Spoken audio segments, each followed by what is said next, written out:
Such lovely graphics. The Dragon Lord is burning Danny Tanner. That's fantastic.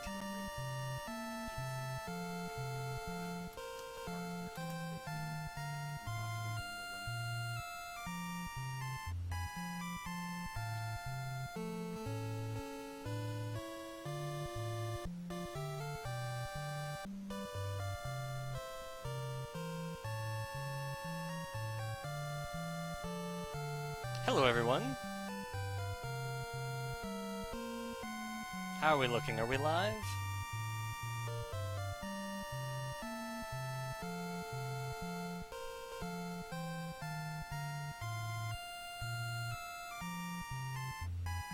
Oh, I guess I do have to refresh. Let's go ahead and do that.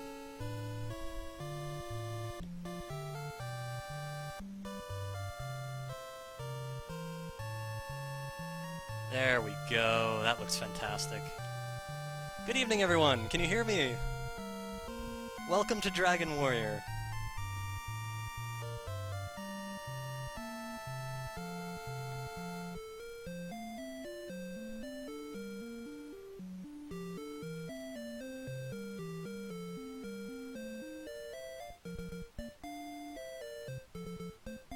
I'm still making audio adjustments. Let me know if... Whoops, that's probably too low.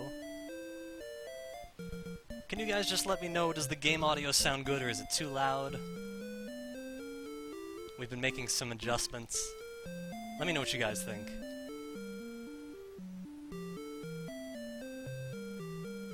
And I'll get started in about a minute.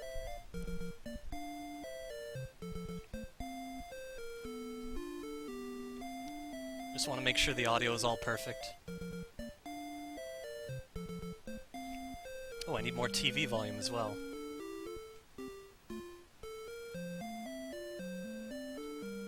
Alright, welcome to Dragon Warrior, everyone.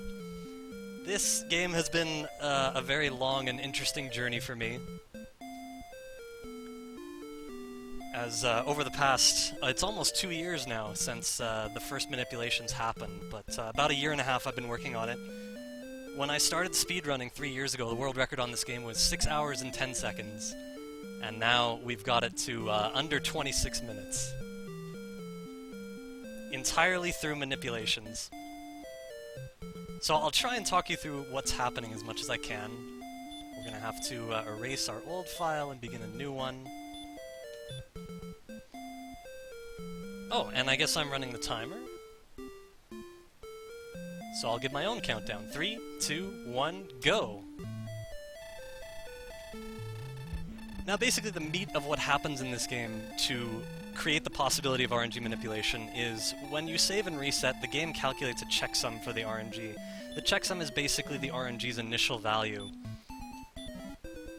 And as long as you can make predictable inputs, the RNG will progress in a predictable way. So anytime we save and reset, as long as we have the same experience, gold, level, etc., and items in our inventory, we can create a situation that's predictable. So once we've done that, we save and reset. We have to clear the king's text box on a particular frame. So there's our save and reset. And now we'll be able to tell what frame we clear the text box on by the way the guard moves. So that's the wrong frame, so we just reset and try again. The game calculates the same RNG checksum. There we go. We're on track.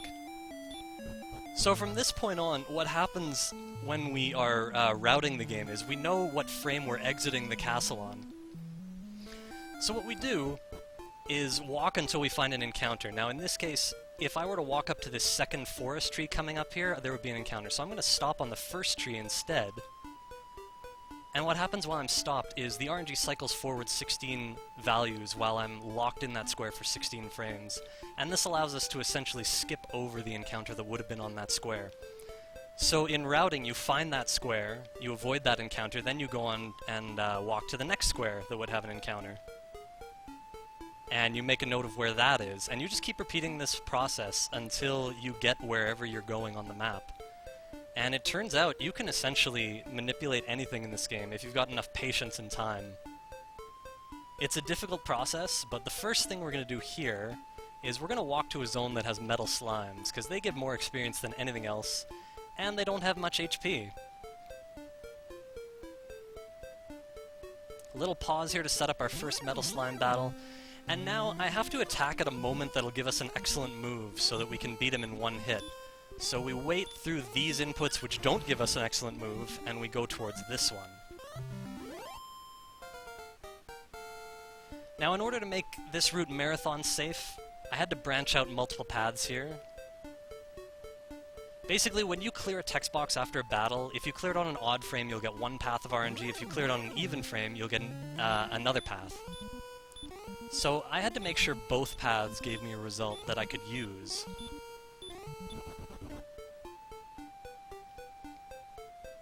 So that's why there's an enemy in between here. I need an enemy I can run away from.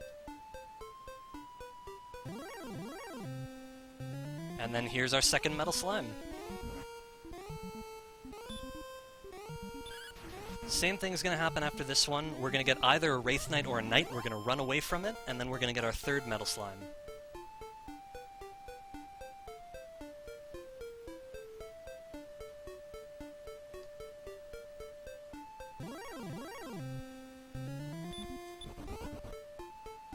I always get the Wraith here. Or at least it seems like it. So here's metal slime number 3.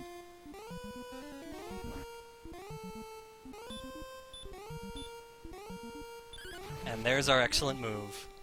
One more to go. Again, we're going to get either a Wraith Knight or a Knight.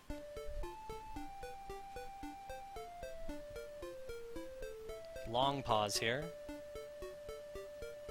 If we get a Wraith Knight, we're going to run immediately. If we get a Knight, he's going to cast Stop Spell on us. It's going to work.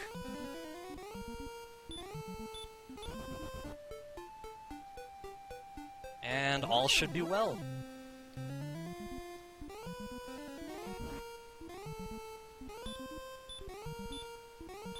And there's excellent move number 4. We got it. So, 4 metal slimes get us to level 7. That's the minimum level required, because that's when we learn sleep. And with the sleep spell, we'll be able to do a lot of things we wouldn't be able to do otherwise.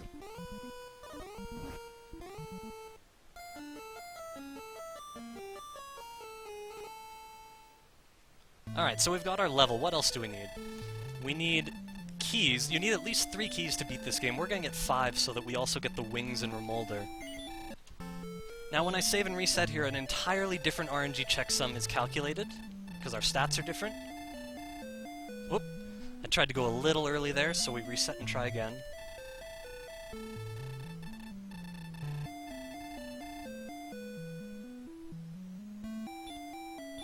Right, left? Oh, we'll find out if down here if... Nope, that's the wrong frame, so we gotta reset again.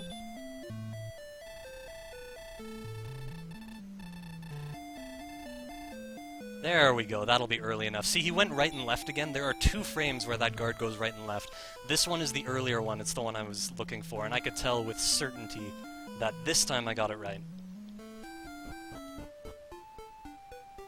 So Remolder, as they say in the game, is the place to buy keys. That's where we're going to be headed next. And it's the same principle. We're going to be manipulating our way through so we don't get any random encounters on the way.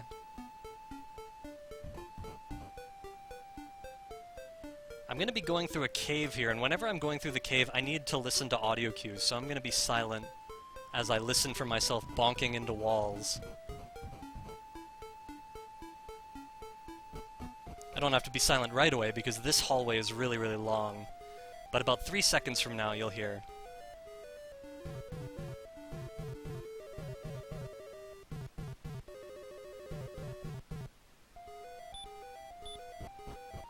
And each time I bonk into a wall, it has exactly the same effect on the RNG as if I stood still for 16 frames. So without being able to see exactly where you are, it's a substitute, basically, for the exact same idea. So we're going to go over here. We've manipulated our way into a gold man. And this is the first reason we need the sleep spell. If we didn't have sleep, he would destroy us in one attack, basically. So we're manipulating the RNG in a way that the hurt spell does pretty much maximum damage every time, and the Goldman stays asleep every time. And this last manipulation is going to ensure that the Goldman gives us enough gold. This should do 6 damage? Yeah, we're good. We're going to encounter one random enemy here and just run away from it.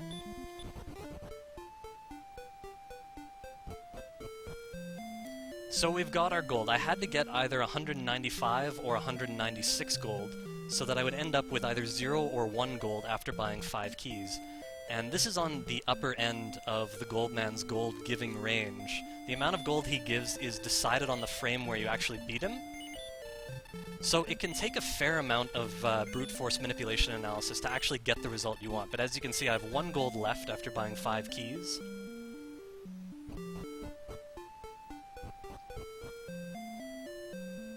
And now we go back inside to use the 2 keys that we didn't need. We're going to pick up the wings. The wings are going to save us approximately 1 minute and 20 seconds at the very end of the run. After we beat the Dragon Lord, like the first time I made a manipulation route, I actually used to walk all the way home, and now that we have wings, we can save about 80 seconds in that section. And there we go, a nice wolf attacking us first, finishing the job quickly. That was nice. Now we need Erdrick's Armor and Erdrick's Token, and recently I combined these 2 splits so that I could do both at the same time. It's going to save a lot of time. So again, there we save and reset, and we're going to try and clear this text box on a specific frame. Yeah, we're good. That's the one we were looking for. So this NPC is going to go up. We need to dodge her. And we definitely know we're on the right frame. Very few encounters on the way to Hawksness. It just sort of worked out that way. We're going to go over the hills again, which I like to do. And we're going to stop right here to avoid the encounter that would have been on the next forest tile. And again, here a nice, very long walk without any encounters whatsoever. Sometimes that just happens by chance.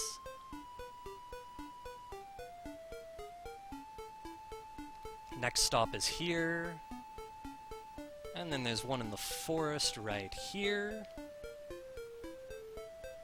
And only one more before we enter Hawksness, which is the Dead Town over here. We're gonna fight an Axe Knight and get Erdrick's Armor from him.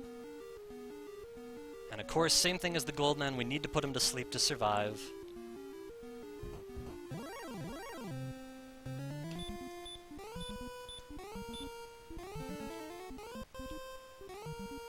And here I got a nice excellent move. Against the Goldman, I didn't find any early excellent moves.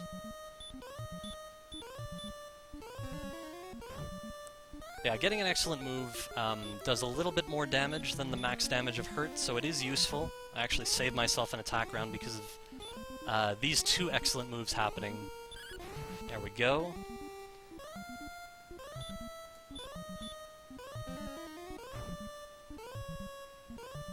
Now I have to be careful here. Hopefully that worked out okay. I think this'll work. I just have to be really careful.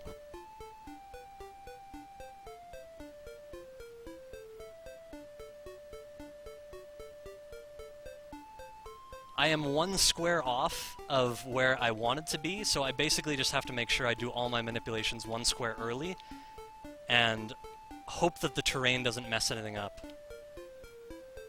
So far, so good.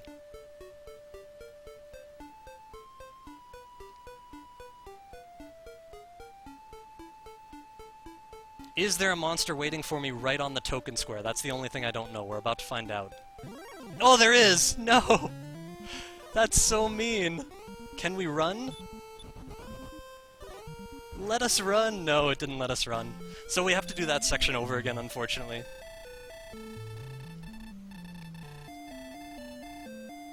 Go left, yes, this frame is good.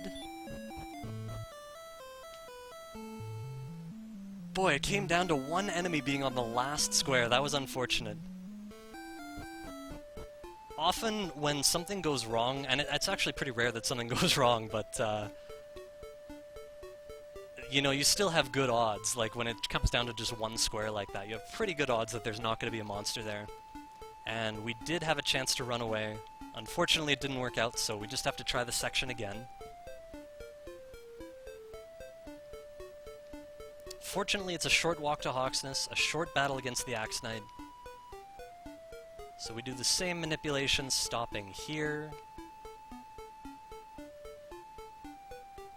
And here.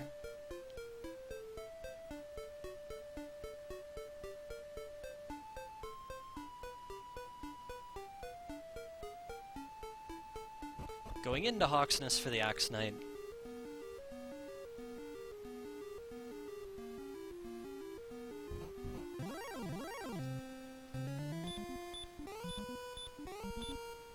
Axe Knight is asleep. We get our first excellent move.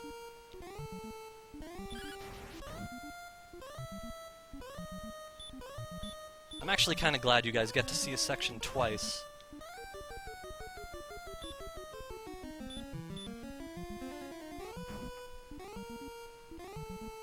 Here's our second excellent move.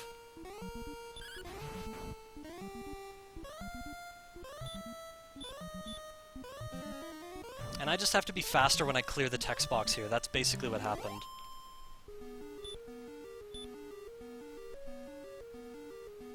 Oh, we're gonna get a green dragon this time.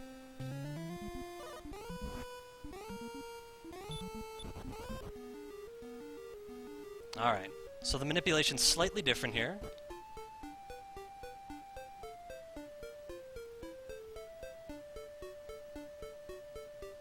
So far, so good. We're gonna stop on the bridge.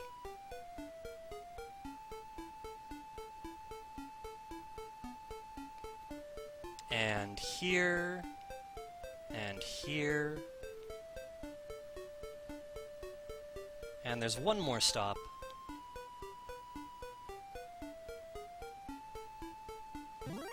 Wait, what?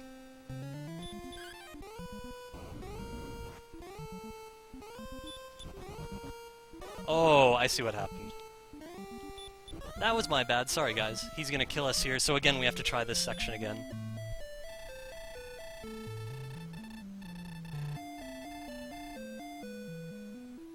Again, we got the frame we needed there, so we'll just beat the Axe Knight a third time.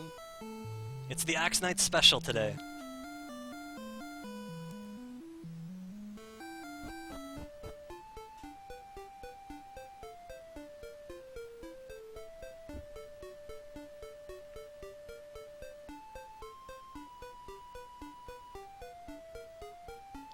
Yeah, that definitely shouldn't have happened. Honestly, I usually get the wizard, and I'm used to the manipulations after that. But I still shouldn't have misread my notes like that.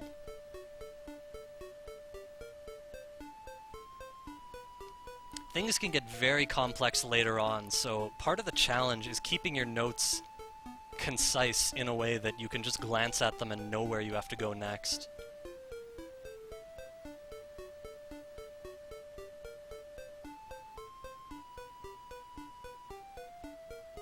Alright, third time's a charm. Back into Hawksness.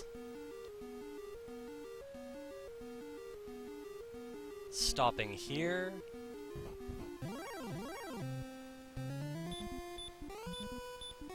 Axe Knight to sleep.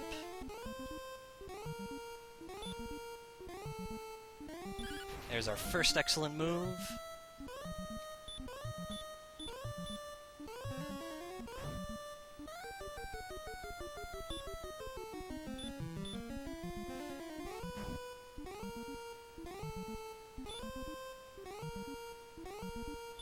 And the second.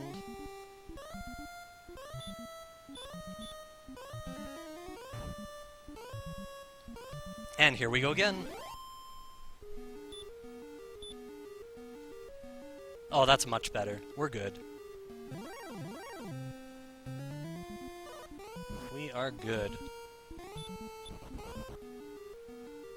So we're gonna go right over here. And we're gonna do this right this time.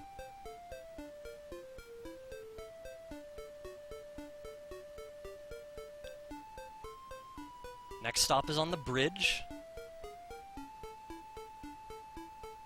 Then we go up here and all the way to the right. No problem. There is one more stop before the swamp, which we missed last time. We're not going to miss it this time.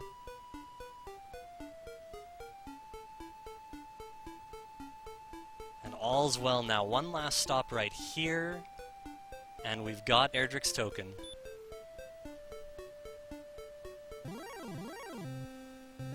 And now this knight will not cast Stop Spell on us.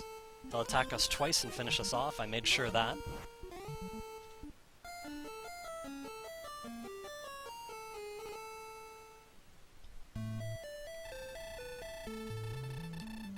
Now, going for the world record, I wouldn't save here, because in my current route it's not necessary, but this is a marathon safety save, just in case something very unlikely and very bad happens in Garen's Grave. Currently, I have not manipulated my way through Garen's Grave, for a couple reasons. Wijui has manipulated his way through Garen's Grave, and he does it really well. The notes get very complex, and the reason is because every time you open a door, the RNG varies very wildly, and there's no predictable way to proceed. You basically have to map out a lot of different paths. So it's a lot of extra work, and I wasn't exactly sure how much time it was going to save. So I've left it on the side burner for now. We have to pick up the Stones of Sunlight before we go to Garen's Grave. And after this unmanipulated section, we will be proceeding to the last section of the game, which is by far the longest.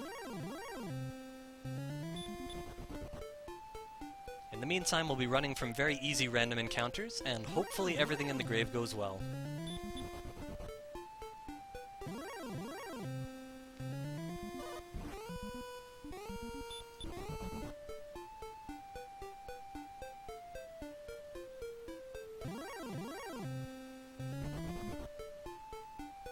Yeah, miniature catfish. That is basically what I do in a nutshell. Whatever I can indicate in my notes that makes it really clear based on the terrain I'm seeing, whatever works you can use. Sometimes there are long stretches of terrain where nothing changes. That gets a little more complicated. But there are ways. There's always a way. So yeah, Erdrick's token, the Silver Harp, which we exchange for the Staff of Rain, which we're getting, the Silver Harp we get down here, and the Stones of Sunlight are the 3 key items required to get the Rainbow Drop to enter Sharlock, which is the final castle. So we have to do these little detours.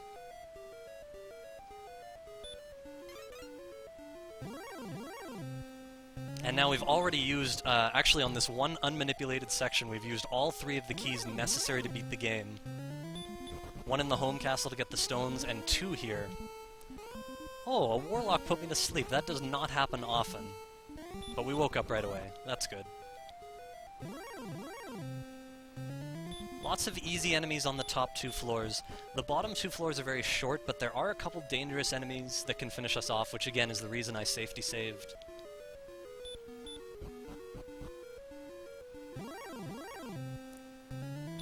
Basically anything but a Wraith Knight we're happy to see.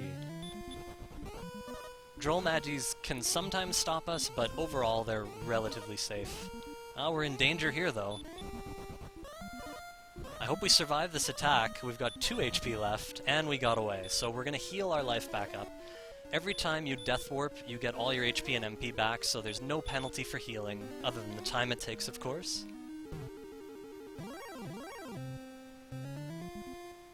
This one attacked first, but he tried to cast Stop Spell, so that was inconsequential. No problem there. So we had relatively bad luck trying to run from that first Droll Magi, and we still got away, no problem. So that gives you sort of an idea of even when things go extremely badly in here, it's not guaranteed that you'll have to restart the section. Okay, a Druin Lord is a good Death Warp enemy. Probably 2 more attacks. 1 more. Nice. So now we're going to save and reset, and we'll have a new RNG checksum ready for our final section.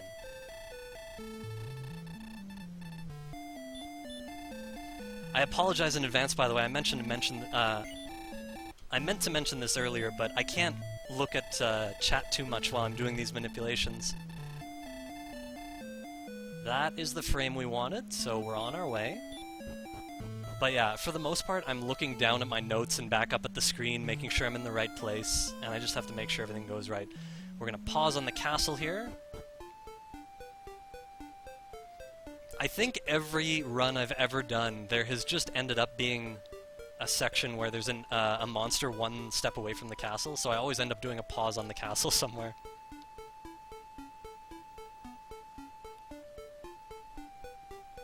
So this is the final section, and it's fairly long. I divide it up into 5 phases. Each phase is separated by a text box clear. So every time I clear a text box, we're going to have to encounter an enemy to figure out what frame we're on and straighten ourselves back out. And the first such phase is going to happen after we get the Staff of Rain in here.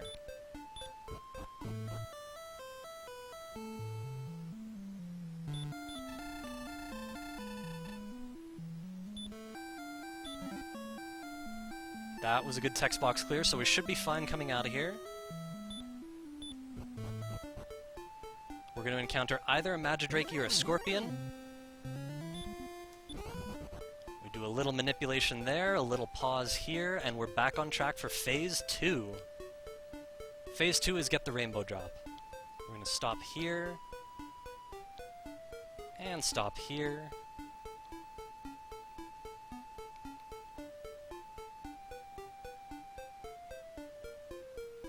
Have a little party here. It's very common to have a longer stop there because we're about to walk down a very long highway and we need 0 enemies on the entire hallway.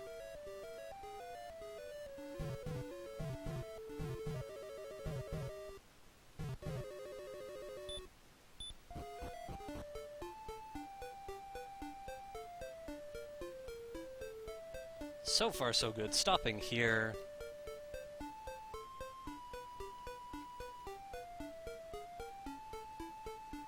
So yeah, if anything goes wrong on this entire walk, we have to restart the entire section. There's no way to make up for it. So we just have to be precise. Gonna be 2 stops before this staircase, and then we have to do... we have to very carefully talk to the man inside.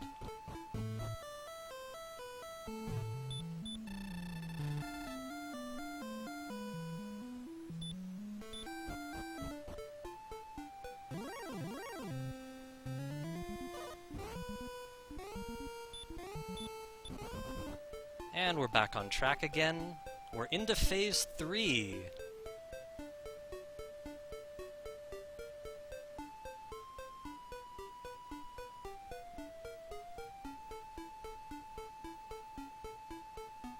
Phase 3 is to reveal the staircase behind the throne room on the first floor of Sharlock. After that, we're going to need to encounter another enemy before we go into the dark. Gonna stop here, and here, and now we very carefully have to use the Rainbow Drop. Fortunately, there's a prompt to clear the text box, so you just hold the A button and it disappears. That does not happen often in this game. So we don't have to do another recovery manipulation there. One more stop before the final castle.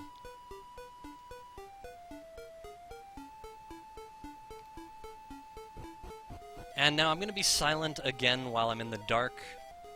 Big long dark section coming up here. Very important that I hear all the bonks, all the audio cues.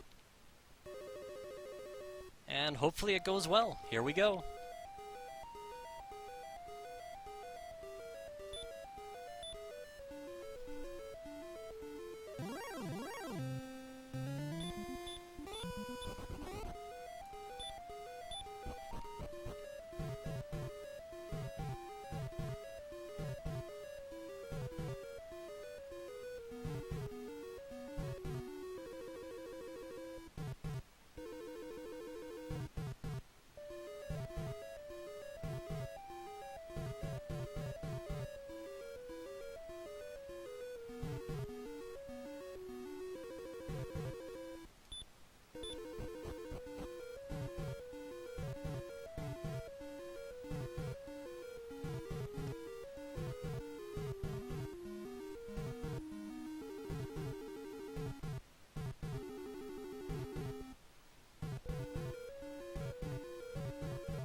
Oh, we made a mistake there.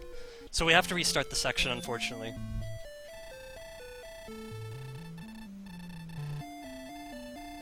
I may need a tiny bit more volume on my TV. So yeah, we get to do all that exciting approach again.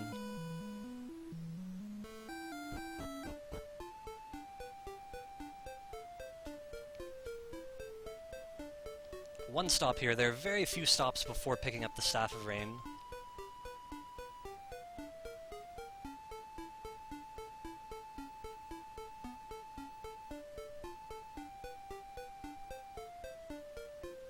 Just a happy little accident, absolutely. Yeah, I've actually been doing a lot of Dragon Warrior 2 routing over the past 3 weeks. So I wasn't running Dragon Warrior 1 as much over that time. It's still very solid, but mistakes can happen when you least expect them. You just have to stay focused throughout the entire thing.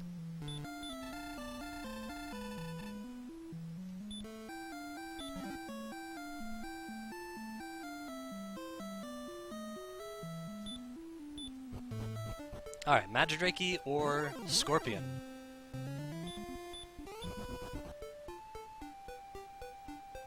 And we are on track for Phase 2.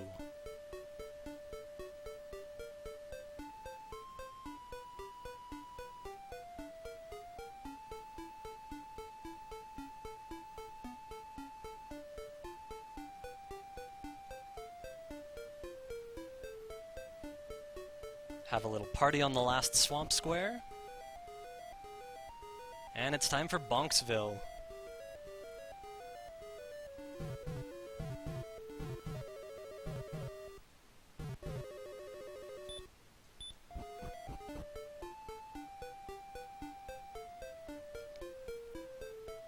Everything in this walk down south is pretty straightforward. Very few stops, so there's lots of time to make sure you know where your next stop is.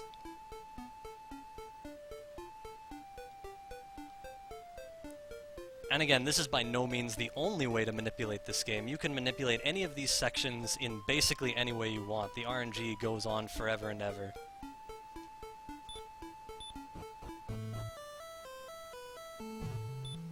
That looked good. And that looked like a good text box clear. So we should be fine here.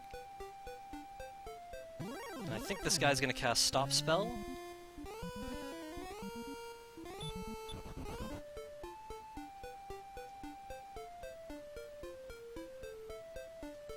And we're on to Phase 3.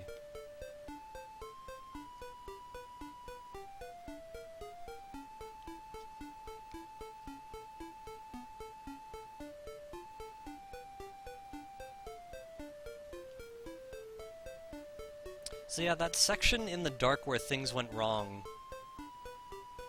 it's particularly difficult because you have to do quarter turns in 4 places that don't have any wall to bonk on. So it requires a lot of precision, and you can't see where you're going, so you just have to sort of trust your timing.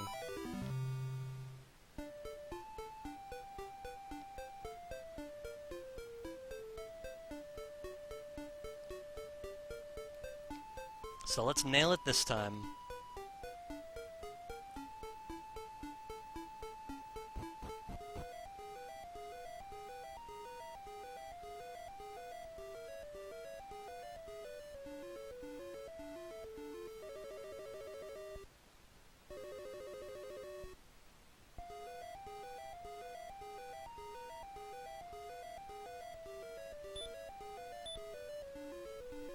That was good.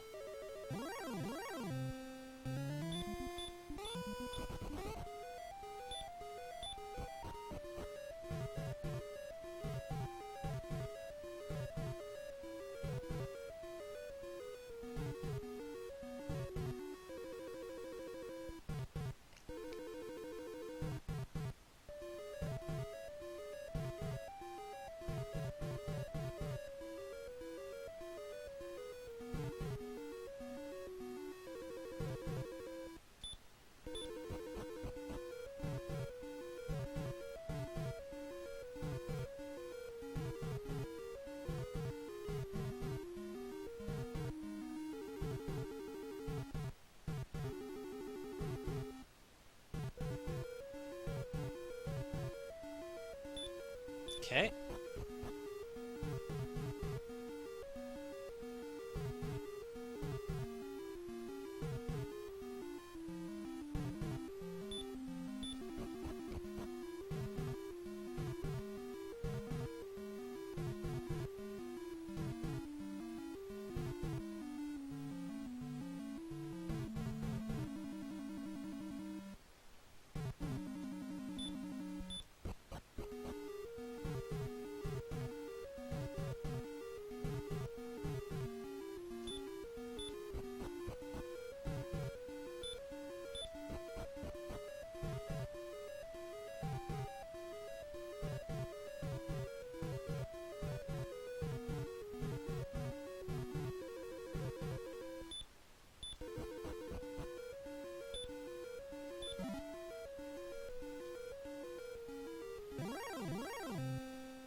Alright. Now we can see what we're doing again. Now we picked up Erdrick's Sword. You don't actually need Erdrick's Sword to beat this game. And we don't use it at all for the final form of the Dragon Lord. We actually use it for the first form, so that it doesn't take us half an hour to chip away at his damage. Here we go.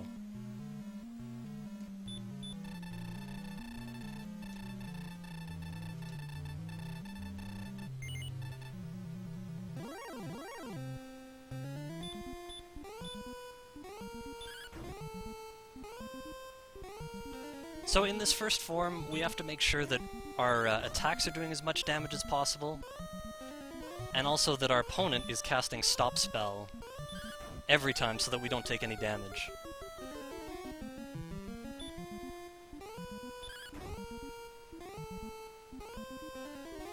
So it still takes a fair bit of RNG hunting to actually get through the possibilities we don't want in this fight. Like, mapping out a Dragon Lord fight takes a long time. We are going to take some damage here, don't worry about that. And we're on to the final form. Now, how the heck are we going to beat this beast at level 7? Again, we have to keep him asleep and we have to use our Hurt spell.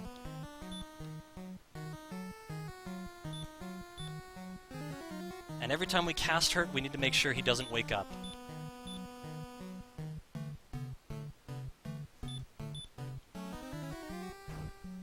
Every time we act, he does have a 1 in 3 chance of waking up.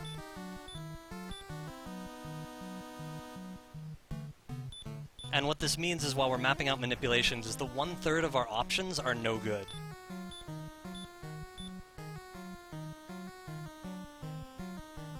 So there's a lot of hunting for the right possibilities, especially when Hurt will only hit him 1/16 of the time. So imagine finding a 1 in 16 hit and then discovering that the Dragon Lord wakes up and you can't use it. Command, command, command, command.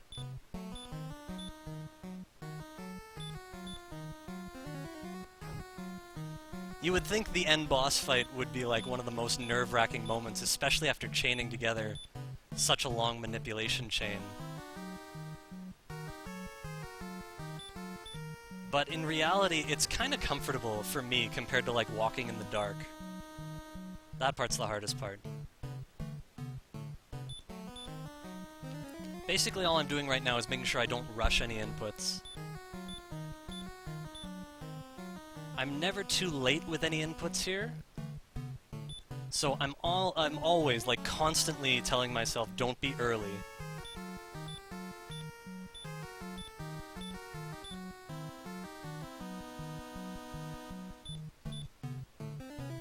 Three more hertz to go.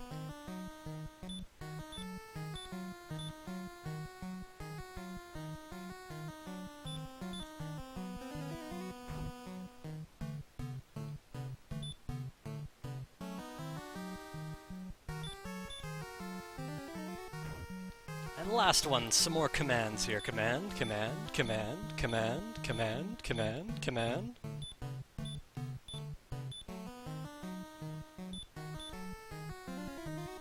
And that's it.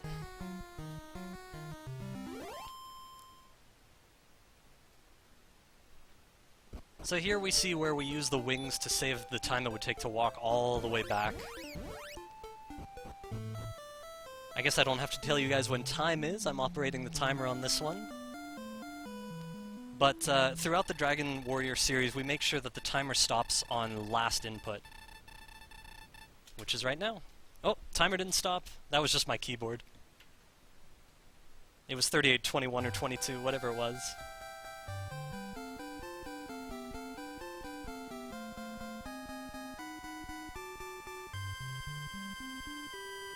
Thank you all very much. So yeah, this game has come a long way from the days when it was a 6-hour plus speedrun. It's a lot of fun putting together manipulations, although it takes a lot of time, and you don't just want to make sure you have a path that works, you want to make sure that it's as short as possible. So there are a lot of variables to take into account. It's a very interesting process.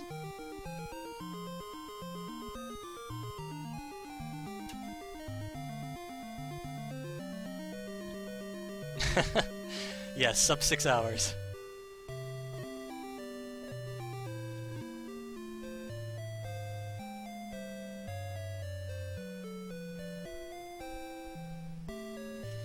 Alright, so up next is Dragon Warrior 2, which is still significantly longer. I am still in the process of working on manipulations for this game.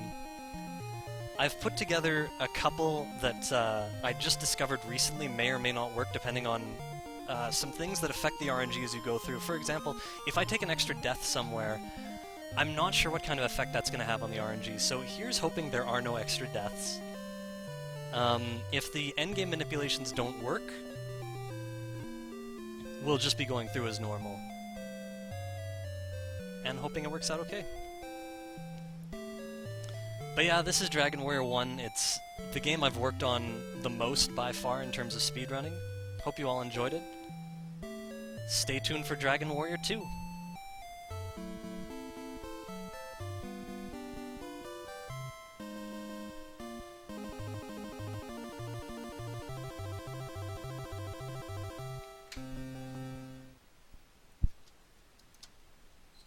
We get our little blue screen in the middle as I switch cartridges.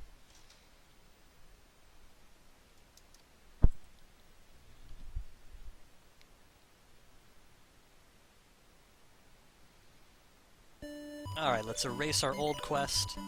And yes, the name, again, we use matters. I forgot to mention that in Dragon Warrior 1, but I had to use a very specific name, because the name you use has the same effect as a stat change.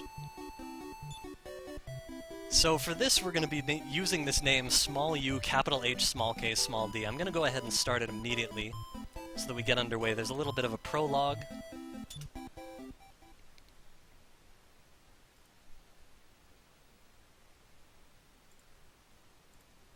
There's my timer. So, the reason we use this name is it is one of the very few names that exist that has been discovered. I believe it was Vaxherd who made this discovery, but I'm not 100% sure.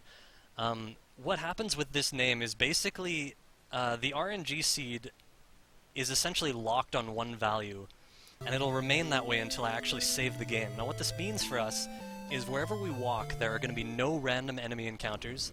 Any treasure chest we open that has gold in it is always going to give a constant amount of gold instead of a random amount.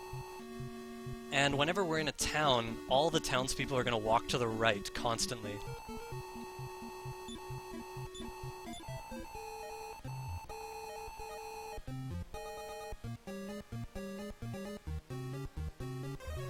So yeah, it's gonna save us a lot of early game trouble, not having to encounter random enemies, and also not having to battle really basic, weaker enemies to get the princess to level 4, which is basically our first goal.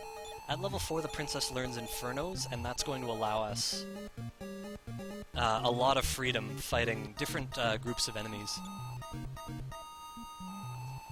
But I went a little nuts with manipulations on this game, and we're not going to have to fight much in this game. It's very similar to Dragon Warrior 1. We fight 4 metal slimes so that we pretty much don't have to fight anything else. In fact, all we fought other than the 4 metal slimes were 1 Goldnan and 1 Axe Knight before the Dragon Lord. Something similar is going to happen in this game, but we need to fight a lot more because we need to be a lot stronger.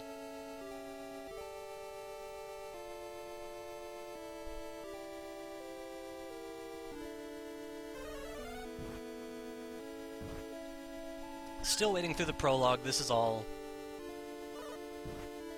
just stuff we have to wait through, other than perhaps having a little bit of control over how quickly the text boxes disappear by mashing. They don't disappear instantly when you press a button, but after a certain amount of time, I believe you can make them disappear faster, so I always just mash through the text boxes. This poor soldier, so brave, on his last legs goes all the way back to Maidenhall Castle to inform everyone that what happened. And here he gives us his jazz hands as he collapses on the ground. Look at how brave he is. He just gets back up and he's determined. He must see the king, and so they help him to the throne room. This is what it looks like with NES sprites helping someone to the throne room. He's walking slowly, but he's making it. And now just watch the king try to pronounce my name.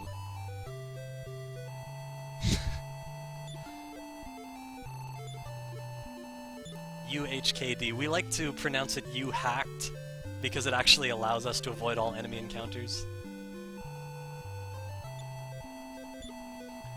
Now, in doing RNG setup for the end of this game, I'm going to try and do everything exactly the same as I proceed. So we're going to pick up this copper sword that we don't actually need, and we're going to equip it. To be fair, it is going to help us a little bit. Just not much. And right away, you notice no enemy encounters anywhere. This gives us a lot of freedom.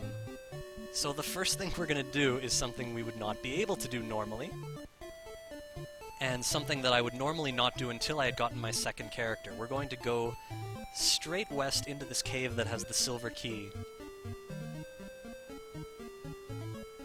There are 4 keys in the game, we need them all. I'm not sure if you technically actually need the silver key at all to beat the game, but it is going to help us with manipulations and a couple other things. I'll get to that later.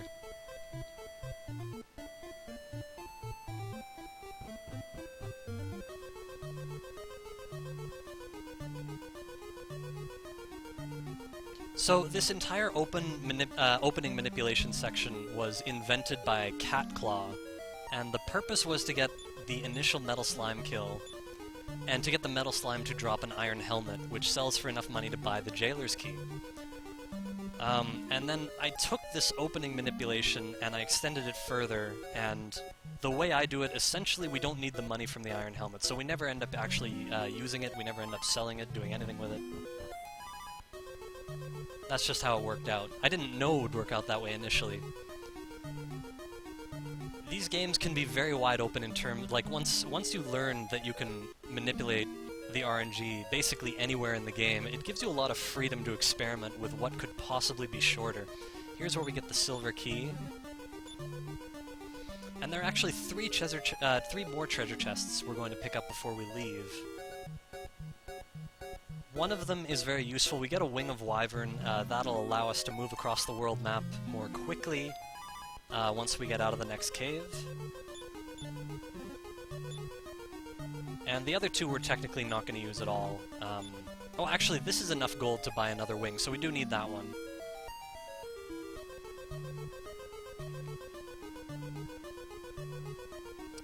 But this next chest has an herb, and we're just picking it up so that the RNG is going to stay the same in the next section. We don't actually need the herb.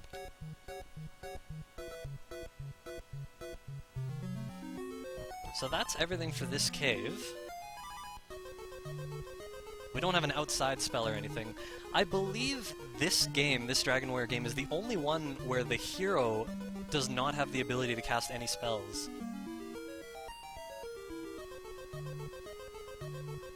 They just kind of made him strong and gave him the ability to carry strong weapons.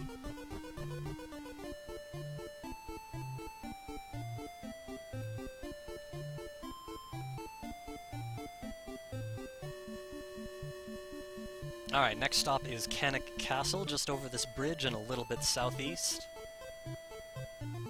We need to buy an extra wing, and we also need to talk to the king so that this becomes our new return point.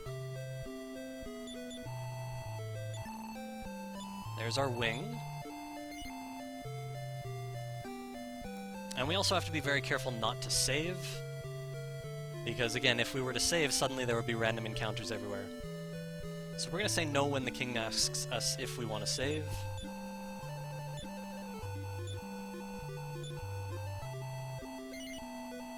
And then say yes when he says, do we want to continue?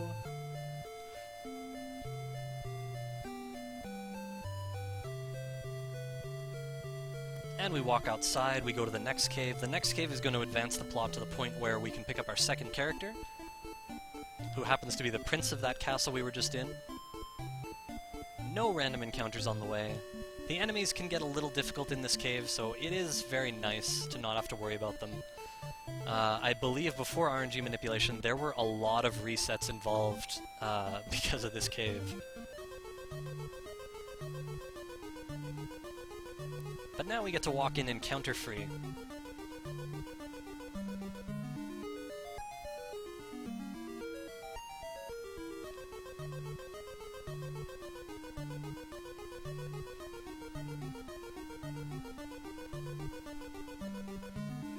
It's a pretty short cave, we just have to talk to this man here. Advances the plot to the point where we can get the prince. And then we have to walk out again. No quick way out, we don't have an outside spell, of course, with our hero who cannot cast spells at all.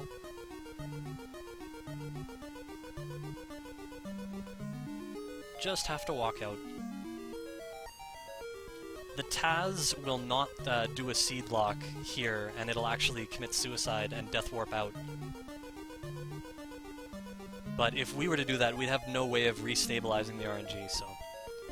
seed lock it is. Again, we use a wing to get back to this return point, and we're not actually going back inside, it's just for location. We pick up the prince in this town down south.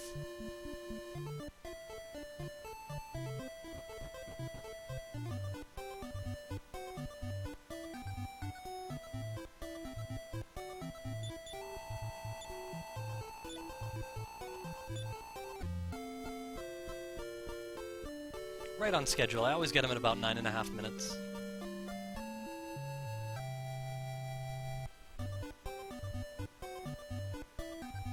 You can see the puppies walking to the right.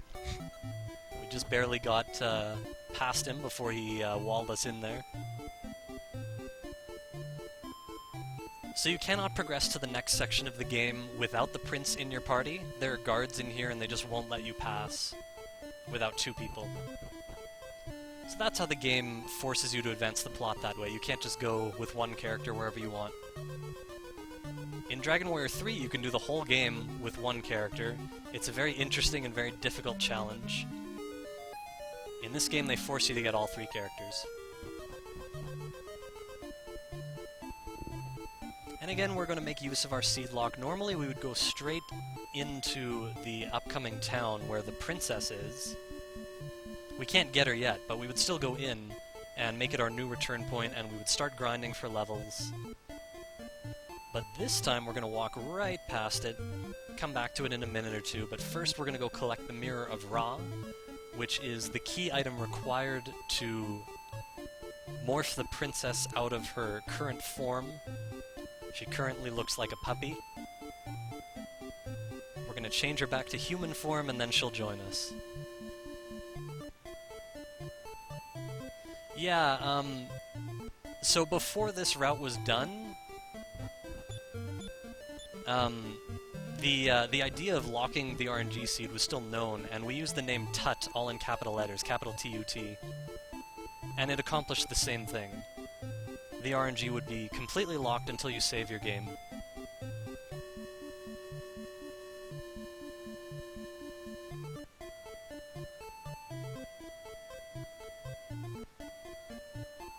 But now, because this specific manipulation was created, if we want to use it, we have to use the same name.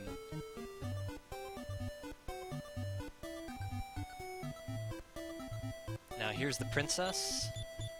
So we use the mirror.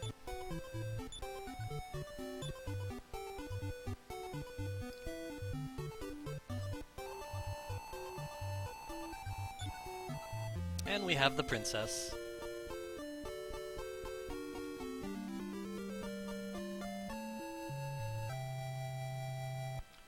The reason saving unlocks it is because whenever you save, the game calculates a new RNG checksum. And that checksum will not lock into the same value, basically. So again, we're not going to save, we have one more thing we want to do before we unlock the RNG.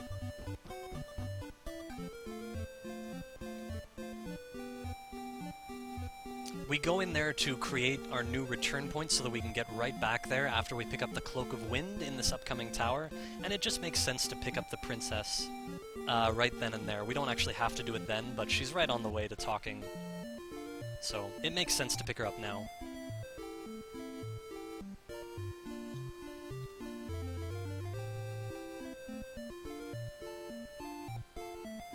And the Cloak of Wind is just another item that we need in order to be able to pass to another section of the game.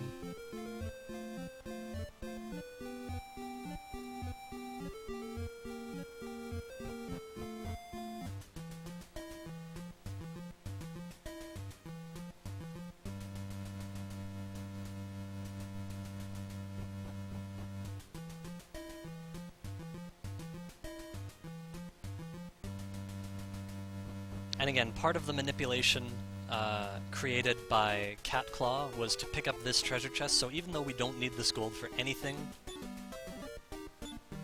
we pick it up. We're actually going to use it to buy some medical herbs and antidote herbs, but we don't need those either. They're just to give us a consistent RNG checksum.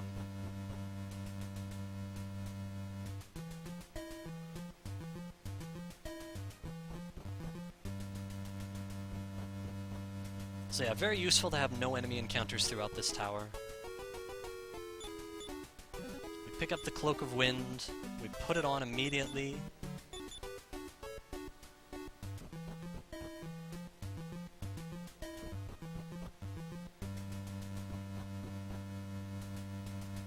And we fall out of the tower, we use a wing to get back to Hamlin. And again, this is the reason we created our return point here. Now, after I buy these herbs, we're going to save our game, which unlocks the seed, and I have to be extremely precise for a very long time.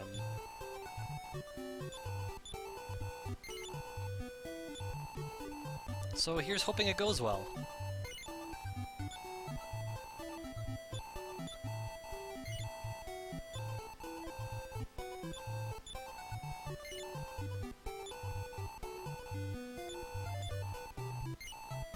Here we go. Everyone's still walking to the right, you can see.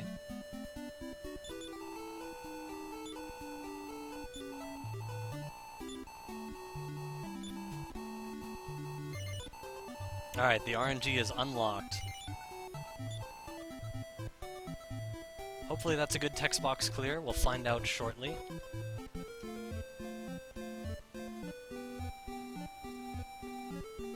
And basically we're dodging encounters the same way we do in Dragon Warrior 1. The RNG flows in a very similar manner.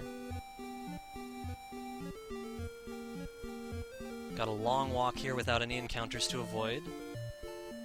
And then after this bridge we're going to find out if we're on a good frame or not. Yeah, we're good. So the first thing we do is go and manipulate our way into a metal slime battle. Surprise, surprise.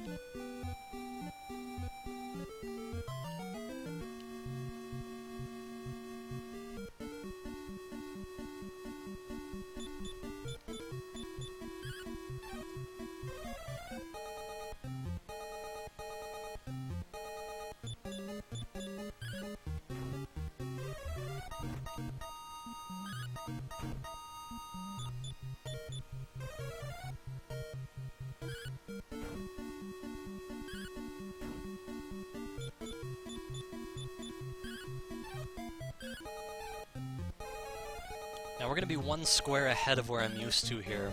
Again, depending on which frame you clear the text box on, you're going to end up encountering this metal slime either on an odd square or an even square. Usually I get him one square before this. It's not going to be a problem to adjust, I just have to remember that I have to make the adjustment.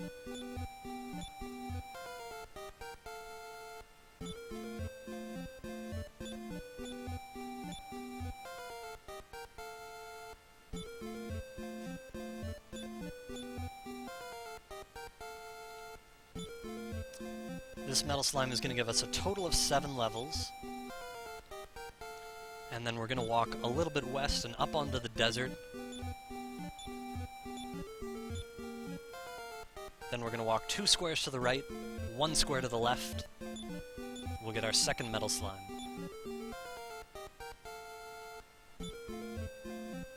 I think this is the last level. So we go up here, 2 to the right, 1 to the left. There is our second metal slime.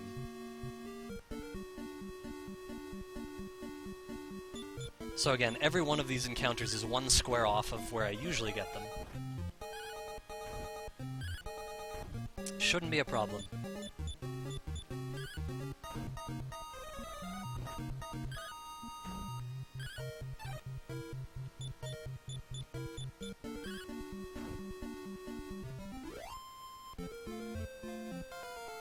Here we're going to get 2 levels, 1 for each of our male characters.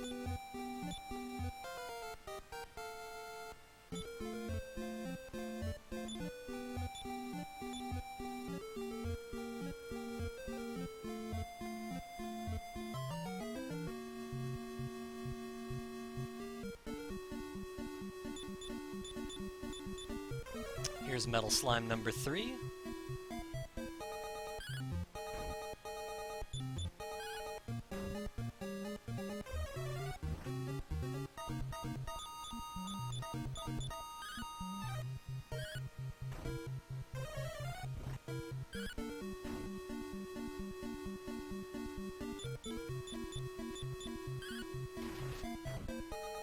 Here I believe we're getting a total of 3 levels.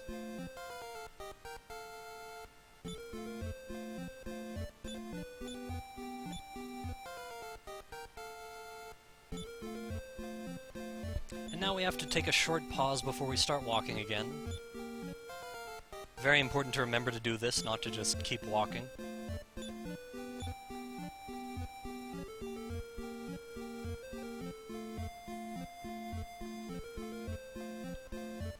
And we're going to encounter one on the desert here.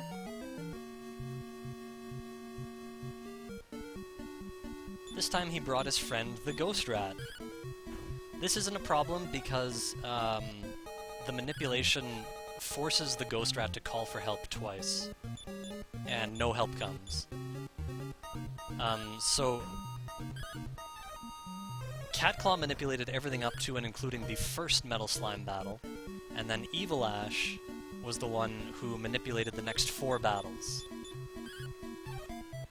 So that's the following 3 Metal Slimes plus that Ghost Rat, and then the battle after this one, which is 1 Carnivog. That's going to put PETA over the top to level 4.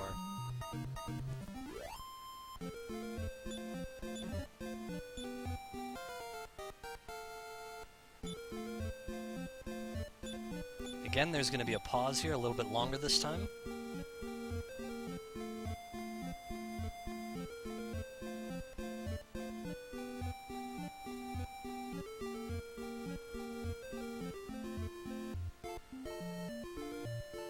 And right here, yes. So we get a preemptive against this Carnivog. It's a nice free way to get the princess to level 4.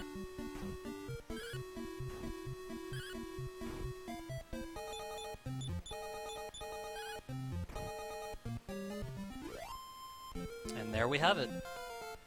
So that was the end of Evil Ash's additions to this path, and then everything from here on was all my doing.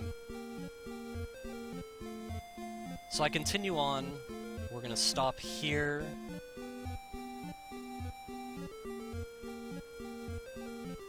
And we're going to stop here. There's a stop immediately on the first floor here, right here. No stops on this floor.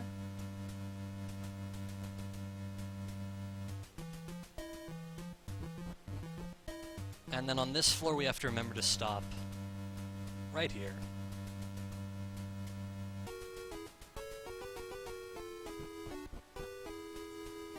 No more encounters to avoid throughout this tower.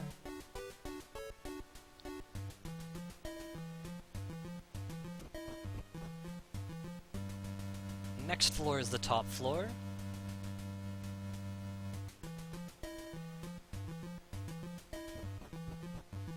Now remember when I said we were one square off earlier? We're going to compensate for that here by taking advantage of the fact that these towns are 2 squares wide, and we're going to enter town on the right side. And then all my manipulations work. I have to be very careful in this battle. We're going to be using some spells.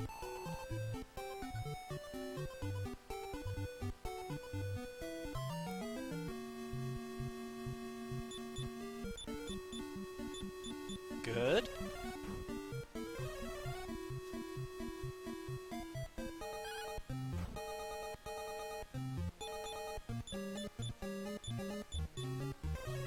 Looks good.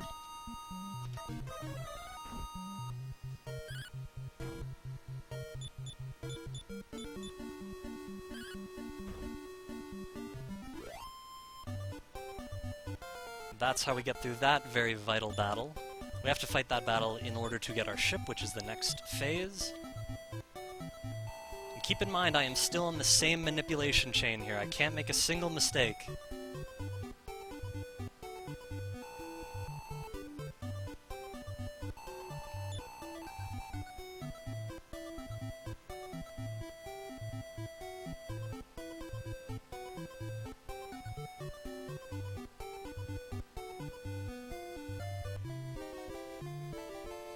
Have to very carefully sail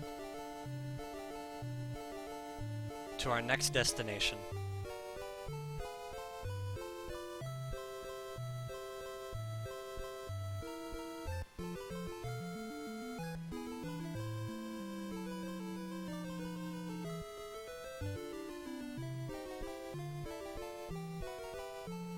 If anything were to go wrong on this sail, it might actually ruin the entire run.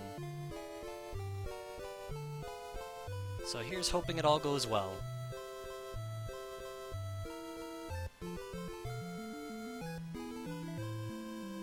So far, so good.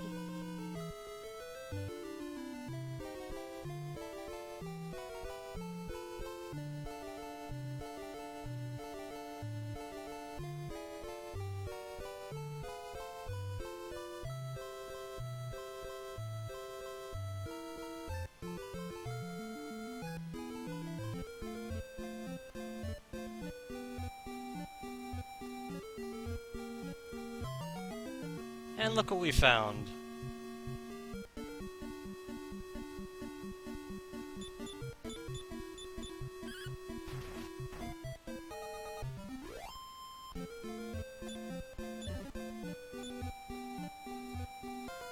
So metal babbles give a lot of experience, obviously.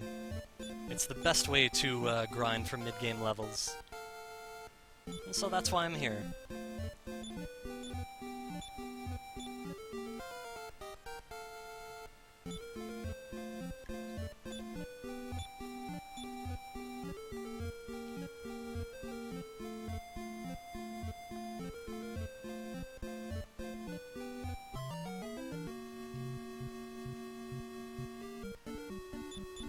This metal babble fight is actually much longer than the previous one. Just sort of worked out that way. So the metal babbles have basically 8 possible choices for their action. 4 out of 8 times they'll run away, 3 out of 8 times they'll cast Firebane, which would kill us all instantly, and 1 out of 8 they will cast Surround. So basically, we're looking for them to cast Surround so that we can continue the battle.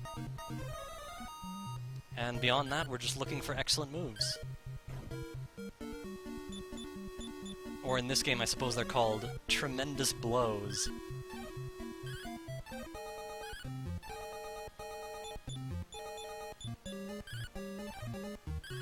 But yeah, this is the only Metal Babble fight that goes fairly long.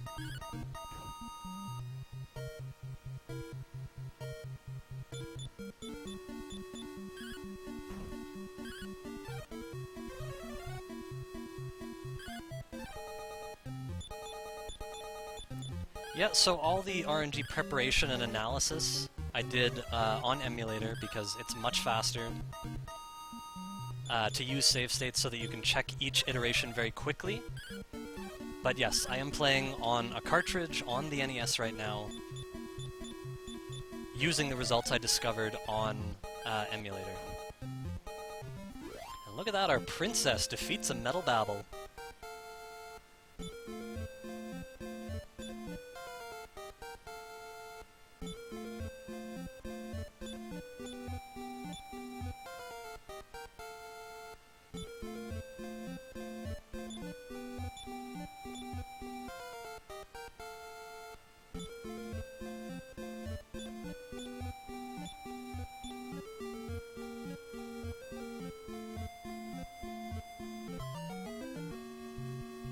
So this one is a lot shorter than the previous one. In fact, it's only going to take us 2 rounds to defeat it. The first round we make sure he casts Surround. And then in the second round we're going to find a critical hit.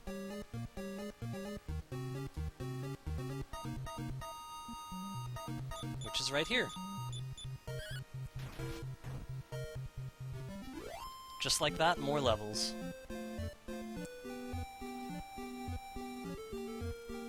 Have to remember which square we end up on here. We're on the left, so we're going to be moving right after this fight.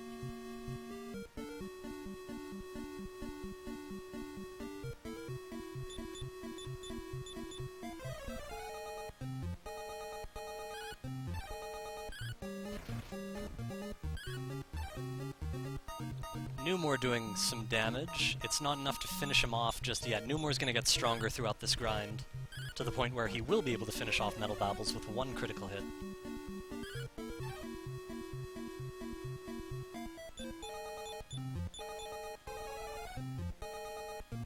And next round we're going to get this one.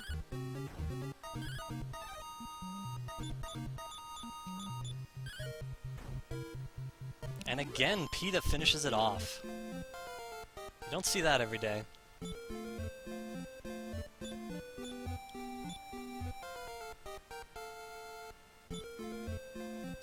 So I needed to remember which square we stopped on because we are going to start moving immediately, and we're going to walk 3 squares to the right to get our next Metal Babble, which is a 1-round victory.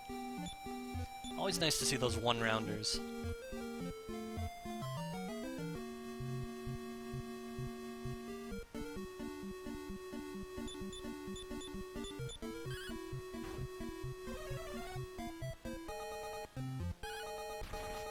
There we go. And the levels keep pouring in, so you can see how this is going to save us a lot of time where we would have had to grind on weaker enemies, or enemies that give less experience, rather.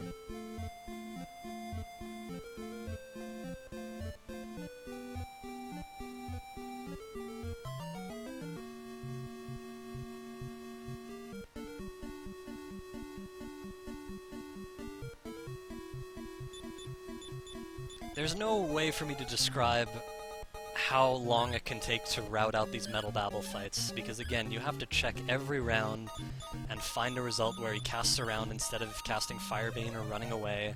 It can take a long time, and then on top of that you have to find excellent moves.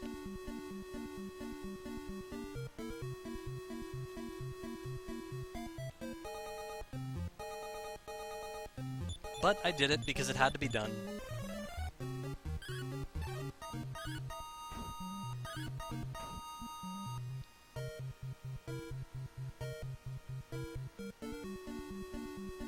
Very carefully counting right now. We can't be 1 iteration off, or else, again, the entire chain would be broken, and we'd have to continue from wherever it was broken.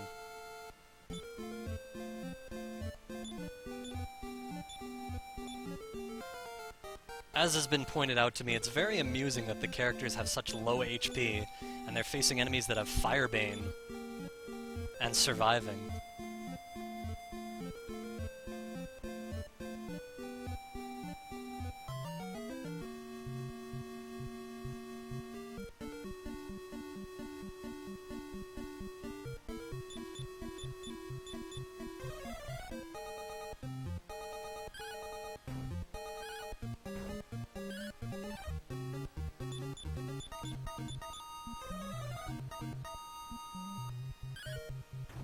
But yeah, as we get stronger, the Metal battles will all get shorter in the future.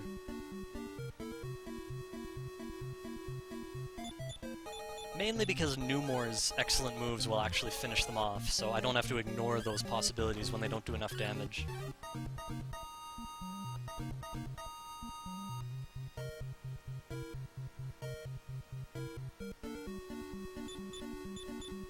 Again, precision has to be perfect on every action I make throughout this whole chain.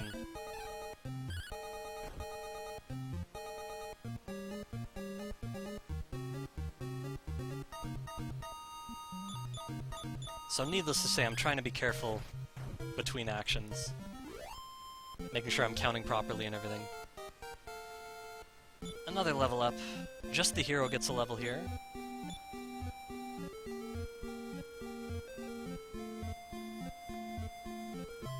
Okay.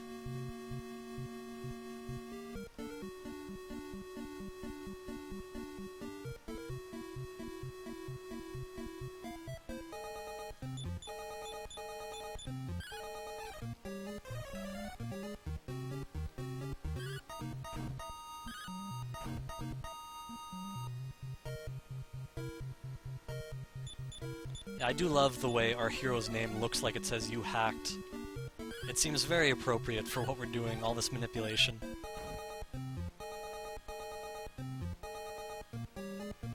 It's like if the king is gonna call you anything, of course that's what he's gonna call you.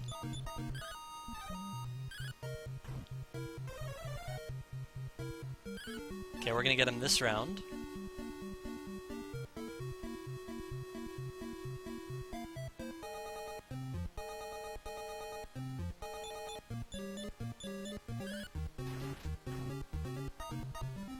And on to the next. Oh yeah, here Numor and Peta are both gonna get levels.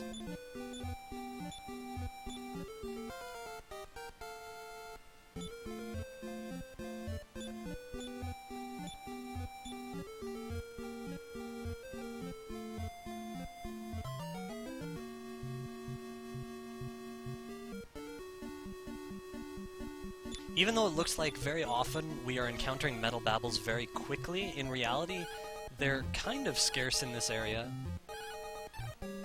We may be able to encounter them 20% of the time, but every once in a while it'll look like we're just always encountering them very quickly. Sometimes the RNG just works out in your favor that way.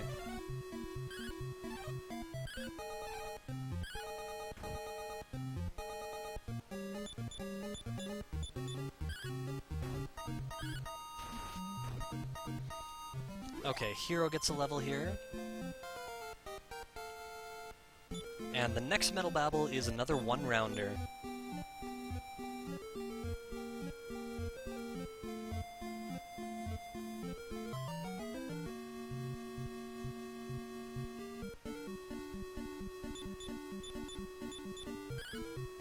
And just like that, Numor gets another level.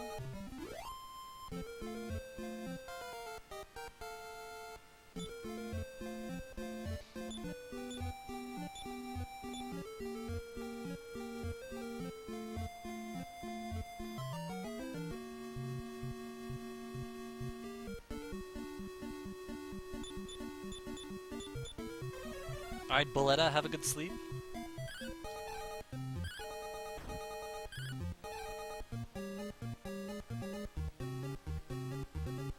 Yeah, sorry if that wasn't clear before, by the way, what I'm doing here. Every time the screen flashes, it's essentially the same thing as when, in Dragon Warrior 1, the word command would be printed on the screen. I'm just holding the B button, and it's buffering through input possibilities. every time it flashes, that's a new iteration. And I've tried them all. Every iteration before this, I guarantee you I've tried them all. Every time you see the screen flash, it means I tried that possibility and it was no good. So needless to say, a lot of possibilities have been checked over, I don't know, weeks? It's taken a lot of time.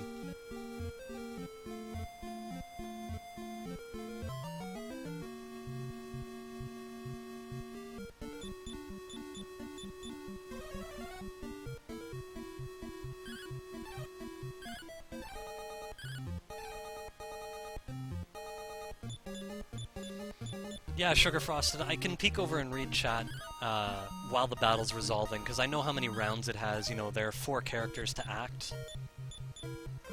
So I know how much time I have, basically.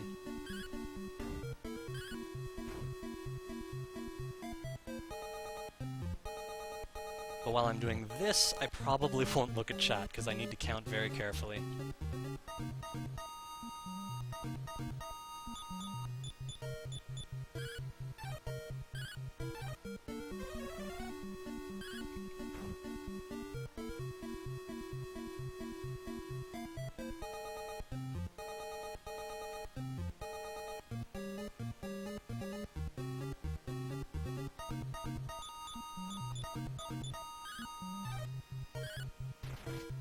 Alright, Hero gets another level up here.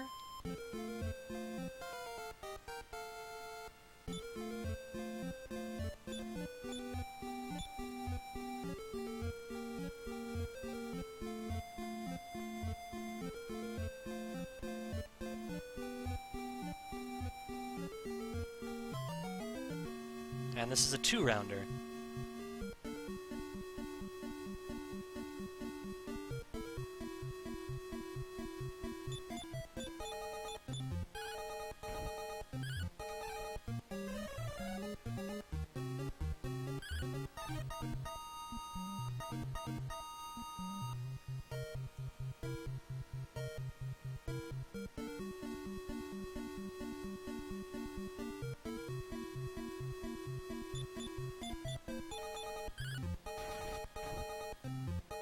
No levels from this one.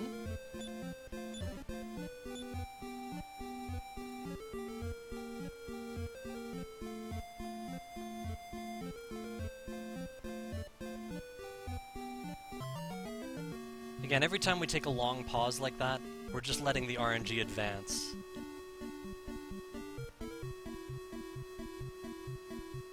Basically, we're letting it advance until it gives us a metal babble when we start moving. This one is another quick 2-rounder.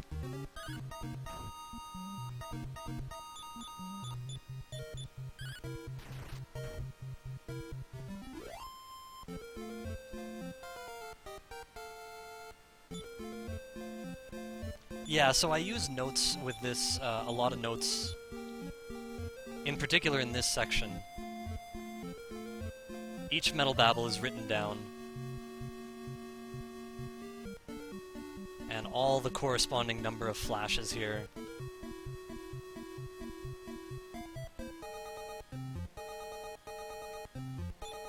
If it weren't for that, like, if hypothetically I had memorized them all, there's, like, no way I would risk talking during all this. I'd stay totally focused on the numbers.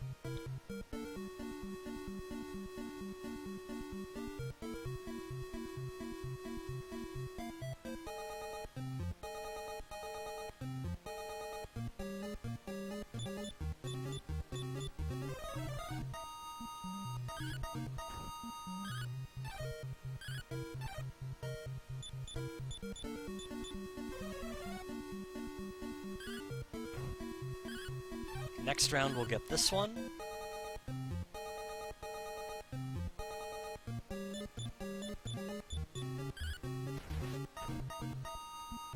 And in the next round we're going to get a preemptive attack against the Metal Babble and get him in the first round.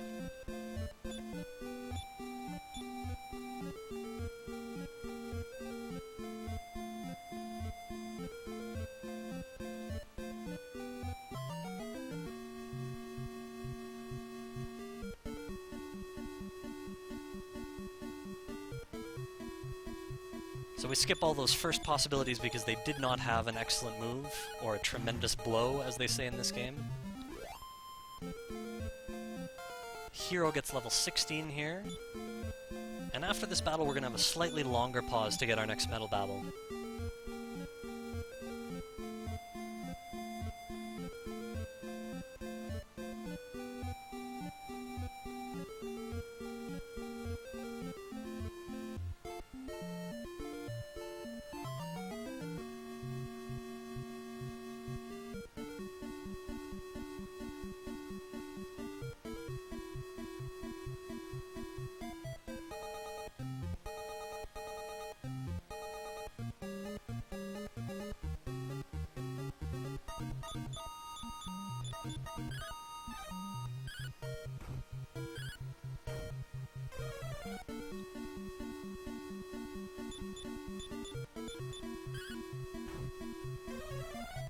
And we'll get this one in the next round.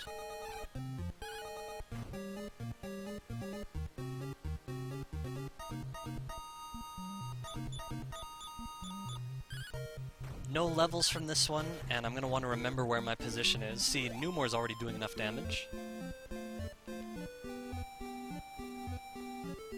So we're on the right, we're going to be moving left.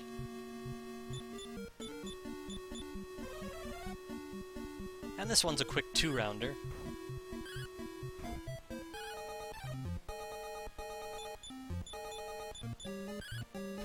So we're going to immediately move left after this battle. Although Numore is going to get a level up first.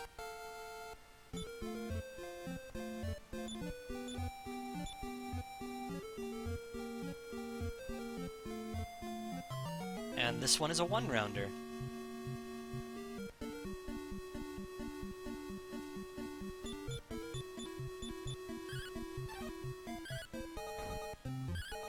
Hero with the tremendous blow.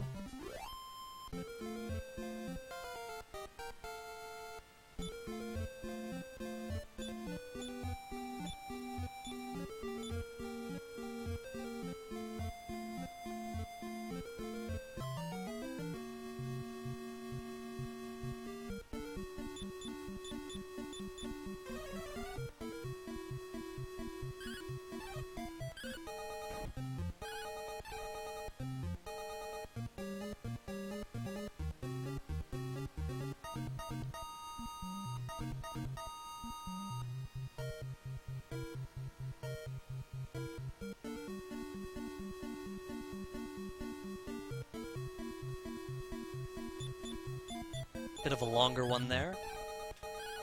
We get this metal babble on the next round.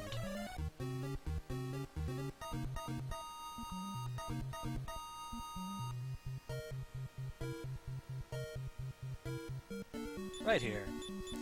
Hero's gonna get another level here.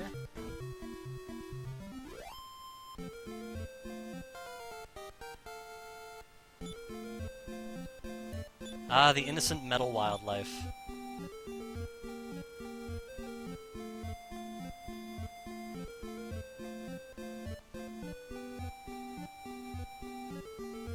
To be fair, they don't exactly seem to be endangered, though.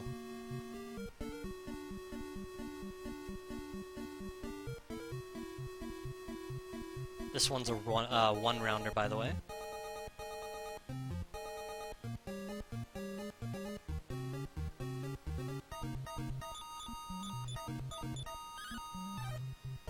No levels from this one, we just move straight on to the next one.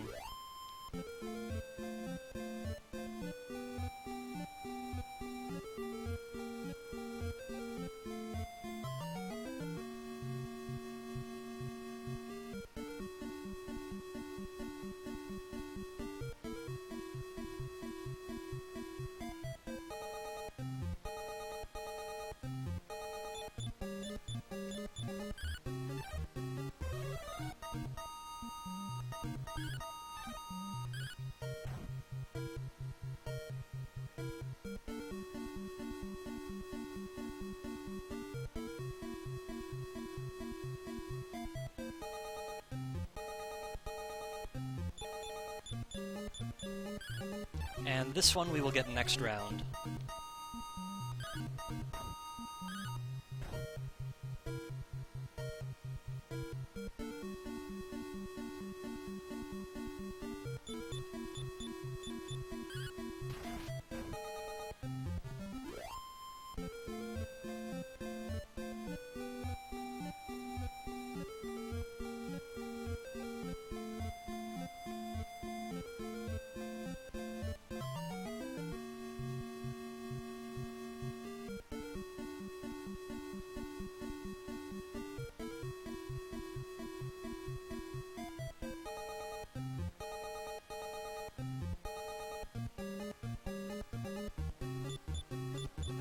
By the way, we're aiming to get the hero to level 21 in this manipulation. So we're getting there. Yeah, I mean, it's not like I sat there for, like, weeks straight. You know, it was a few hours a day here and there between work and sleep and everything else. But it was definitely multiple weeks to get them all. Newmore's gonna get a level here.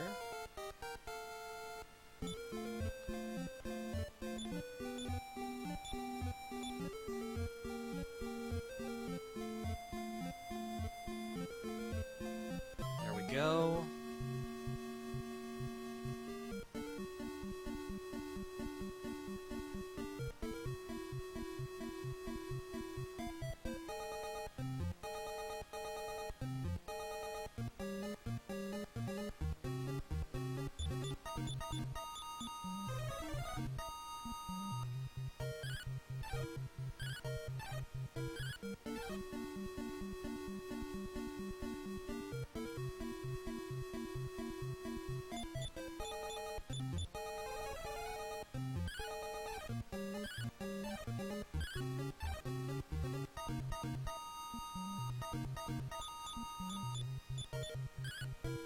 And we're gonna get this one next round.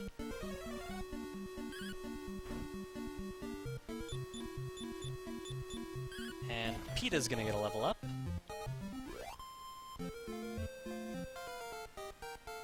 And after this next one, after we encounter it rather, we have to make note of our position.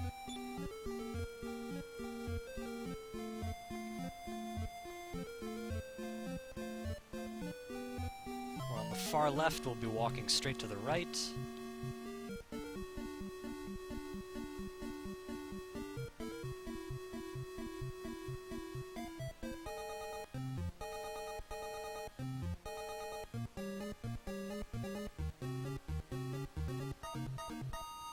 And as is the case with most preemptives, this one is a single rounder. The hero will get a level up here. One step closer to level 21.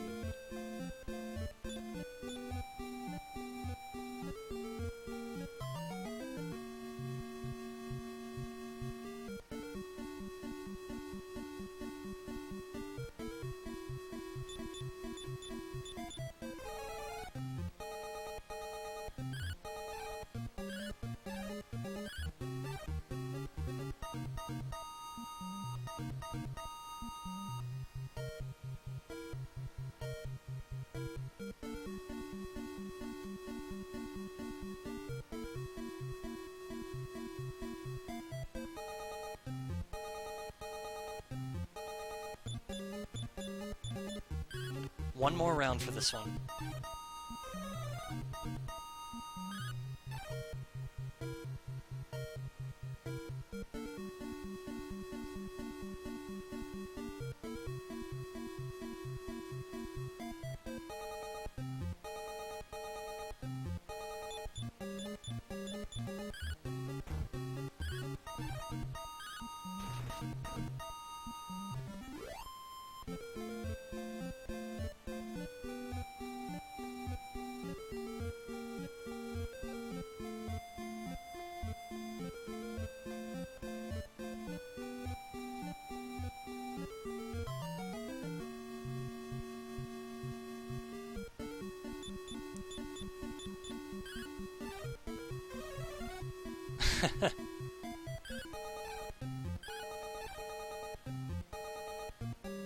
It's very true. The ending of this game was rushed to completion, and for that reason, it kind of is a jumbled mess of very, very difficult enemies, and a lot of things can just go wrong very easily.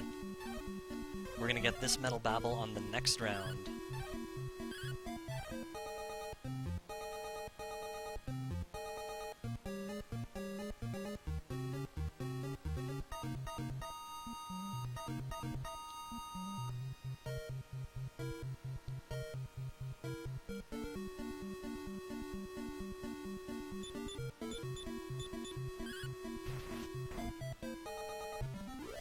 Newmore gets it done.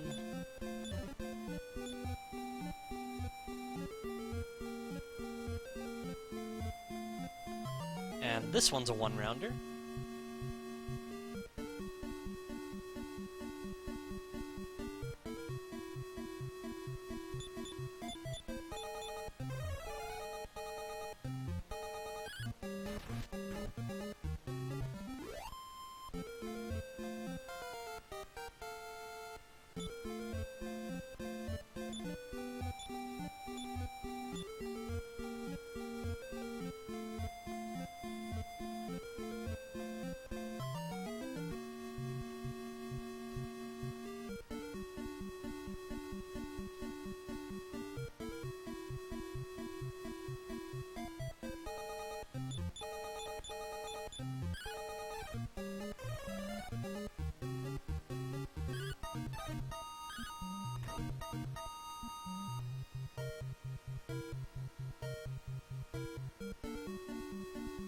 So again, being very careful here not to make a mistake. We want to get as much as we can out of this manipulation chain.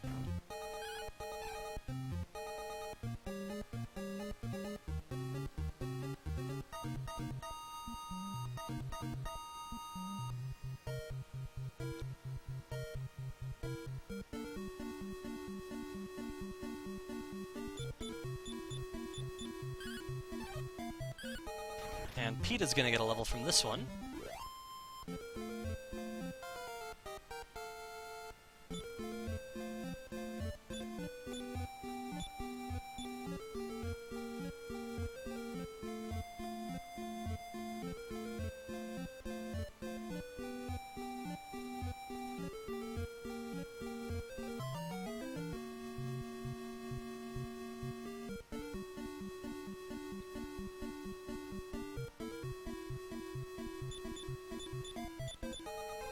By the way, after this battle you're not going to see any more flashes as I do my manipulation.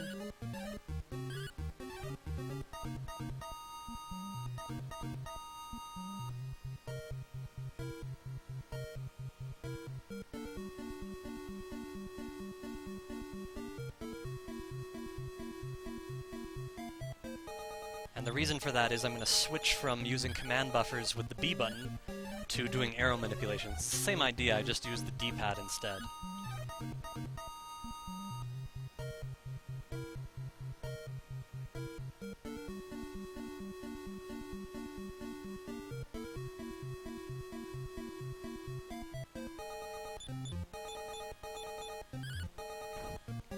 One more round for this guy, then the hero will get level 19.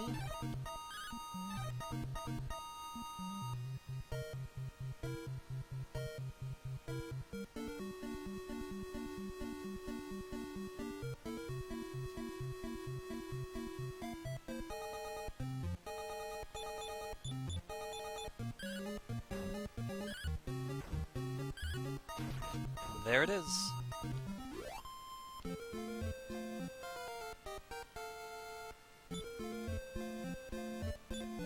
Bit of a longer pause here.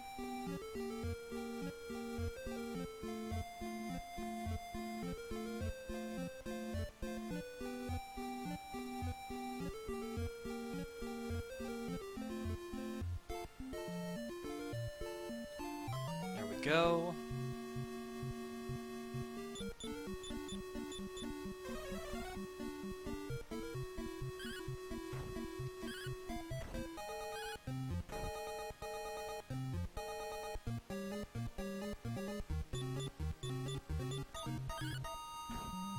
Getting down to the tail end of this now.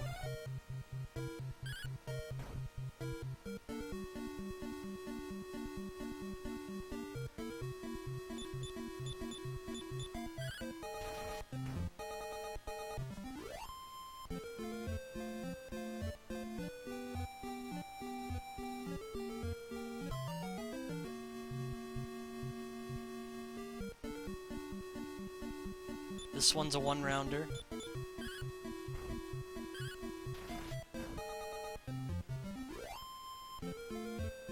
We're gonna take 4 steps here, get our next battle.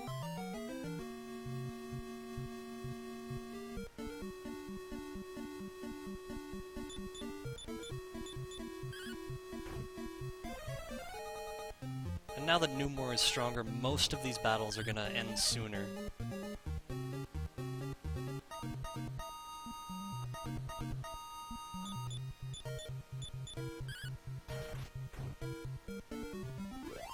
Now here we're going to immediately take 3 steps to our next battle. There we go.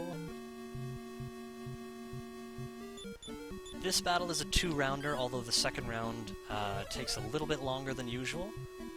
Got a lot of results that weren't useful.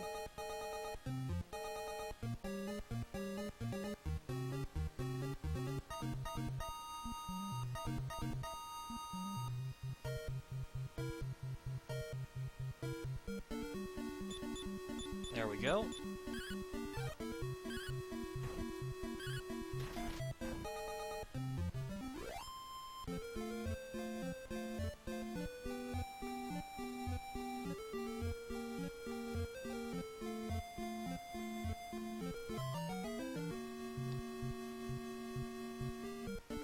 This one's a nice quick 2-rounder.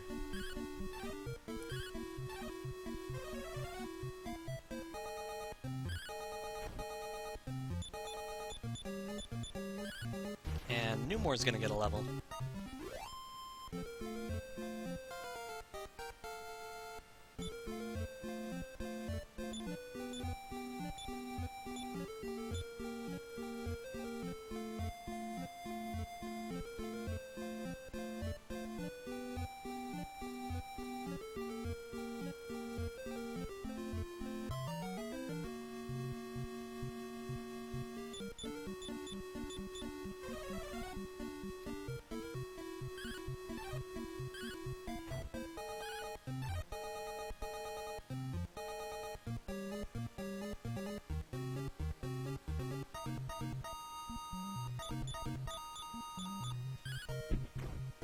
One more round for this one.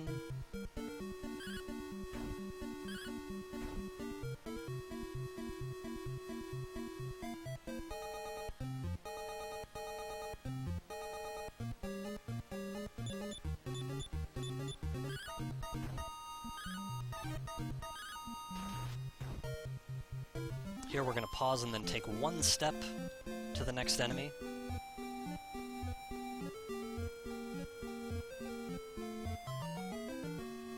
Two-rounder.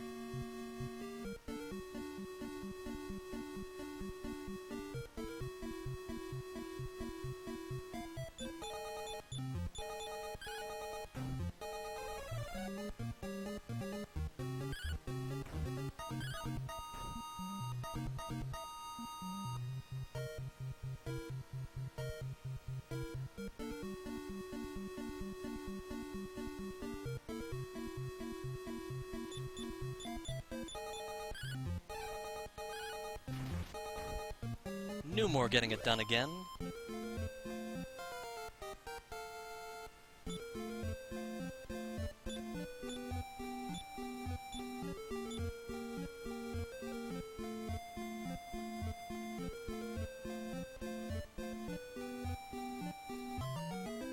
And a quick 1-rounder.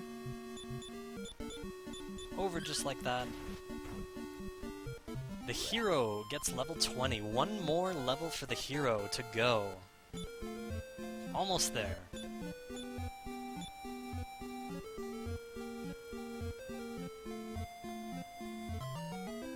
This is another 1-rounder.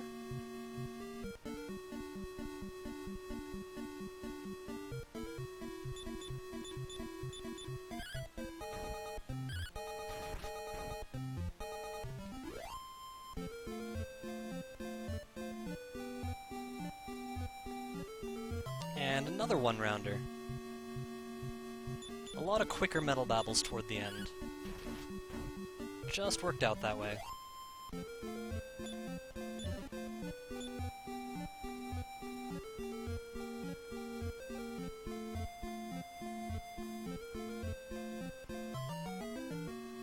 This is a 2-rounder.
Newmore finishes it off.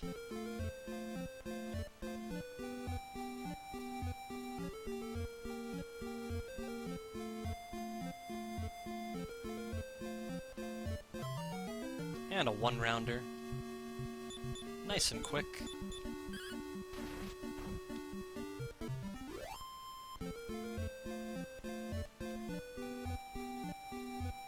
Nice. This one's a very quick preemptive again, just a two-rounder. Both the attacks come very early.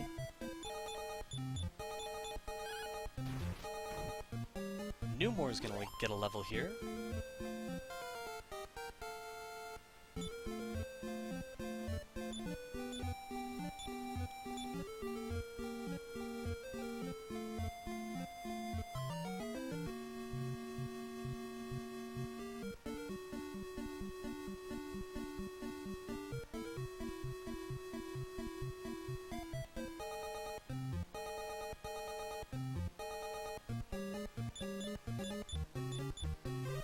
Three metal babbles to go. We are almost there.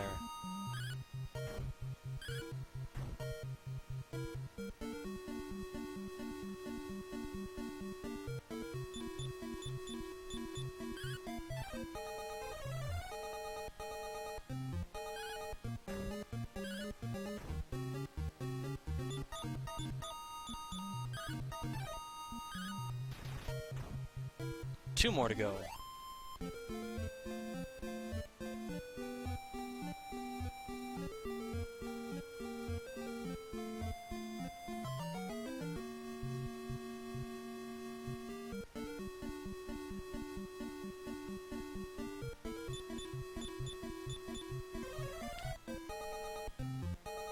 This one's another two-rounder.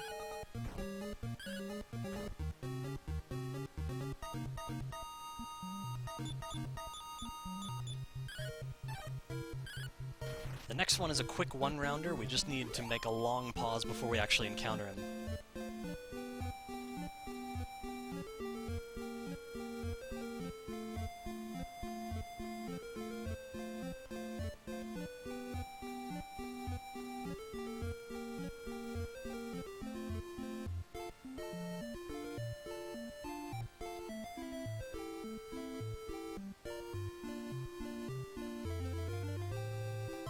And here it is.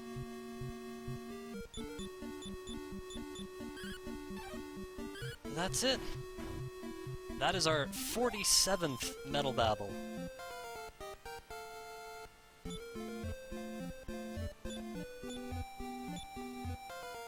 Getting our hero to level 21 and also Peta to level 16 in the process.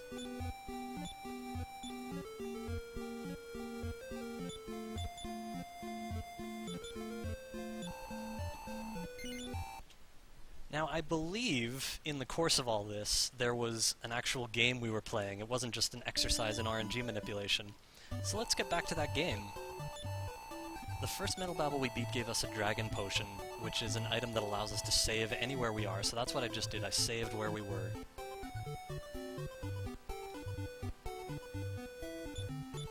You can see we still have our levels. And I reset to get back here. This was the quickest way to get back without losing any party members.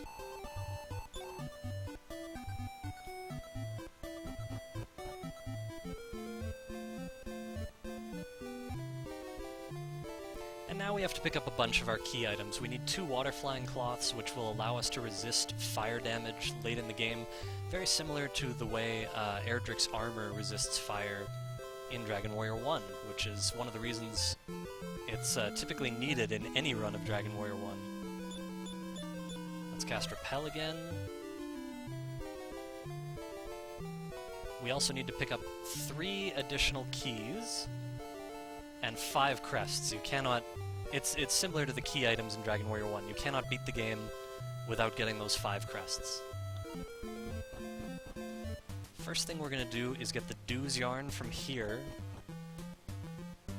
And it's on this floor, but it can actually spawn on any square, so all you have to do is stand on one square and keep searching until you actually pick it up. This will work on any square. We got it on the 5th try.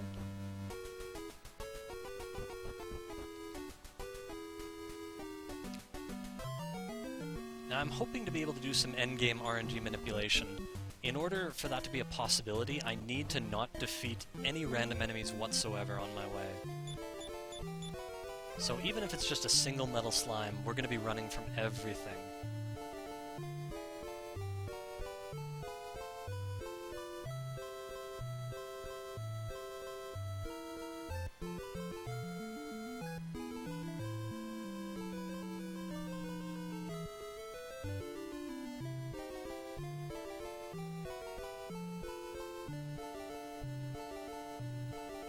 Probably need another rappel. There's the island.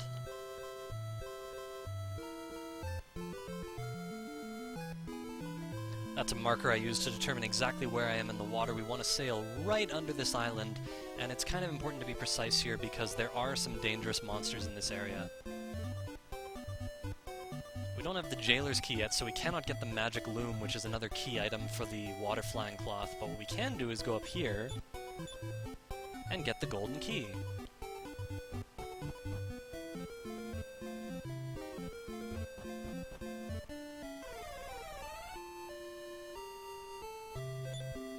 Hero is going to drop his Cloak of Wind. We don't need that anymore. We're making room for Erdrick's token, which we're going to exchange for the Helmet of Erdrick.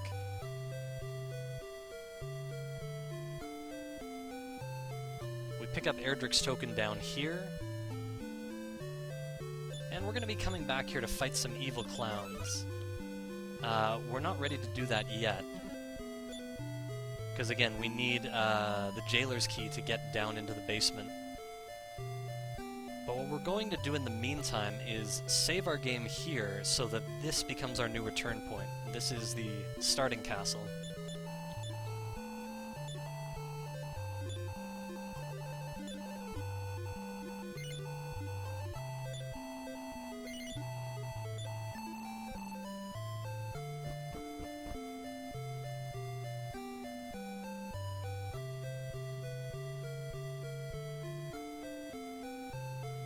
Alright, we're going back through here to our ship. We're first going to cast Repel.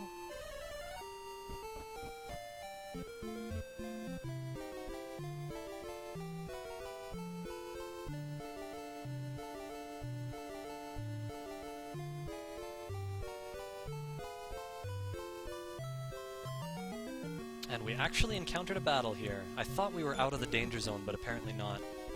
Fortunately, we were able to run the first try. These travel doors become very useful for getting to a lot of locations really quickly. The same thing happens in Dragon Warrior 3. They put those travel doors everywhere. They become very useful. So here we exchange the Erdrick's token for the Helmet of Erdrick. And in this corner here, we pick up our first crest.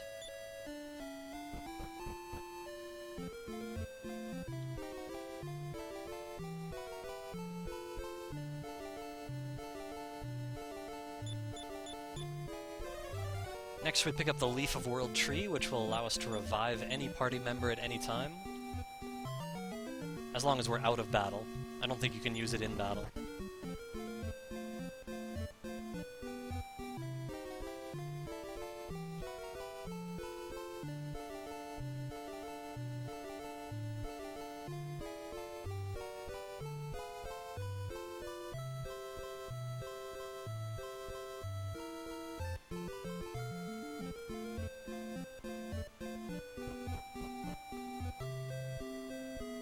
Okay, so the hero is going to drop that iron helmet that we got from that early metal slime. No use for it. And we're going to replace it with the Shield of Erdrick, which is very strong. And we're going to equip the hero with his new shield and helmet.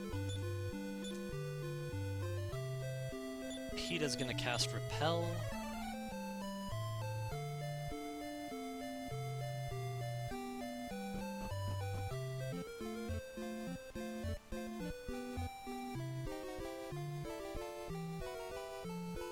Next stop is Welgarth, where we get the Jailer's Key and the Watergate Key. It will not be our only stop there. We'll be coming back later for a Shield of Strength as well. That'll be the best shield for Newmore. I'm actually kind of surprised he can use it. It's a good thing. Newmore is going to drop that antidote herb we bought to make room for this. Oops. And here we have to pretty much hope this shopkeeper doesn't go up one square and just ignore us altogether.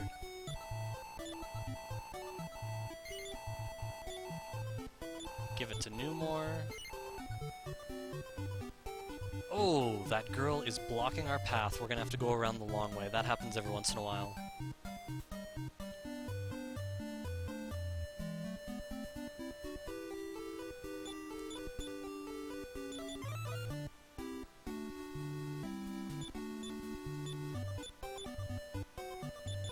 Now there's a hallway over here, but we can actually talk to this character through the wall, which is kind of funny.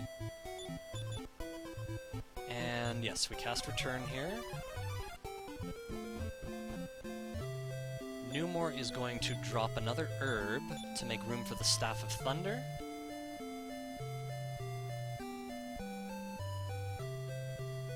And it's time to go fight our first evil clown. The evil clown in here drops a Staff of Thunder, which is actually a good weapon for Newmore. It's also good for, like, it casts a spell when used in battle. And it's an area effect spell, so it's pretty good for general game use. But it sells for a fortune, so all we're interested in is the gold we can sell it for.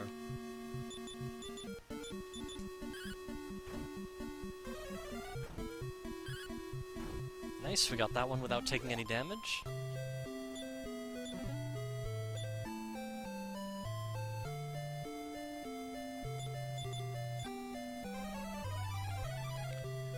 So we have to sell the staff, and then we have to save and reset. And that's going to respawn the evil clown that's in that basement.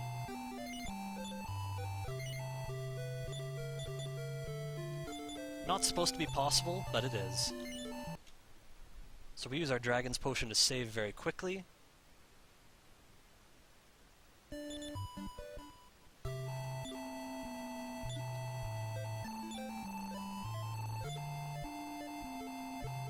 Yeah, this is much shorter than the Metal Babel farming, of course.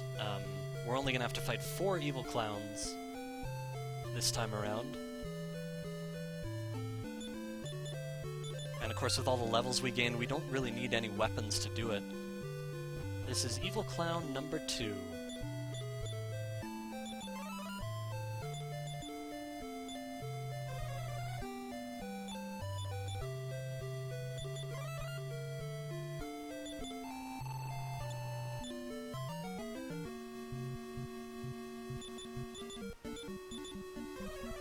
And he cast Increase, so he's not going to do any damage to us, which is great.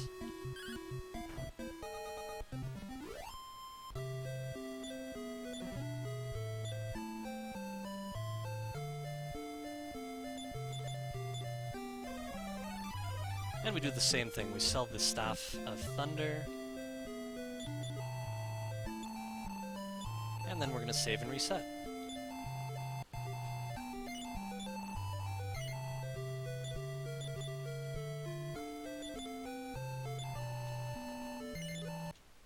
And you can see we already have a ton of gold. The next selling of a Staff of Thunder is actually going to max out our gold. We have a max gold quantity of, which is a number that many of you will find very familiar.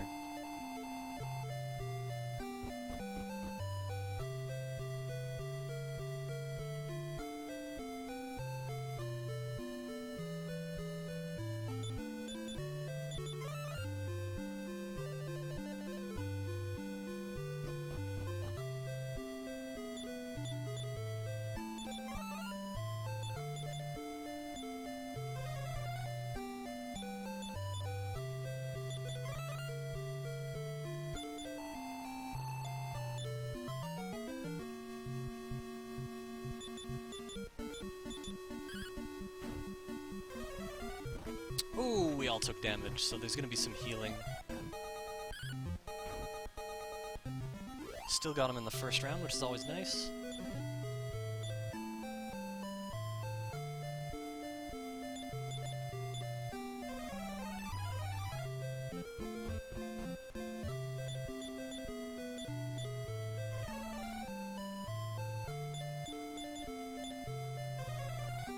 That's probably enough for now, don't have to worry about the hero. Sell that Staff of Thunder. And you can see our gold is already maxed out. At 65,535.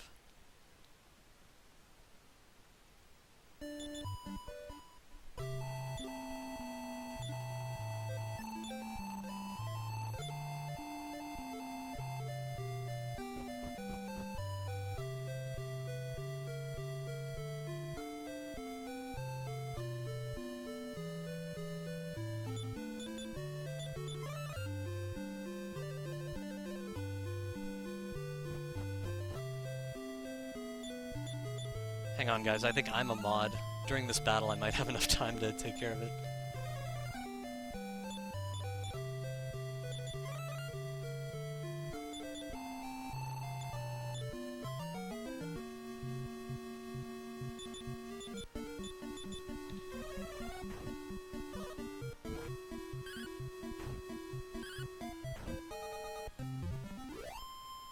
Hopefully I clicked on the right one.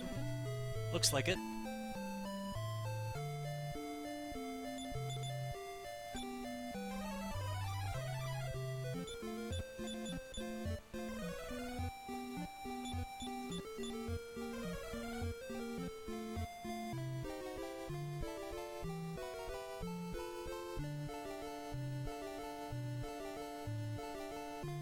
Hey, Cananophone's a mod too.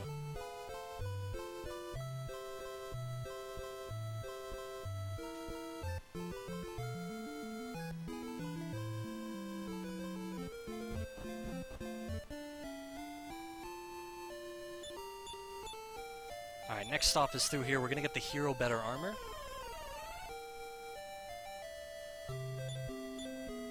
So we're gonna drop the leather armor. That one, right? Yeah. Yeah, I'm always worried about missing, especially in a busy chat. But I got it. So let's equip the hero with the new armor, much more powerful. And we go back through.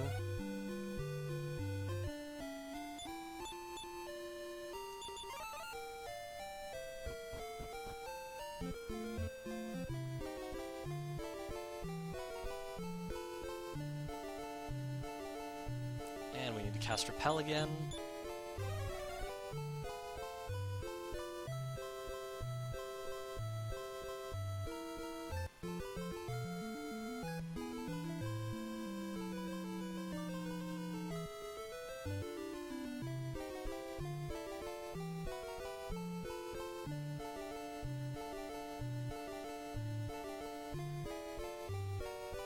A fairly long sail south here.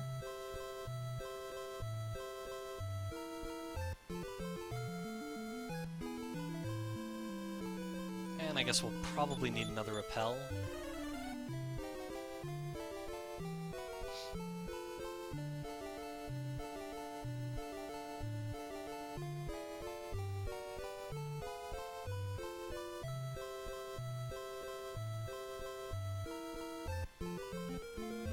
And again, Newmore's gonna drop an herb this time to this time to make room for his Shield of Strength.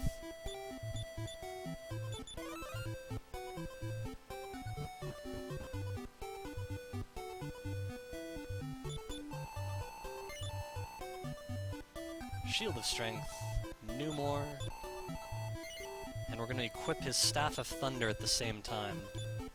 So he gets an attack boost and a defense boost.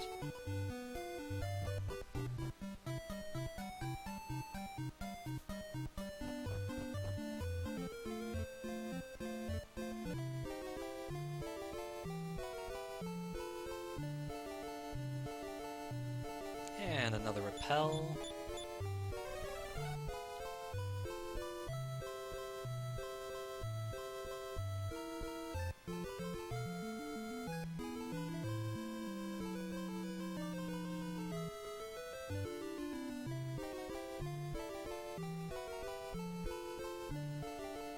So we're sailing to the town of Barren now. Barren is a town we'll be seeing a lot of in this run. It's a focal return point, It's also our gateway to the very end of the game.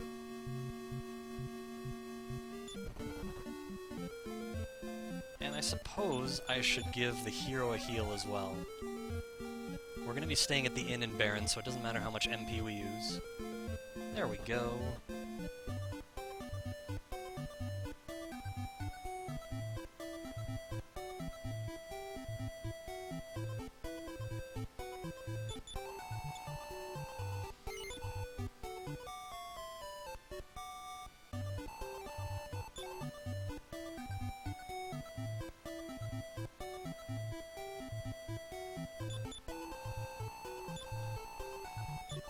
So we save to make this our new return point. In Dragon Warrior 2, you can only have one return point at a time, although there are quite a few of them, as opposed to Dragon Warrior 1, where there was only ever one return point, the original castle.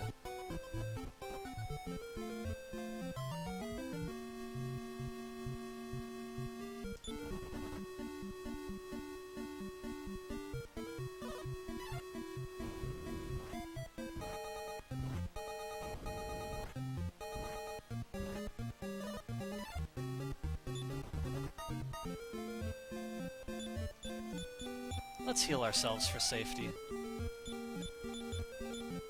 I don't want to have to worry about that extra damage. Again, it could be a dangerous walk down to the ship, so we just want to make sure we're okay.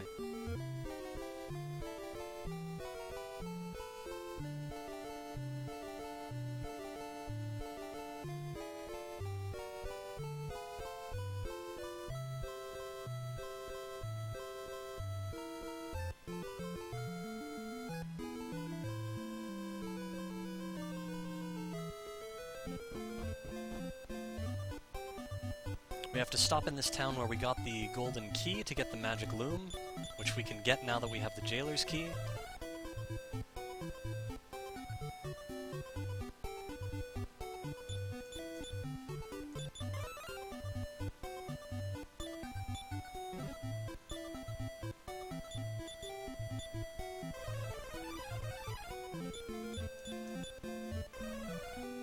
And now we take our first trip to the town of Thun, spelled T-U-H-N. Never been quite sure how to pronounce it, but this is another town we have to visit a multitude of times, and we'll always be sailing straight there from Baron.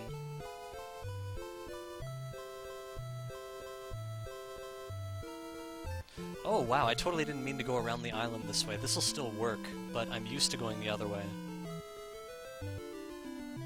Where's the river I'm looking for?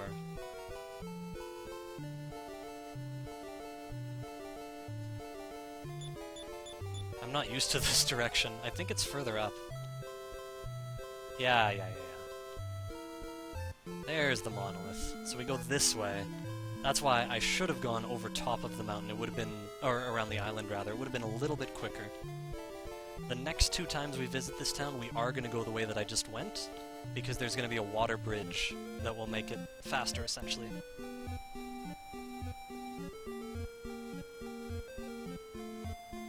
Nice lack of encounters up to this point, that was nice.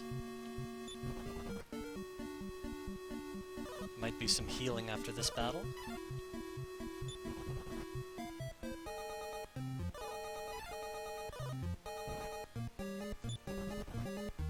Baboons can't even hit my hero. We're gonna heal the hero regardless. I want to keep everything safe.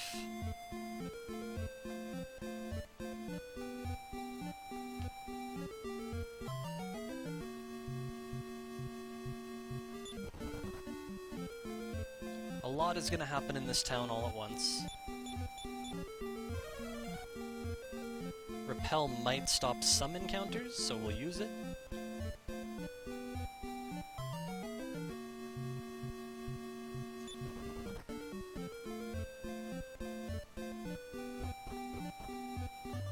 Alright, Hero is going to drop this medical herb. Numor is going to drop his leather armor.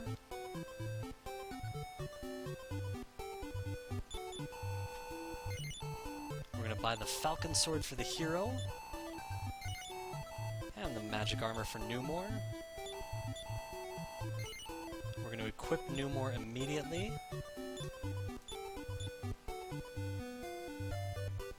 And it's time to go talk to the man known as Don Mahoney, who lives in this little hut here.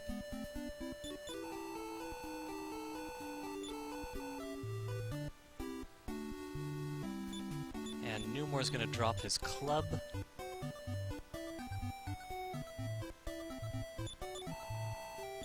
We're gonna buy a Dragon's Bane for each character.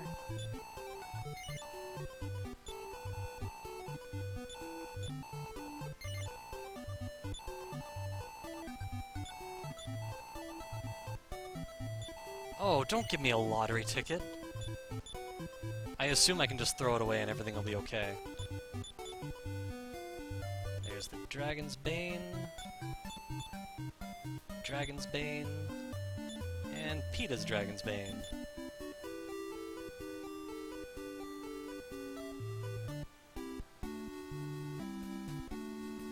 And just to make sure there are no mishaps with the RNG, I want to make sure Repel wears off, so I'm going to take some extra steps here. There it goes. That wasn't too bad.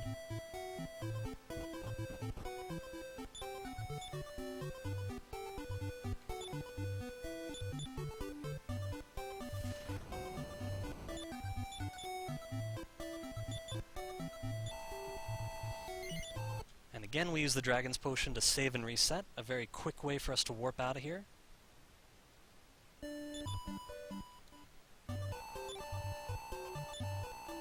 Yeah, we've got one crest so far. We're going to be picking up the rest pretty soon. In fact, I think we're just about to get 2 of them.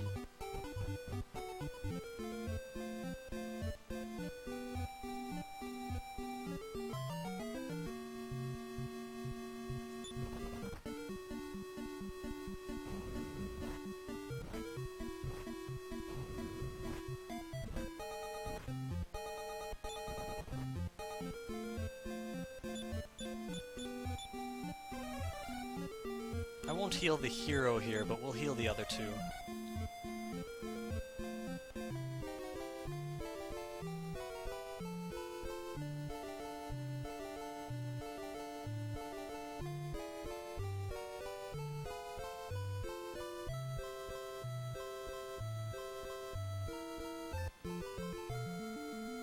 So we've given our Loom and Doo's Yarn for a Water Flying Cloth, and it's a very famous glitch that if you go back for a second Loom and Doo's Yarn before you get the first Water Flying Cloth, you can actually end up with 2 Water Flying Cloths.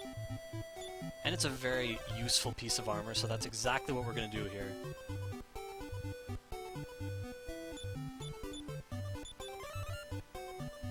Pick up our second Loom.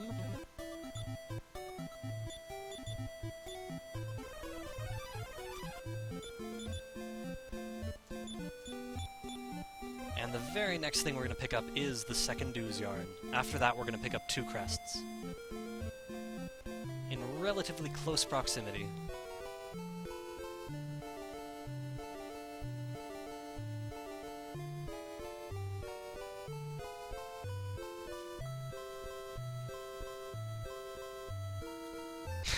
Yeah, I guess if we're using the Dragon's Potion multiple times, we're just taking a small sip out of it. Totally makes sense. We're gonna need another Repel.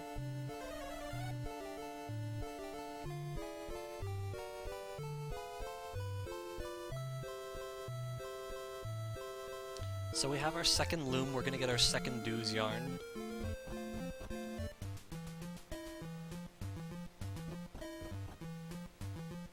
Yeah, the developers intended for it to be PETA's armor. There's virtually nothing good PETA can wear in this game. Second try Doo's Yarn, hype. But yeah, the Water Flying Cloth is by far the best thing in the game for her.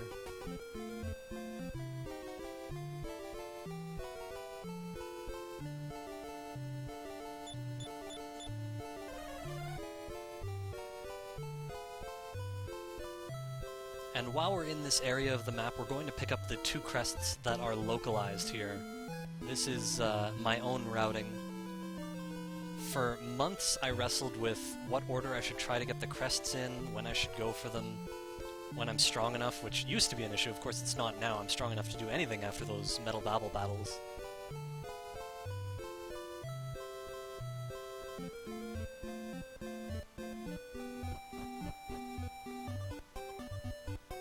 So yeah, we're just gonna go straight for the crest. Then we'll stay at the inn and go for the next crest.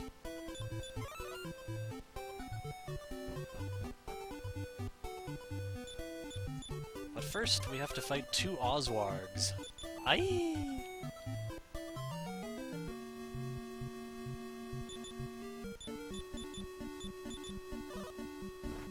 And this is the magical moment where Numor gets to use his Staff of Thunder and hit both enemies in this battle. Very useful. We're already down to 1 enemy, so things are pretty safe. I guess we can just parry with the princess. We search here for crest number 2.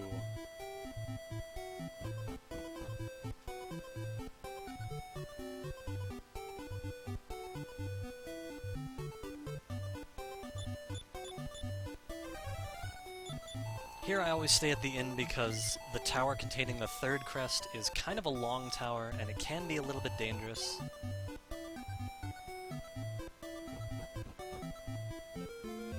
So I like to make sure I'm healed up.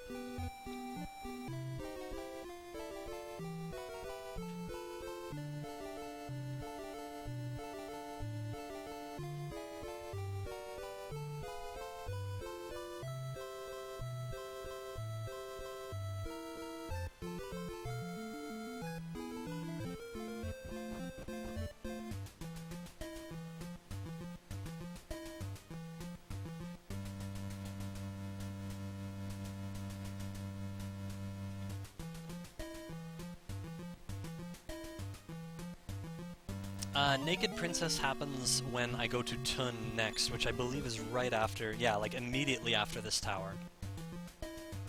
We're gonna go to Thun, get the princess's water flying cloth, and also exchange the 2nd loom and yarn, which we will later get the 2nd water flying cloth for.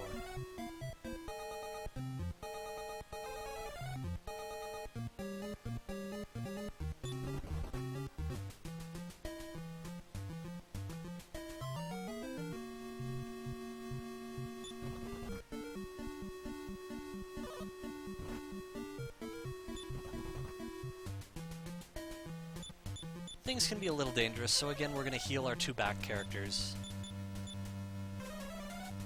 The hero is very beefy, he doesn't take much damage from anything thanks to his awesome shield and helmet. So I don't worry about him staying at max HP as much.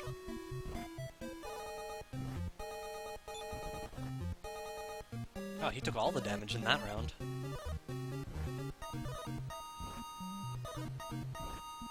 Oh, there, Numor took a sliver. This time I'll heal the hero because he's been put below 70, he's taken a lot of damage, so we'll heal it back.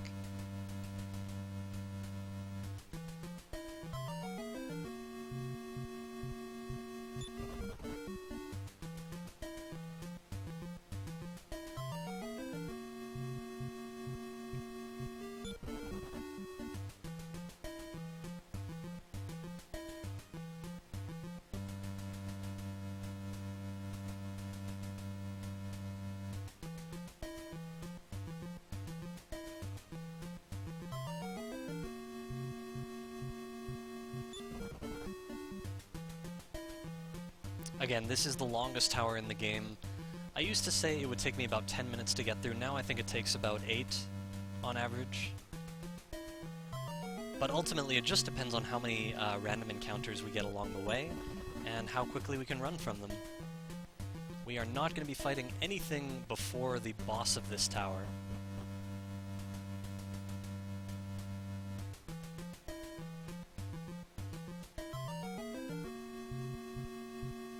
And it's a very big tower, like, in addition to the path that I take, there's a lot more stuff in here for you to explore.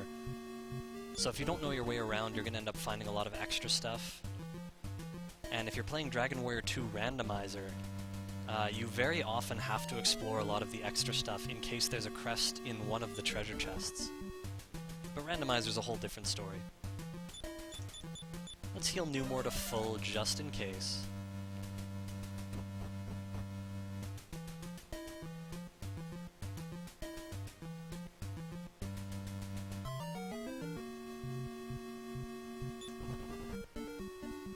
Always nice to see a single enemy battle.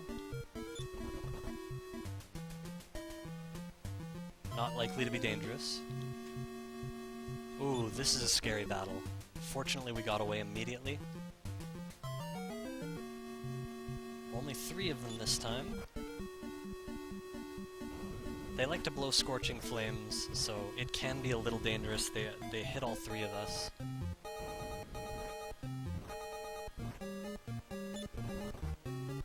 Uh-oh, this could be trouble.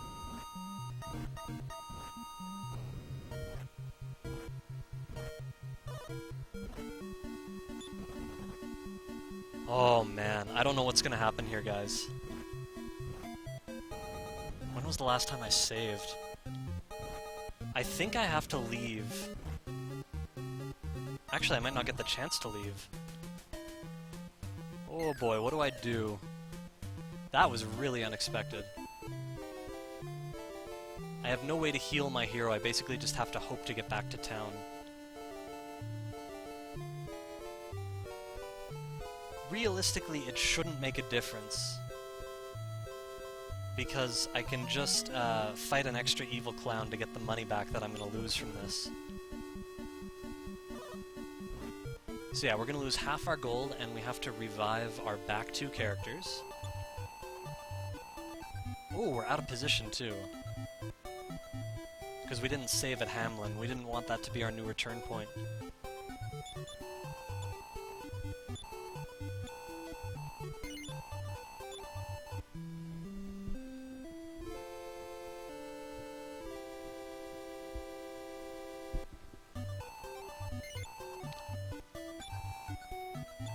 So I'll tell you guys right off the bat, I was doing some RNG analysis today, and I have reason to believe that just this act of dying and being transported back to another town is going to prevent us from being able to do any endgame manipulation. So I just want you guys to be prepared for that possibility.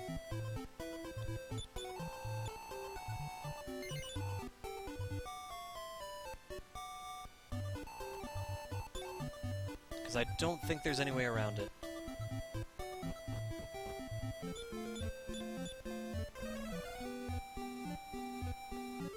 Based on what I observed today. We'll see, I could be wrong. But basically what this means is we're going to have to, if we want to get the Sword of Destruction at the end of the game, we're going to have to... it's just the way the RNG works, DW Edit. Some weird things happen when you go from town to town.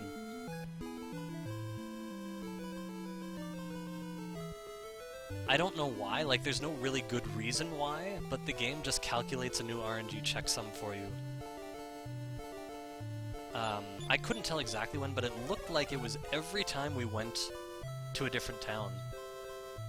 And I certainly hope I'm wrong about this. I hope that the passage of a large amount of time will give the RNG the chance to straighten out or something, but I'm skeptical. So we'll just have to wait and see. Here we are back at our tower.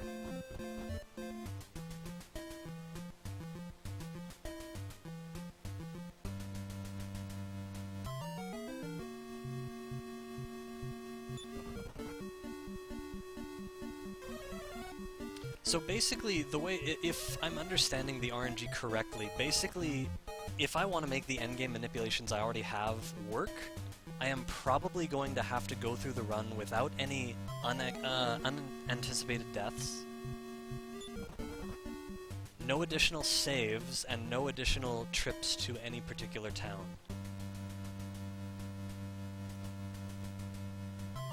There is a chance that I can do additional RNG refinements and check some additional paths. But ultimately, either way, I'm going to make more advanced manipulations, and hopefully I'll be able to, for example, manipulate my way through this tower without encountering anything in here in the first place. That would be nice.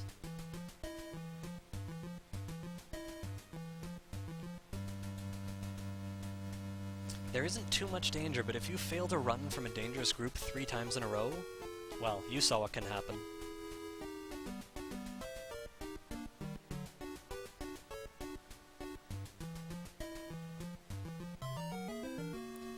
So for now, I will just play everything as normal and hope for the best, and we'll see if we can set up our endgame manipulation, but my guess is that it's not going to work. So we'll just have to beat the end of the game as normal. If I'm right.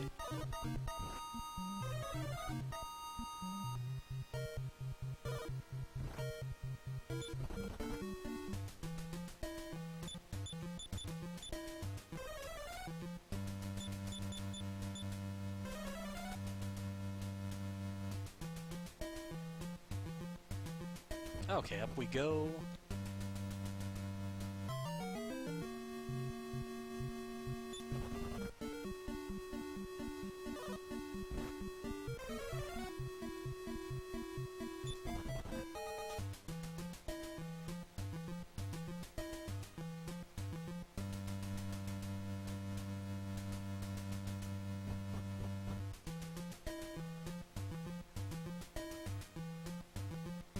So hopefully no problems this time.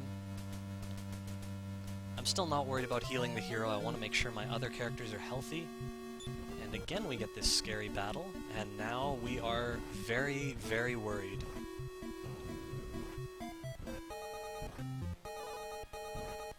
Hey, two of them actually attacked me. That was nice. So hopefully we get away this time. No. Wow, Dragonfly Disaster. I wonder if I'll even be able to heal my characters now. I was really trying to avoid saving in the hopes that I could preserve the RNG in its current state. This is extraordinarily bad luck. I've never had this happen. 2 deaths in this tower. Like, it's slow sometimes, but it's never that dangerous. And I'm usually pretty careful about it too. Oops. Hopefully I have enough gold left to revive my characters. Okay, we do.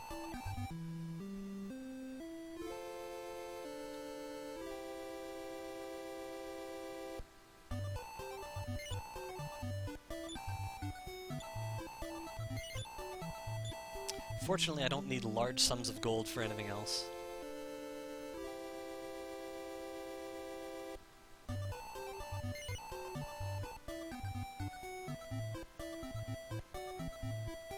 So again, we'll take an in trip.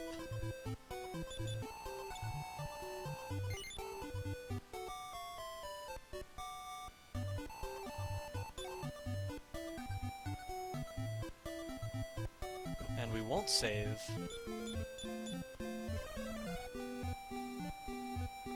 And again, we'll just go back for that crest again.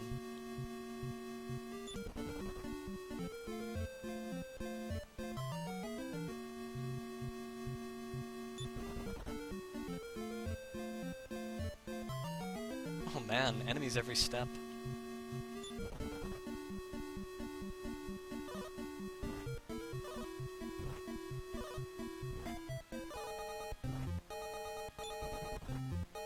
Well, no one got poisoned.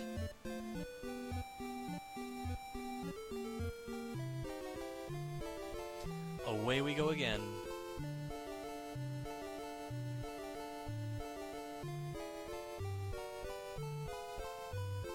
Yeah, personally I was always used to Dragon Warrior since childhood, so...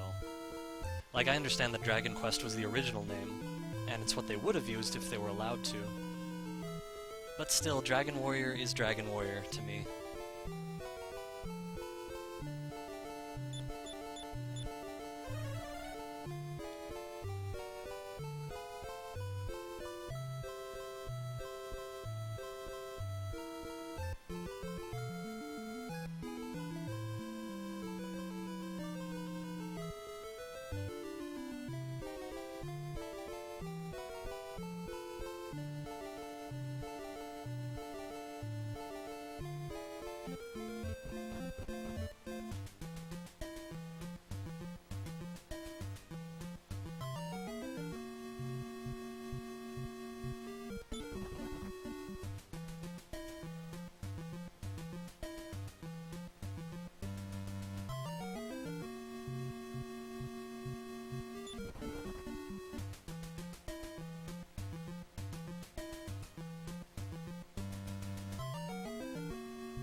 Okay, we'll give a couple heals here.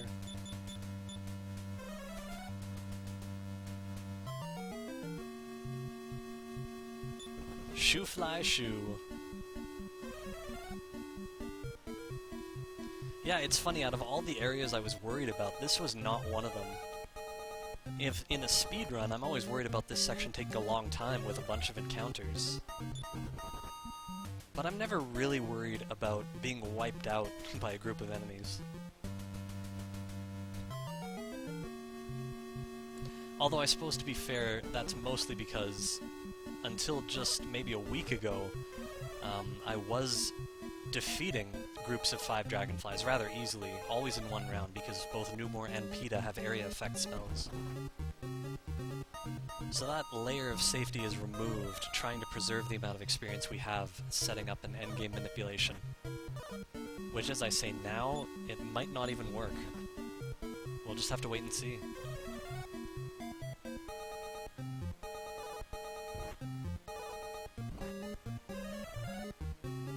Everyone is fighting Numor here. It is incredible the run luck I'm having, or lack thereof. Every time you try to run from a group of enemies, you have a 2/3 chance of running successfully. So I think this is my 6th consecutive failed run attempt. My record is 7, which has happened multiple times, but it's very, very unlikely.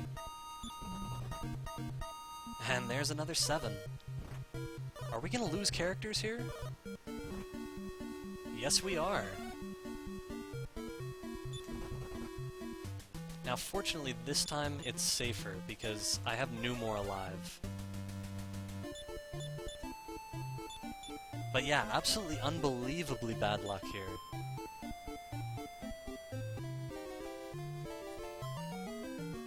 There is a town nearby. We're gonna have to go there and heal our princess. Yeah, the funny thing is, if an endgame manipulation still did work, we would still probably be on world record pace here.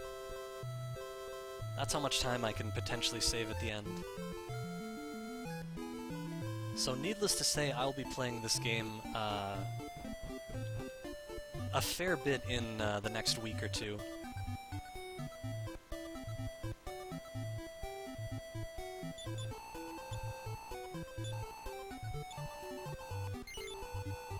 Alright, we're running out of gold, but we have everyone alive.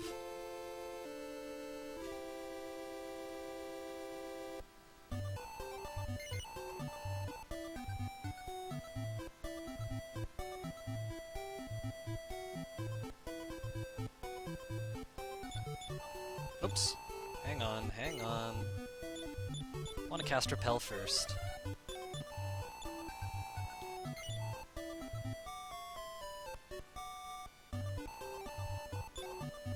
So yeah, as we draw towards the end of the game, I might consult with the people who are running the event and make sure that we're not running too late or anything, like if I have to go over 3 hours.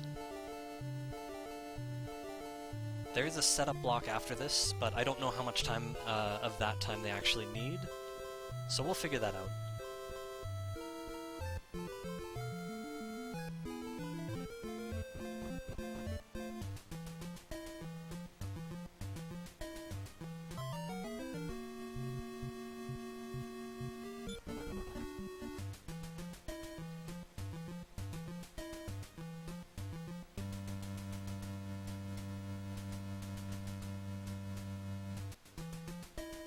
Alright, our 4th entry into this tower. Very, very unlikely that we would have luck this bad. Let's see what happens this time.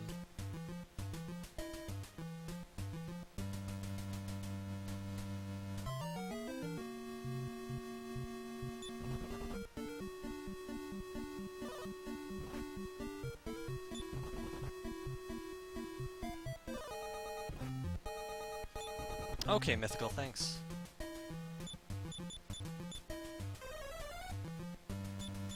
And I'm just gonna keep my 2 back characters at full health at all times.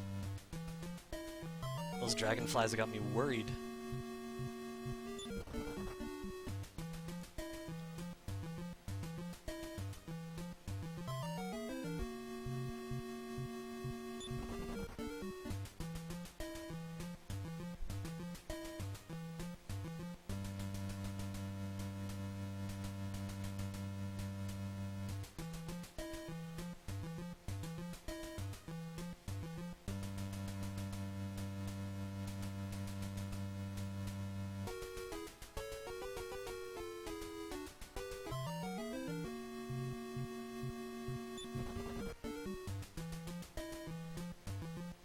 Yeah, on the old route, I was always getting, actually, I think it was 3 shields of strength that we would get. Oh, no, because the hero would already have, he would already have the Shield of Erdrick, but we would get 2, one for Newmore, obviously, that he can use, and I would still get one for the princess so that she would be less likely to run out of magic healing other people. So she could at least use the shield to heal herself. Alright, we're in Dragonfly territory. Let's see what happens this time.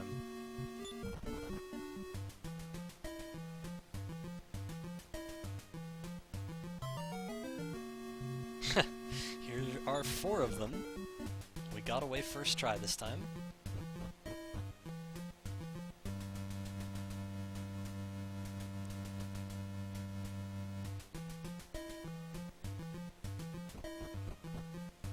And I think in this area we're more likely to see more difficult enemies, which ironically are safer now.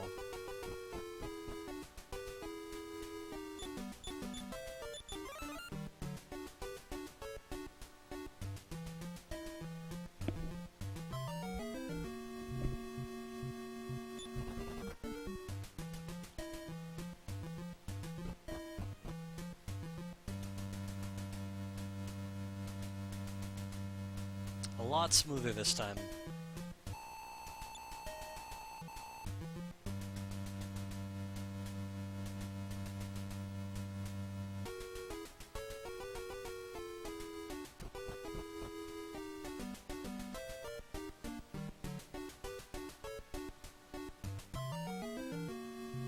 Uh-oh. We're in trouble again. We're gonna take a lot of damage just from this one round. And if we can't run next time, they might wipe us out.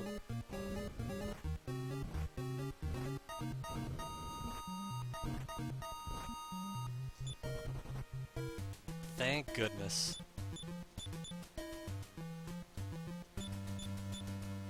We're gonna heal everybody without moving.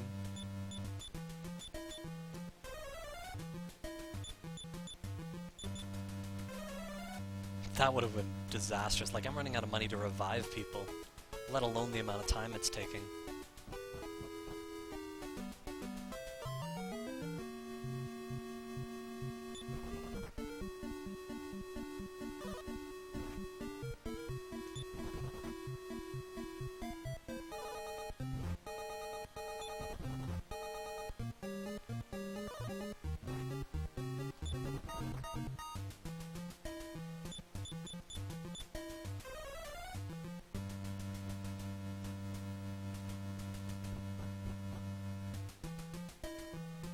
This is the second last floor.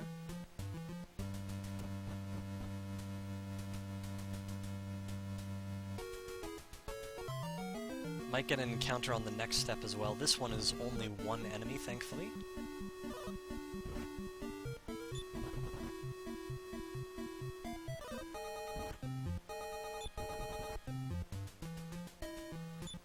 Pretty bad run luck everywhere I go.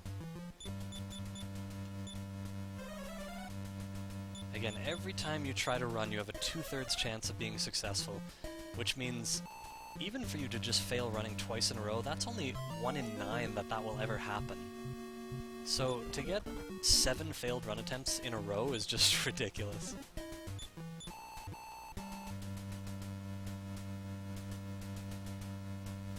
This battle, however, will be no problem at all.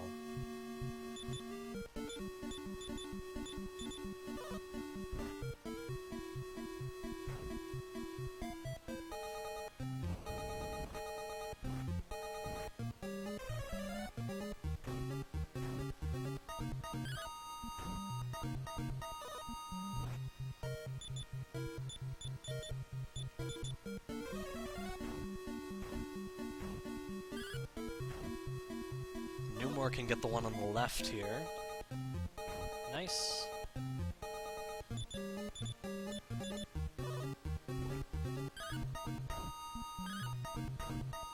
And that's it. That's crest number 3, finally.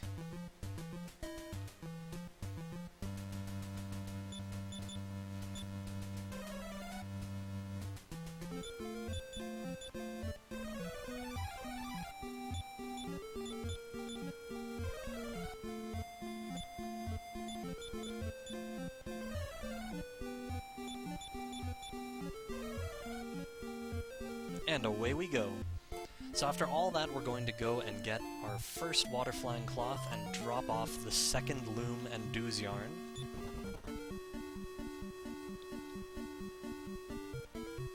Assuming we survive, of course.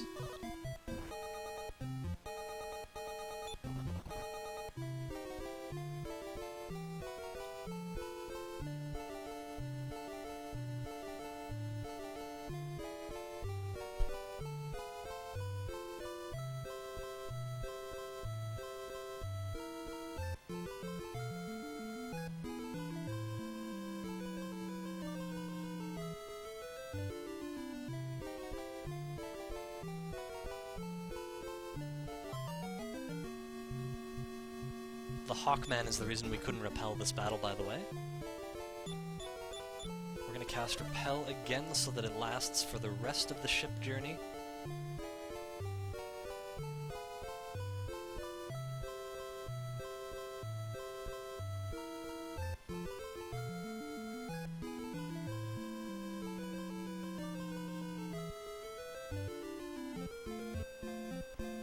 That wasn't so bad. So yes, PETA is going to drop the clothes.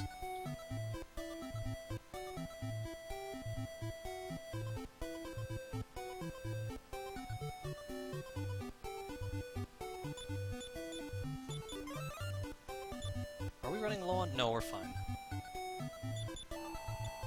We have to talk a second time to trade in the second loom and yarn.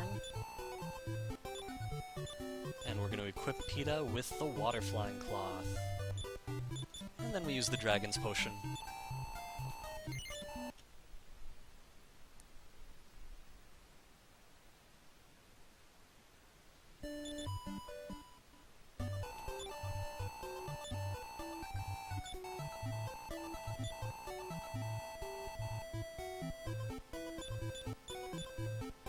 We're going to go right back to Tun immediately to get our second water flying cloth. We are also going there to get the moon fragment from the nearby tower.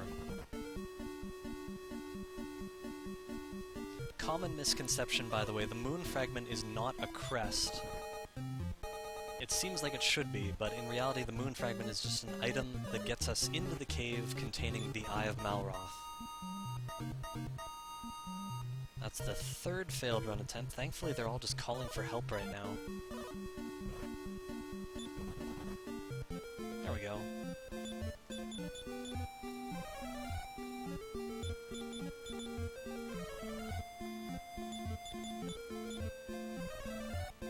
Keeping ourselves healthy.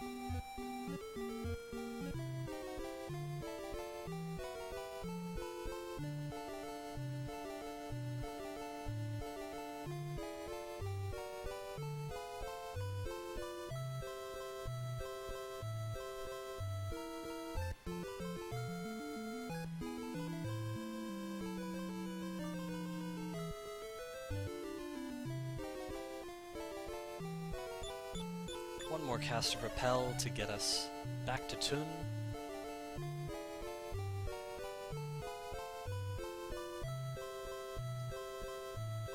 And this time there are very few encounters along the way. I like this. Makes it seem like we can make up for lost time.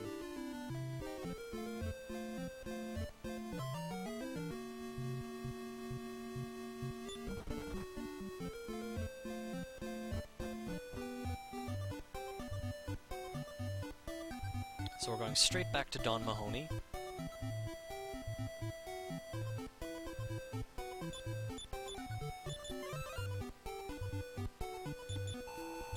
There we go. Now, Newmore has to drop something. We'll drop an herb. And he gets the second cloth. And he will be using the magic armor again later. But not for a while.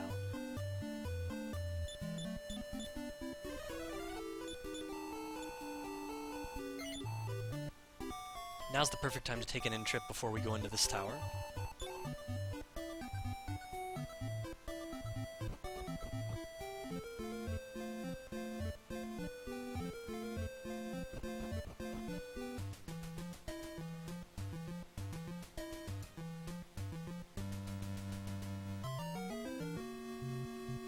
This tower is not without its danger, but ultimately, in order for things to go wrong in here, we would just have to fail to run from one group for a long time. Not very likely to happen.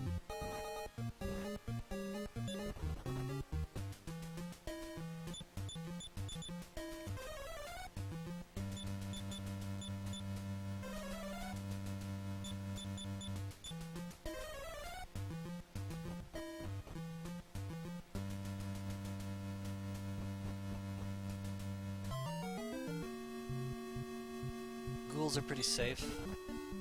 They do very small bits of damage with their fireballs.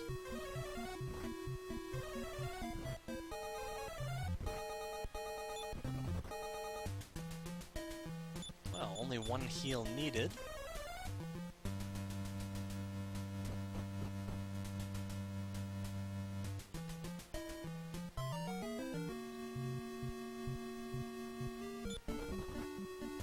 Yeah, the clowns, they're pretty evil.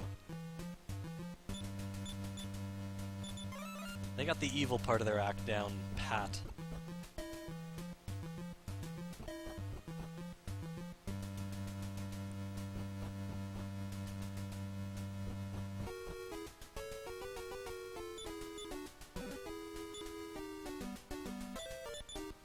So there's our moon fragment.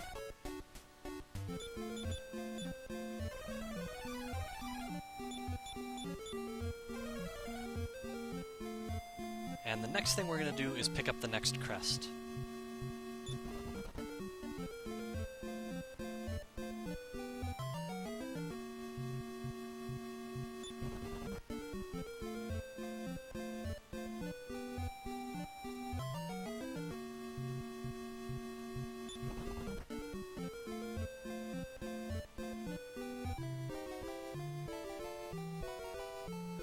So we're nearing the end game already, which is nice.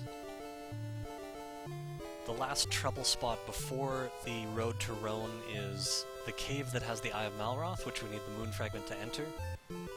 That's going to be coming up shortly.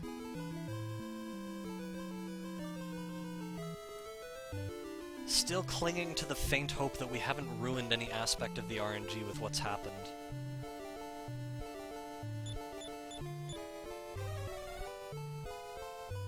Again, based on what I saw today, I don't like our chances, but I am still going to try to preserve everything I can, just on the faint hope that everything will work out.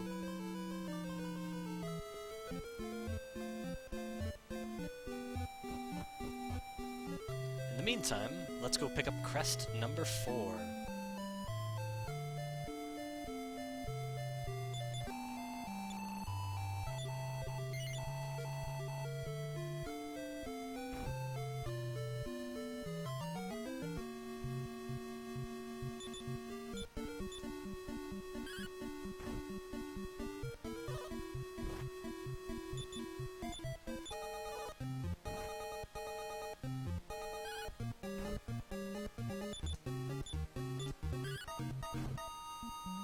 I thought we'd get him there, but it'll be a 4th round.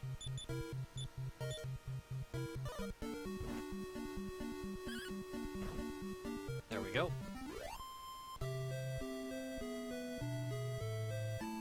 And the king gives us crest number 4.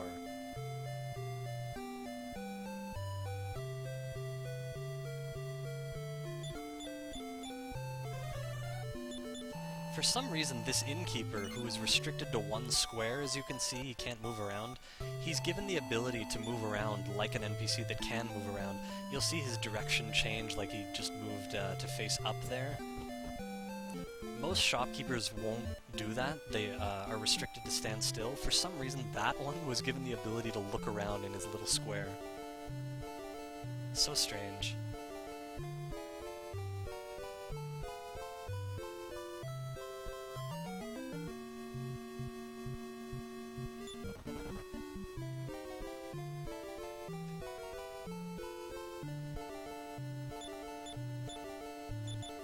So we use the moon fragment to get into this cave.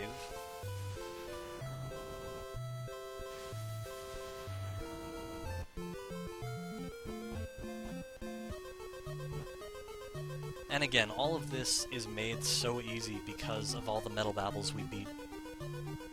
All all our characters are super strong. I don't have to be concerned with getting them weapons throughout the middle game.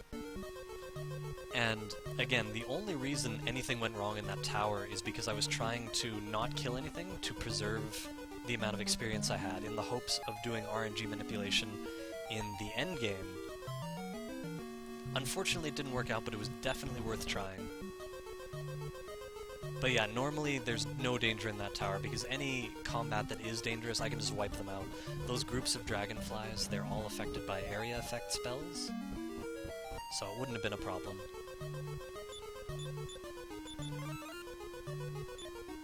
We better heal the hero here.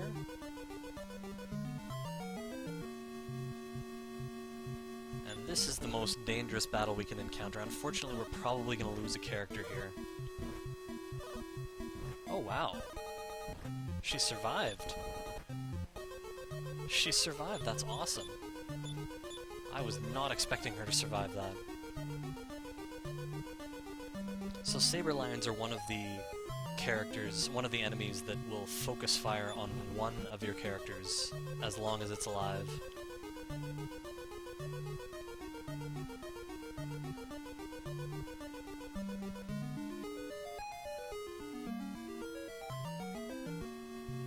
We're not out of the danger zone yet. I think it's still possible to encounter groups of Saber Lions on this floor.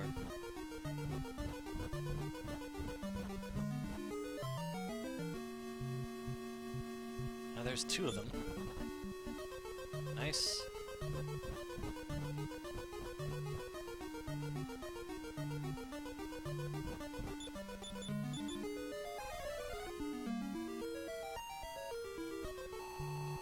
Alright, the final boss of this cave.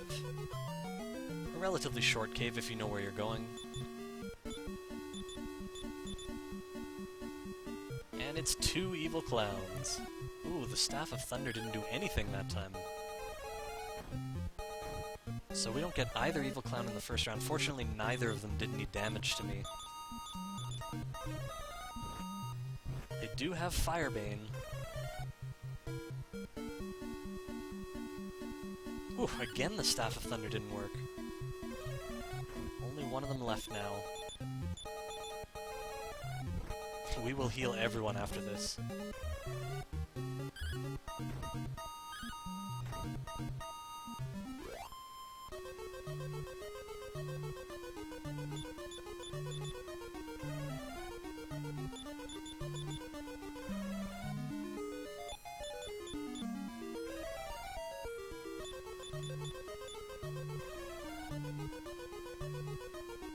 We still have to take a short walk into this little dead end here to pick up the Eye of Malroth.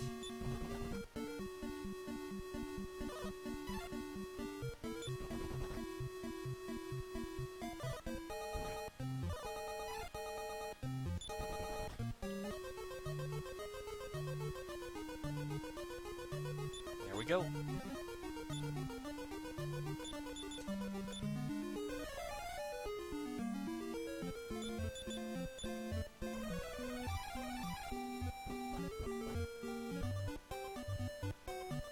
And here we're going to save before continuing on because... Oops. The upcoming cave can be somewhat difficult. But we don't have to go talk to the guy, we can just use our Dragon's Potion. Because this is already our return point.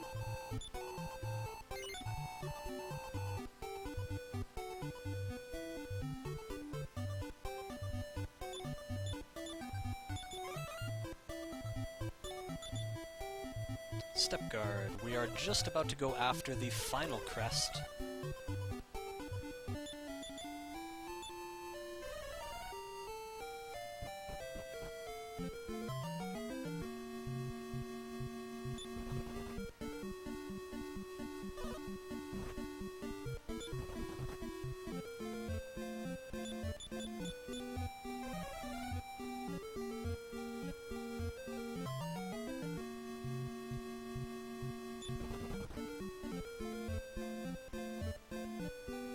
I think the hero will still take damage from this swamp, yeah.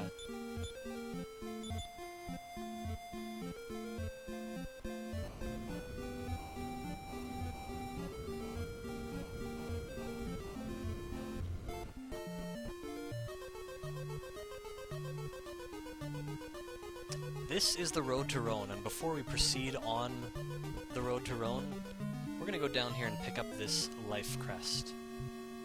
The encounter rate down here is the highest encounter rate in the game. You'll notice almost every square we step, we're gonna be encountering Horks. They call this the Hork Pit. It's literally been every step so far.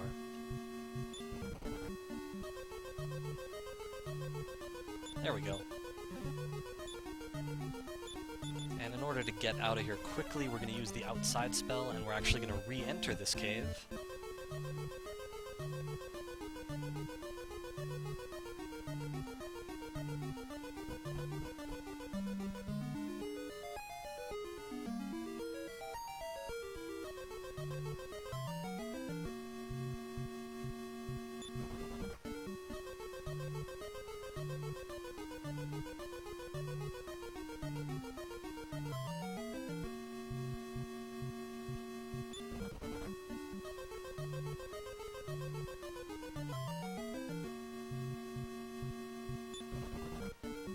I don't think these guys do any damage, but they I think they can rob us of our magic.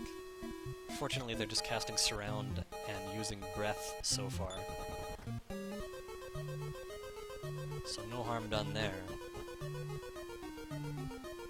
Next thing we're going to pick up is Erdrick's armor for the hero. We're finally going to replace that armor of Gaia we picked up in Osterfair.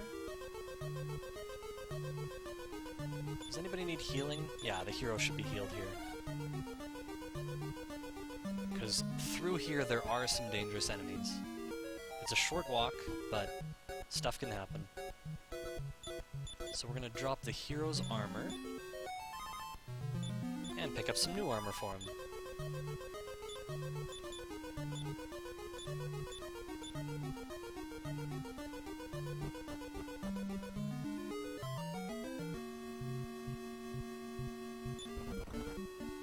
Okay, we got away from that encounter. As soon as we go back down here, the enemies are going to be a lot easier. Mostly we're going to see gargoyles and orc kings, neither of which do much damage. No problem there. I believe the gargoyles can also cast Stop Spell, which makes them even less dangerous.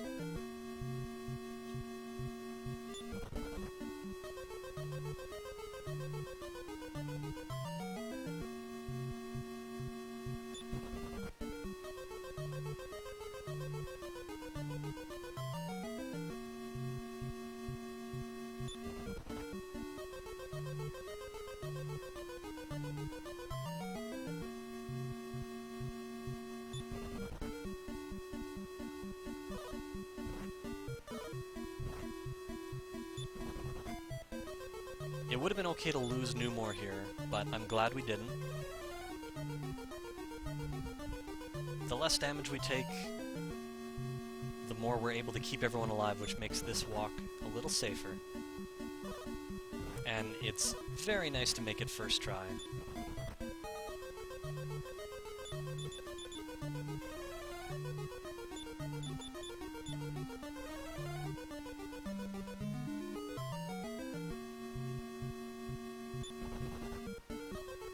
There's a metal babble we won't be attacking.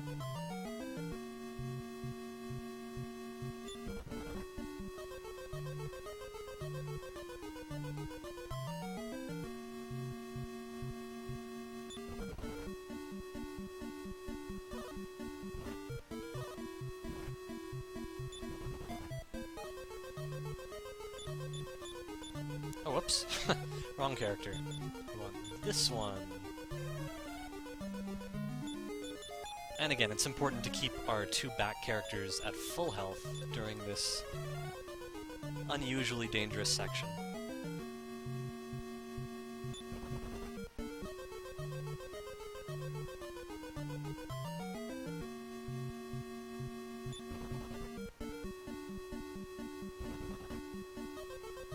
Always amusing when an enemy blocks us from running only to run away itself.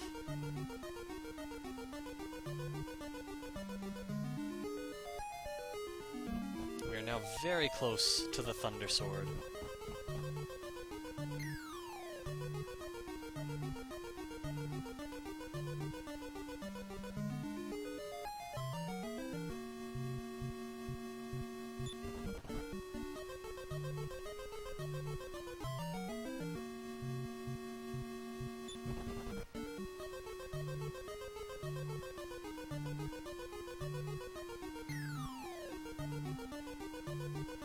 go, we landed right on it. Gonna drop his old sword. And equip the new sword immediately.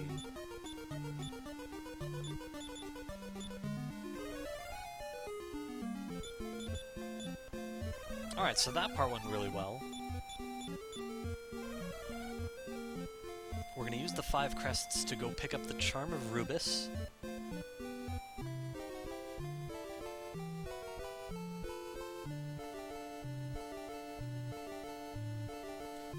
And I guess we'll still try to set up our endgame manipulation. I honestly don't know. For all I know, it might still end up working out.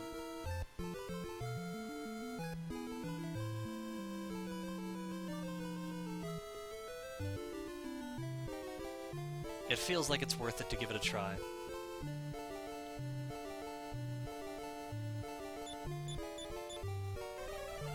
If it works, we could save a lot of time. If it doesn't work, we probably won't lose much time.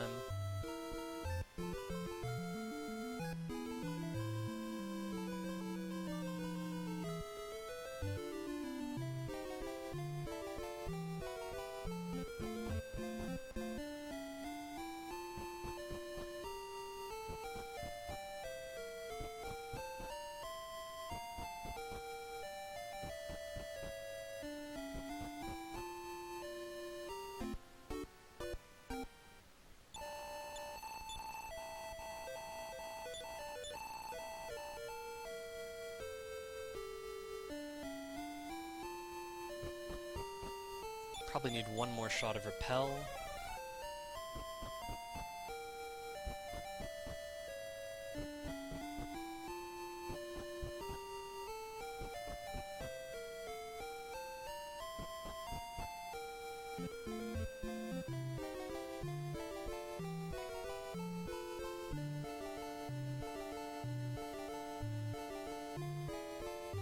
Oh, you know what? No. There's no way it can work because I have to fight extra evil clowns anyway because of all the gold we lost. We know it's not going to work, so let's not waste time trying to set it up. I'm glad I realized that.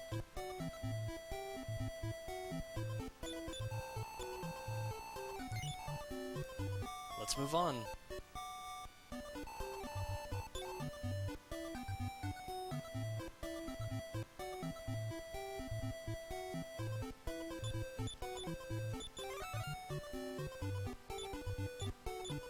Oops. No, that's the wrong spell.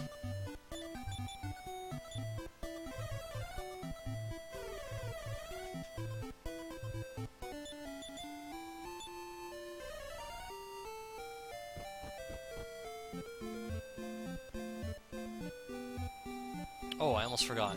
We do want to save, so we'll just use the Dragon's Potion to save.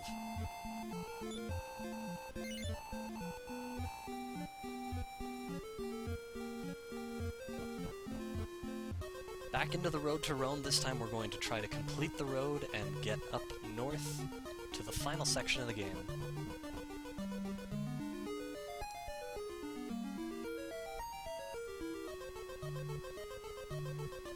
Funny thing is, even after everything that's gone wrong, we are not in bad shape right now. Like, even for my 3-hour estimate, we're not in bad shape, especially if I'm able to get the Sword of Destruction immediately.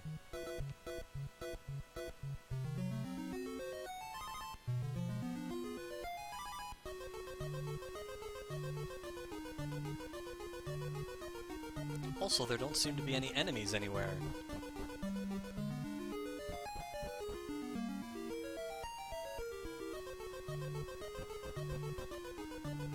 Oh, this is interesting. There we go. I was beginning to wonder. I was hoping the Metal Babel would run away.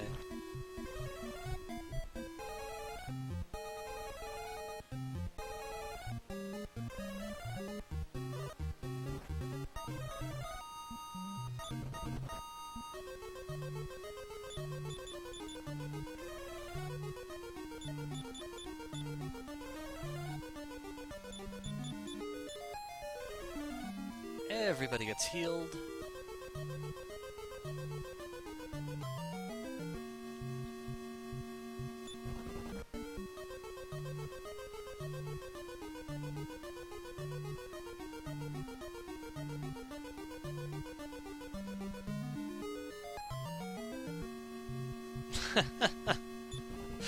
You thought I died on purpose in that tower, like 3 times?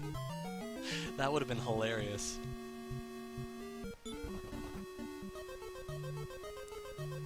Now, with everything that I've learned over the past couple weeks, I don't feel bad at all about the fact that I didn't get to use endgame manipulations in this marathon because,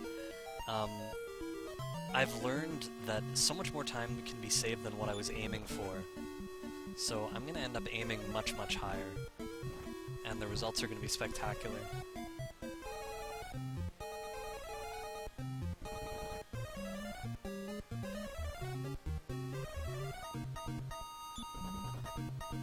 Alright, again we're gonna give everyone a single heal.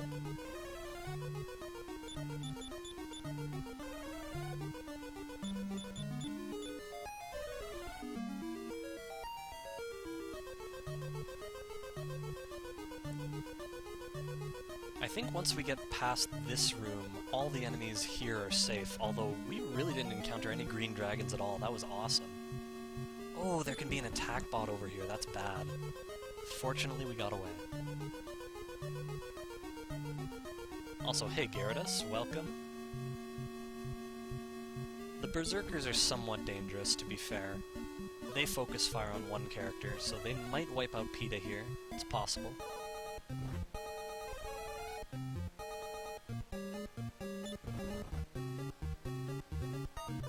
Losing PETA is not the end of the world.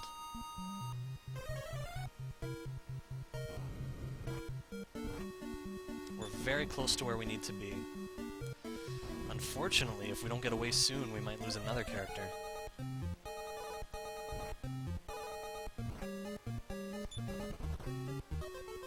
Good stuff.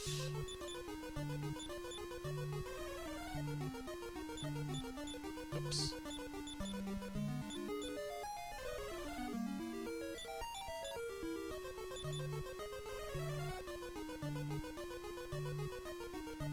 Alright, we're out of the cave, but it's not over yet. We still have to make it to the next location so we can save. We have some Cyclopses to worry about. Uh-oh. I really wanted to conserve our leaf. Hang on, does the hero have space? Oh, we can drop the silver key.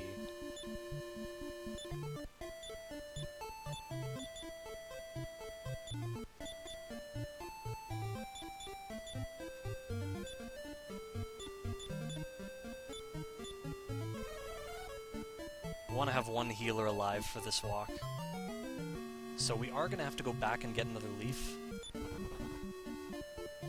But this will give us a much better chance of survival to this save point. It's actually very close by right now. But there are still things to worry about.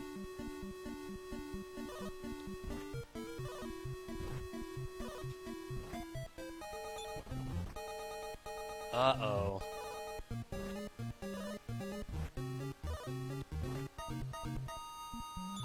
Oops. Oh man, that is so unfortunate. So yeah, we did save before this, so we can just reset. That's the quickest way to revive everyone.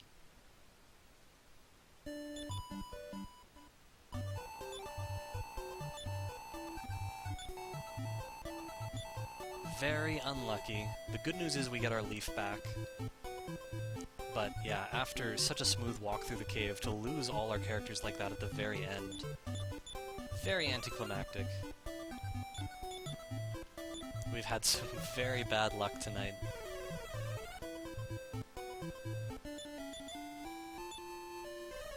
Let's try again.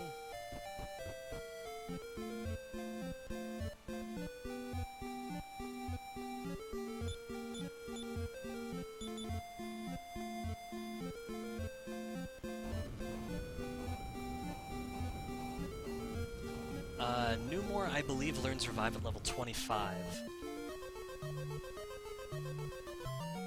And that is actually the reason, that was actually the basis for our grinding before there was RNG manipulation. We would get the hero to level 26 or 27, but it wasn't about the level the hero got. It was about getting Newmore to level 25 so that he could revive people after, say, Atlas defeated a character. We would still keep the Leaf, of course, but ultimately the Leaf would just be for reviving Newmore. Newmore would revive anyone else who got defeated.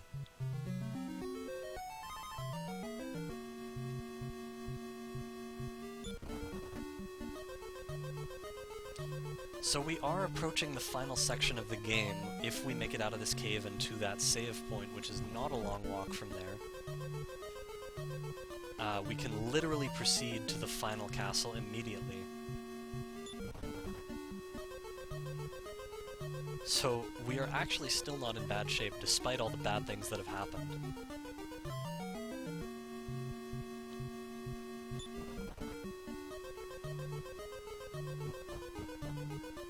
So here's hoping for the best. So far we've been able to run from everything first try, I think. Until now. Only one Berserker, so this is a less dangerous battle. He's also attacking the hero, who can take a few more extra shots. We'll be healing everyone after this one. If we get away, of course.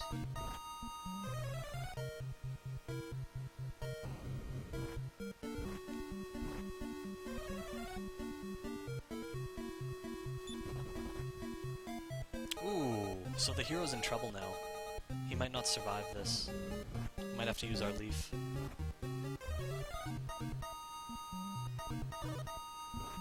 Yeah. Oops. We did get away, though. At this point, I just want to try and save us as much time as possible, so we are going to try and make it up here.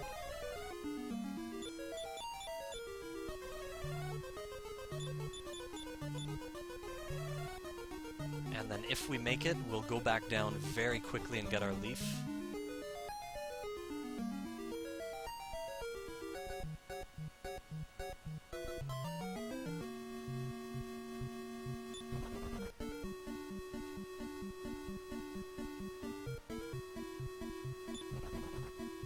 I suppose technically I can fight random enemies now, but it's also faster to proceed the way I'm going.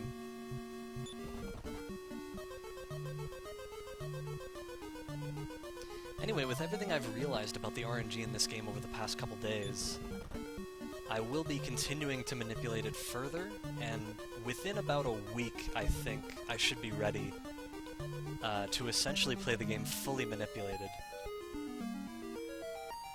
And I'm confident that I'll be able to save more than a half an hour, and maybe as much as an hour. We'll have to see how it goes.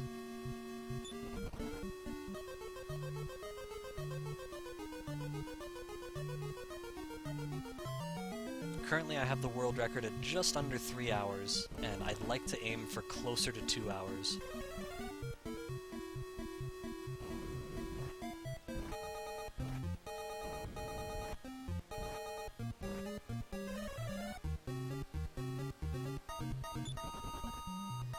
So yeah, that's something to look forward to in November.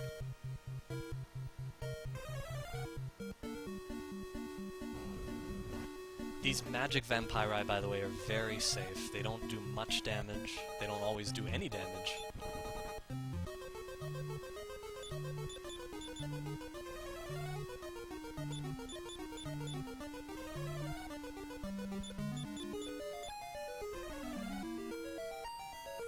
The most dangerous enemy in here is the green dragon. And surprisingly, 2 trips through here, we have not seen many green dragons at all. I'm not sure if we even saw any. If we did, I was able to get away from them right away. Here's one.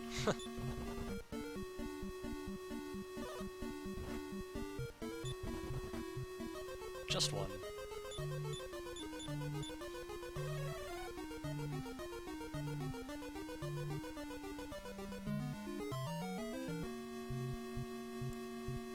So, if everything had worked out okay, I would have been manipulating my way through here, so we wouldn't have gotten any encounters through here. And then I can also manipulate my walk to the final castle, which is really nice. Not just because it's a time saver, like, we don't encounter too many battles along the way. The problem is, very often we won't survive the walk to the castle. The RNG can just be wildly brutal randomly. And so, doing RNG manipulation eliminates that possibility altogether. So now you can see everything has gone a lot nicer this time. We're almost there.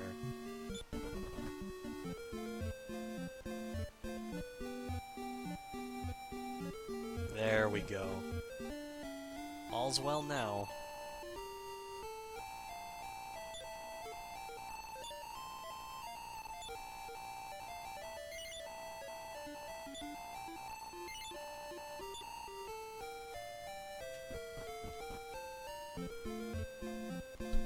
So yeah, right away we can proceed to the final castle.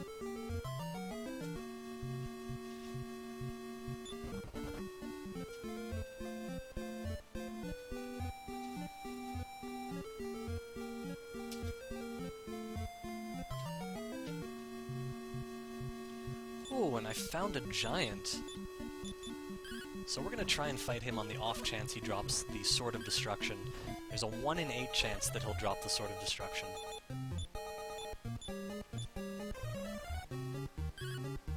So here's hoping.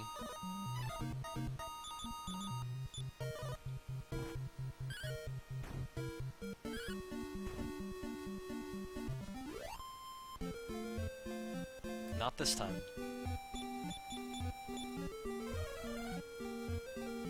But yeah, whenever I encounter something like a single giant, I will always try for the sword. No reason to fight a single blizzard. And this one's too dangerous.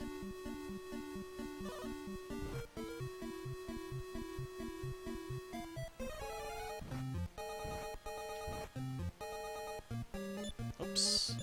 Hero got put to sleep.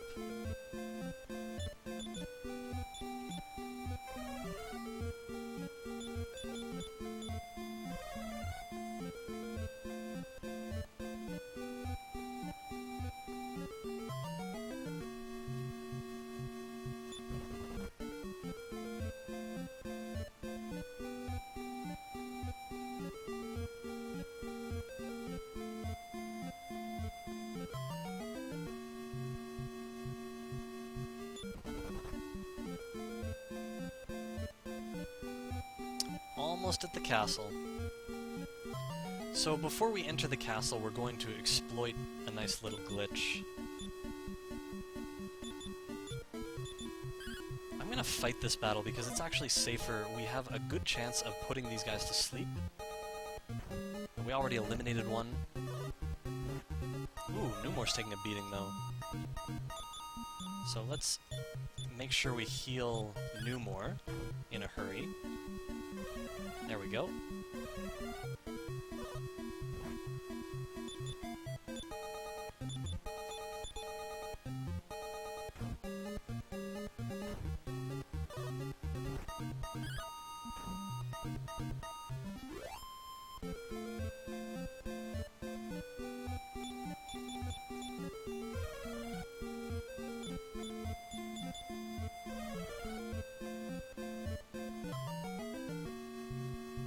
Uh-oh. These guys are very dangerous. And we didn't get away, so this is sort of a glimpse into what I was talking about when I say it's an unsafe walk to this final castle. Ooh, and again we fail to run. Like seeing that sweet scented breath. Nice.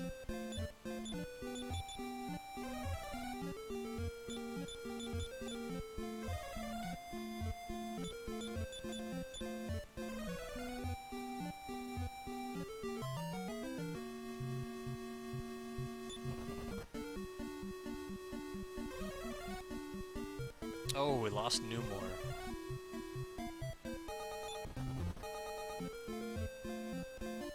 I forgot to even go get a leaf. I could try for the sword here, but ultimately we're probably just gonna lose. We'll see what happens. If we got the sword here, I would feel like that would make up for a lot.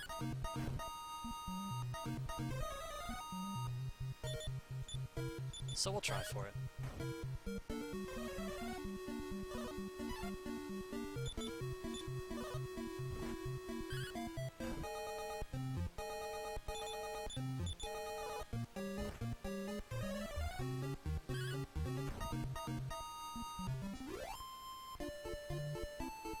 Didn't get the sword. So yeah, no Numore and no Leaf. Ultimately, we pretty much just have to suicide here. I suppose I could try winning this battle, but it's unlikely.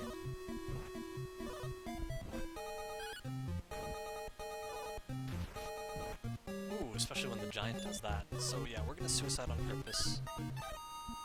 We'll go get our Leaf so that even if Numore is wiped out in a spot like that, we'll still have a chance.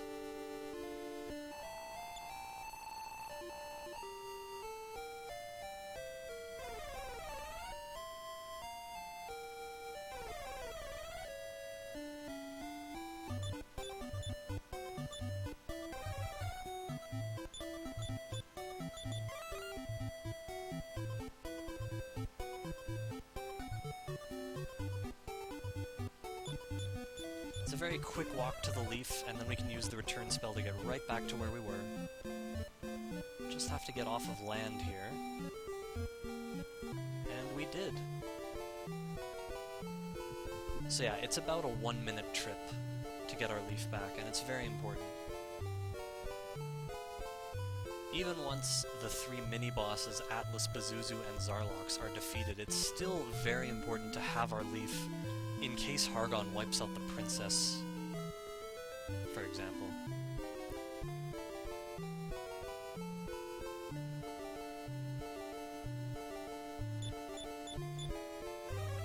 So yeah, we're gonna pick up the Leaf again, it's right here, and then we'll go right back and try again.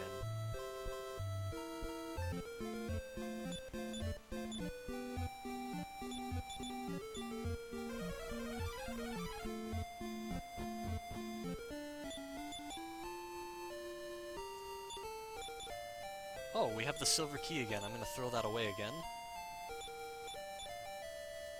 And I suppose you got the Leaf? That's good. So we're gonna heal up again.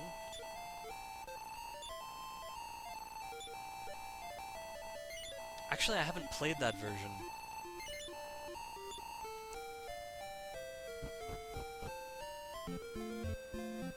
I've played the Super Famicom version of Dragon Quest III, briefly anyway, and I've played all the way through Dragon Quest I as well on the Super Famicom. Haven't played this one yet.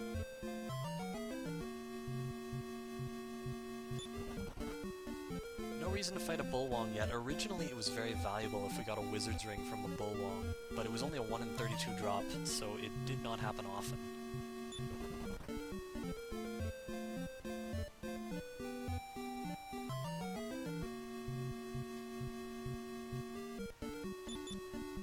Okay, we're gonna try again to get a Sword of Destruction here, because it really does make a difference. And our main goal here is only to beat Atlas, so it's not like we really have to worry about our magic much.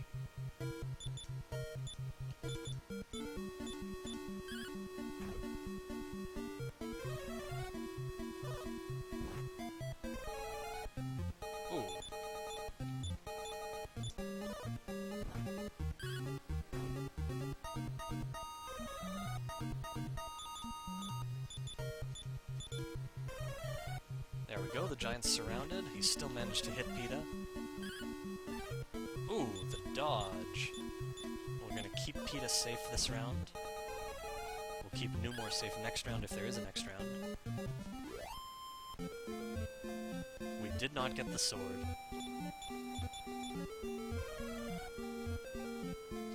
I'll keep trying when they feed us those opportunities. Anytime I kill a giant last in a battle, there's a 1 in 8 chance we'll get the Sword of Destruction.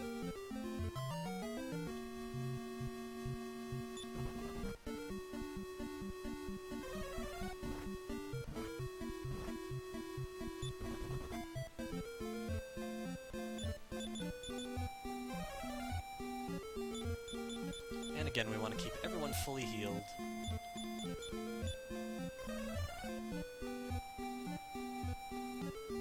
And if we make it to right here, then we get to set up our final glitch. We're going to put that over there and equip Numor with his magic armor again. The hero is going to equip the Falcon Sword and the Water Flying Cloth. We're going to enter. Hero is going to equip the Thunder Sword and Erdrick's armor again. And then we are going to use the Charm of Rubus. The Falcon Sword is a sword that can attack twice per round, but it's very weak. What we just did is we exploited a programming glitch, essentially. And the result of it is that the hero is going to be able to attack twice using the Falcon Sword, but the Falcon Sword is going to be imbued with the strength of the Thunder Sword on both of those attacks. And that's what enables us to beat the game at such a low level. Without this glitch, it would be virtually impossible to win at this level.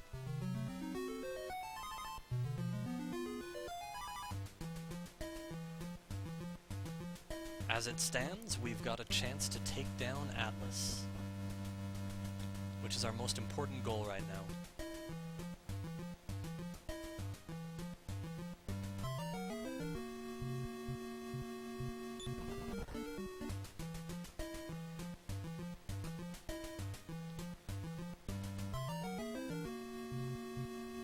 Hey, look, it's another giant. Let's try and beat him. Surround worked. He still hit us. And we got him. We did not get the sword, though. I'm gonna keep trying every time they give me that opportunity.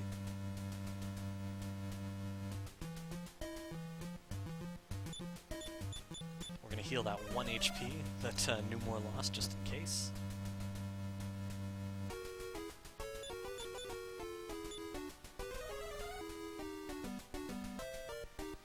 Atlas is the first real gatekeeper of this run. He's going to focus fire on one character, he's going to attack twice per round. If he attacks the hero, we lose instantly. We need him to attack one of the other two characters. So we'll see if that happens first. No, he attacks the hero, so we lose automatically. And there's no way to win this battle, no way to get out of it, we just have to let him defeat us. And that's just an example of how brutal the RNG in this game is. Toward the end game.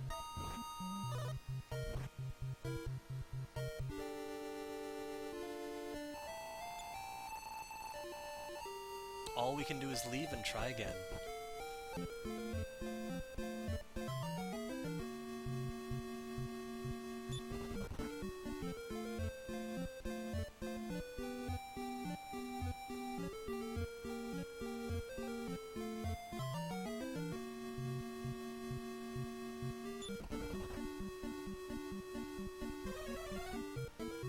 The estimate for this run is 3 hours. Things are not going perfectly right now, so if we have to cut it short, that's totally understandable.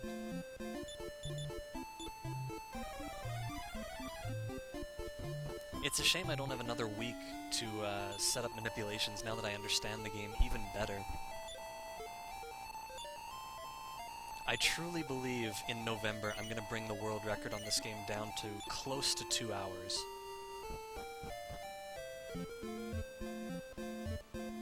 It's gonna be a blast. Atlas is definitely a jerk. Alright, we found another giant. We're gonna try for that sword.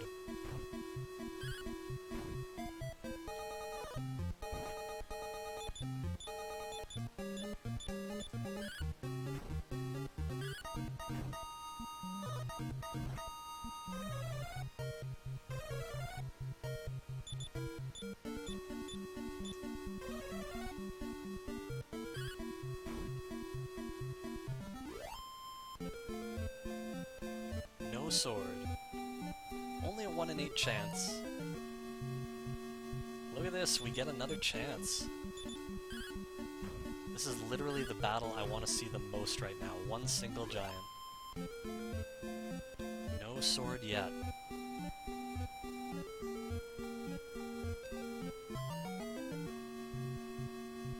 And again, the game gives us a chance.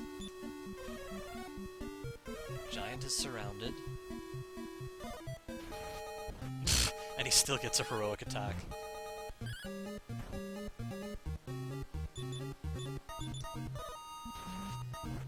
And another one, wow!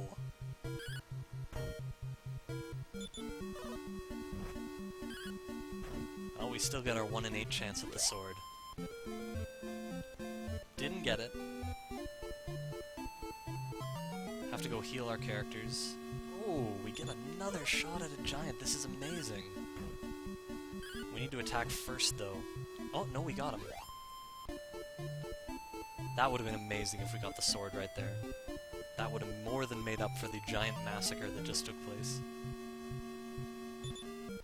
So suicide is the quickest way to get back right now, so we'll just attack instead of running.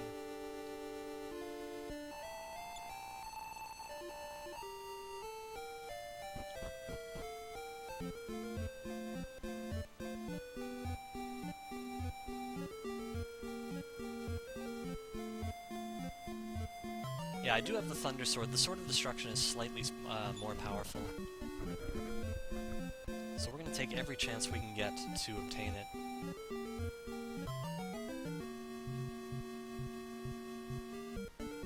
Like this one, for example. Ooh, the dodge. That's unfortunate.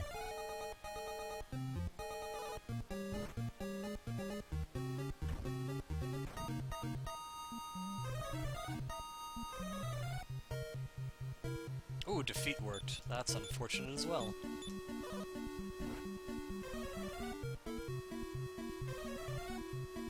The important thing is we get the shot at the sword.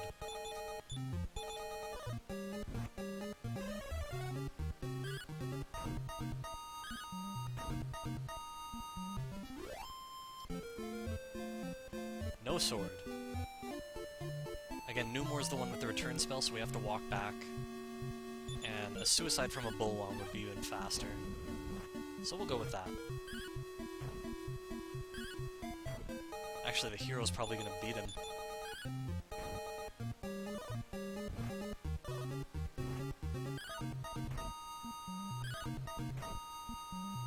Yep.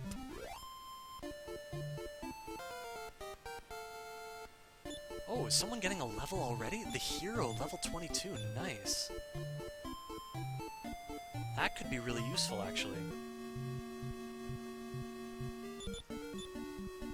It's unlikely we have a chance to win this one, but we'll give it a try.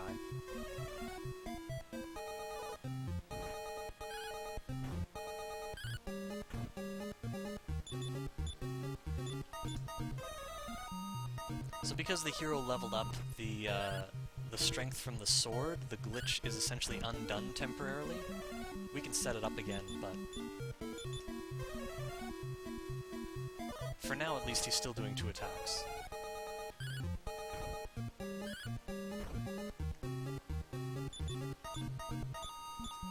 But yeah, we want another shot at this sword. The hero will get a chance here. That'll do it. No sword.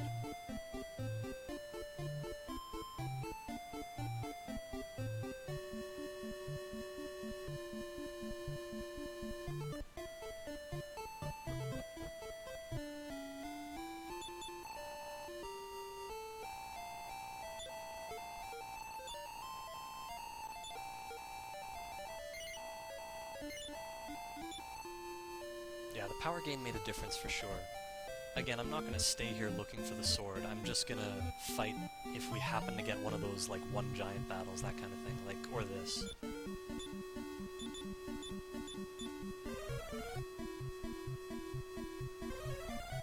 Actually, Numore is likely to get a level very soon as well.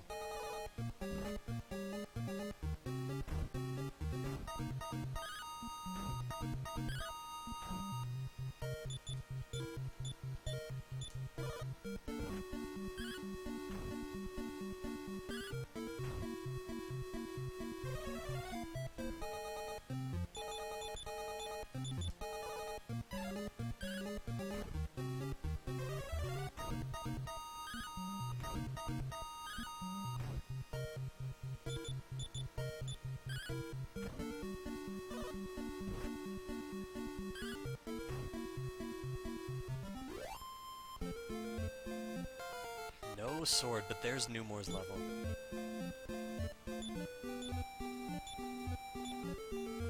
Could help a little bit.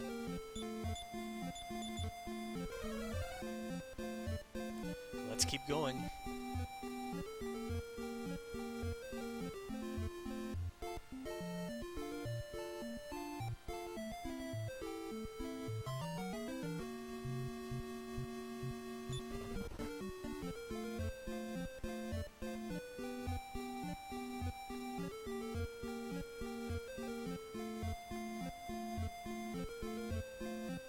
Nice long walk there without any encounters.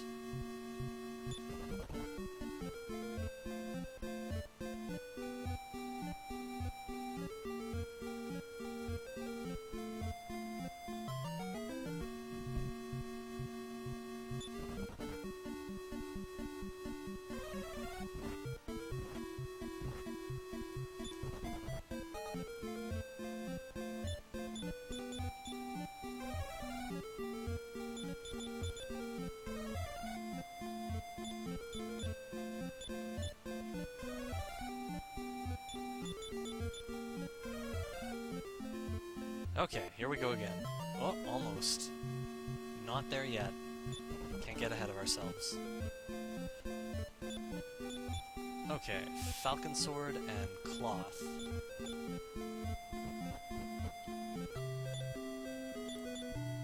Thunder Sword, Armor of Erdrick.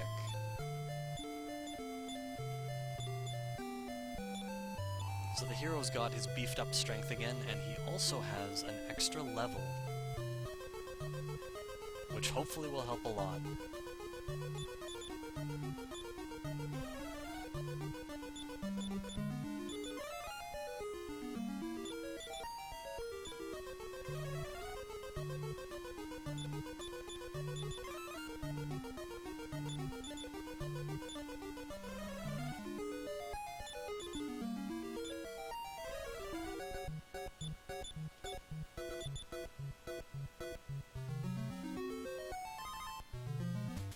Two floors with random encounters. If we make it past those 2 floors, there are only 5 enemies left in the game.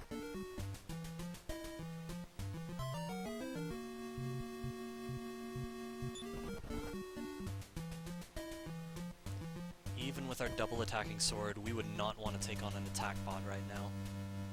They are still very difficult. Wow, that's a lot of metal babbles. Fortunately, we got away first try.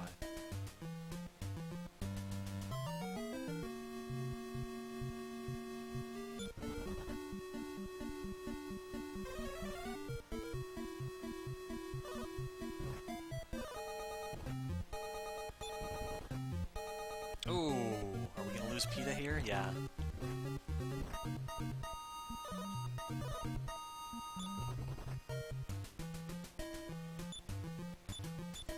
Oh, who has the leaf? She has it.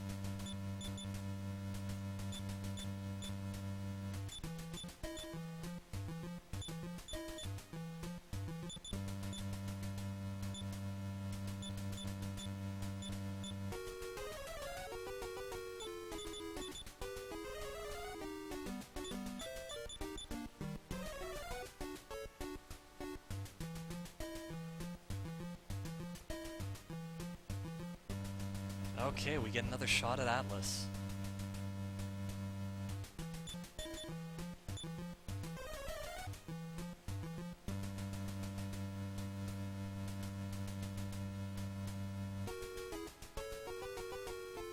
Hero has an extra level, but really what we need is for Atlas to attack Newmore or PETA, and we especially hope he attacks Newmore. But he attacked the hero. Just tremendously bad luck.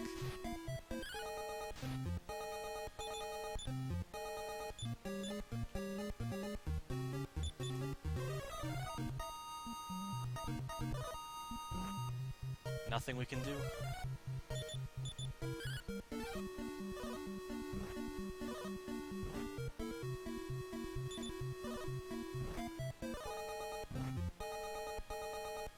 So this will give you a good idea of just how bad the RNG in Dragon Warrior 2 can be. There's absolutely nothing that can be done when Atlas attacks the hero instead of the one of the other two characters, and it's only a 1 in 3 chance each time. It's happened twice in a row now. Only a 1 in 9 chance that will happen on 2 attempts. So very bad luck so far.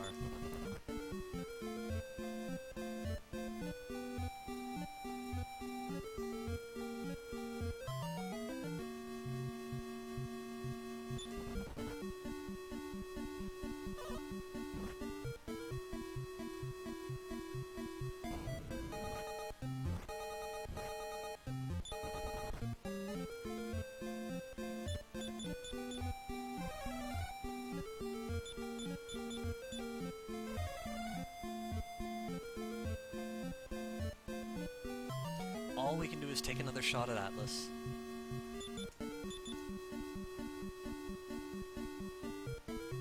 There's nothing you can really do more right now.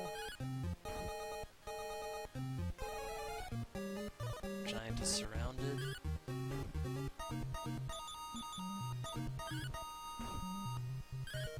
Again, it's always good to take another stab at the sword here. No sword.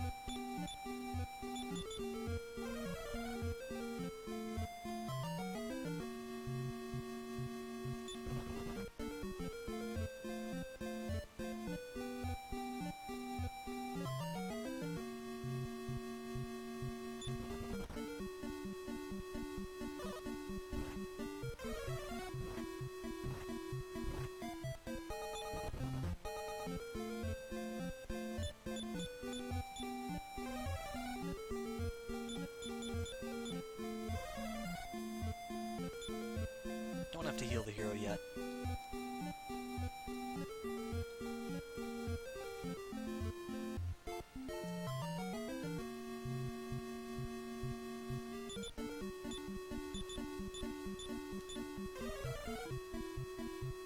Oh.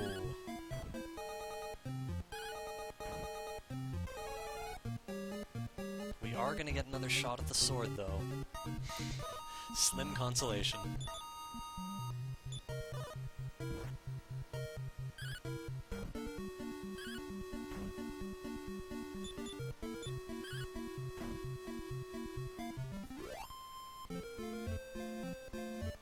But no sword. Oops. So yeah, I'm sorry this game didn't work out the way I was hoping it was going to today. Dragon Warrior 2 has always had its fair share of tremendously bad RNG.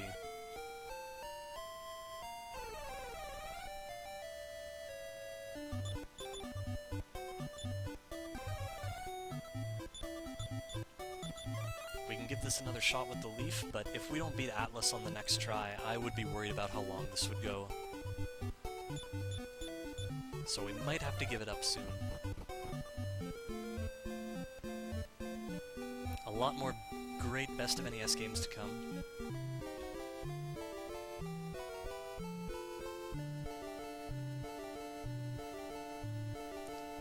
I step guard in Atlas's room in case Atlas kills Numore. Step guard lasts until the first time you step on a damage tile, and there are some damage tiles on the last floor. So we activate step guard in case we lose Numore, so that we'll still have step guard.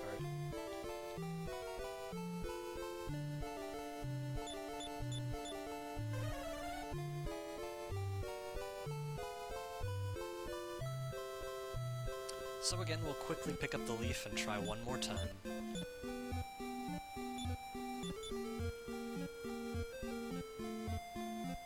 Oh, he's full on items already. Is everyone full? No, we still got space. And Numore has the leaf? Okay. We're gonna trade that to PETA. Give this one more try.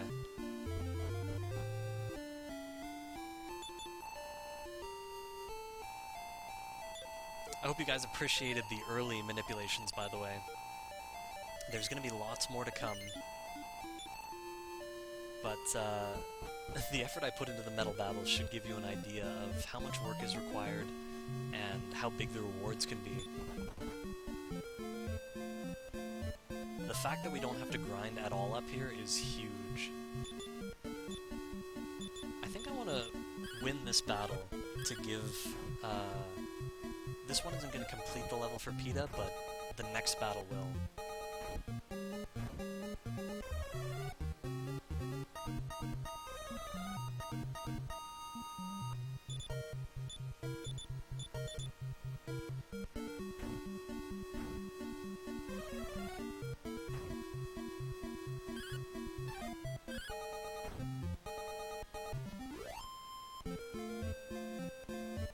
She's very close. Anything I defeat from here will give her another level.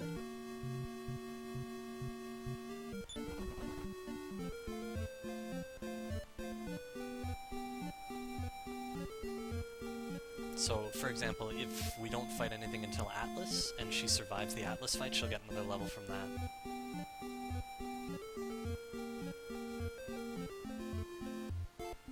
And I'm not sure how much she's gonna gain, because this is one level she basically never gets. So we'll see.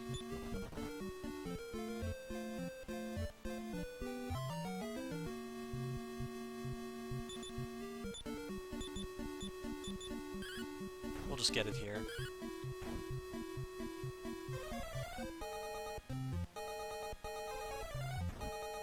PETA still gets the level.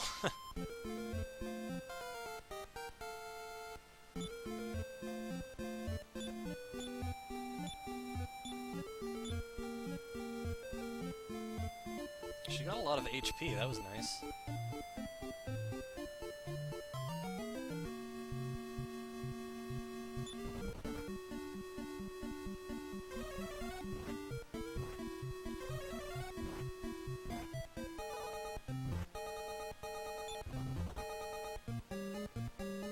No, Step Guard expires the first non-damage tile you step on after a damage tile.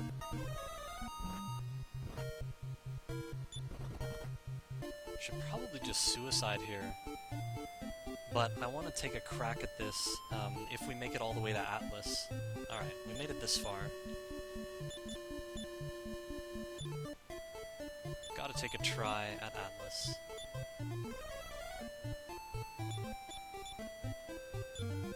Oh, so PETA learned outside, that's interesting.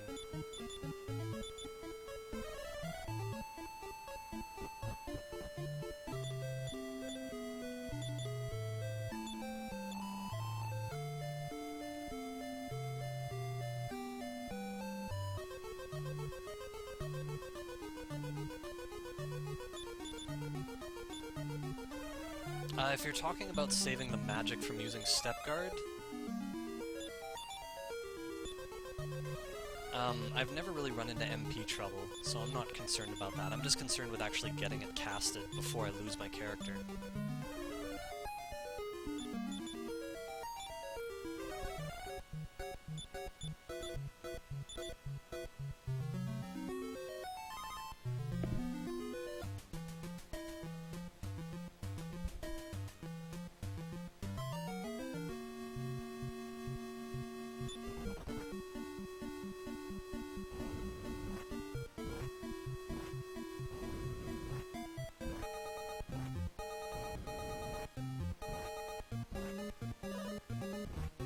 Whew, everyone survived. No. There's no surviving now.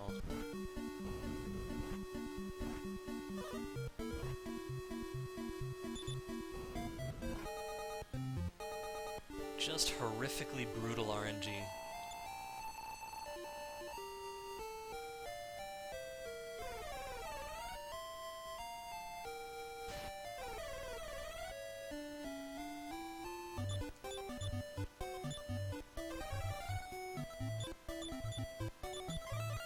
We can maybe take one more shot at Atlas. If it doesn't work out, I think it's gonna be time to move on.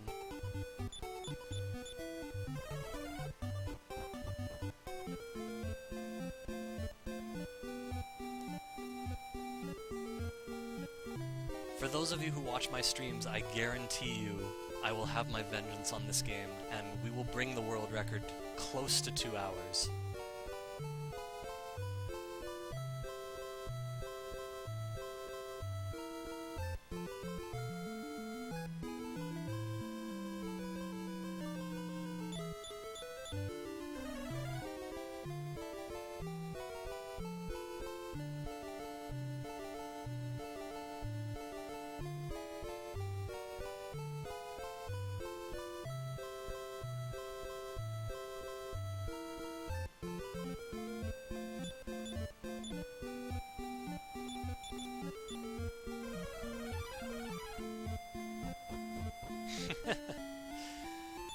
the endgame's been bad in the past.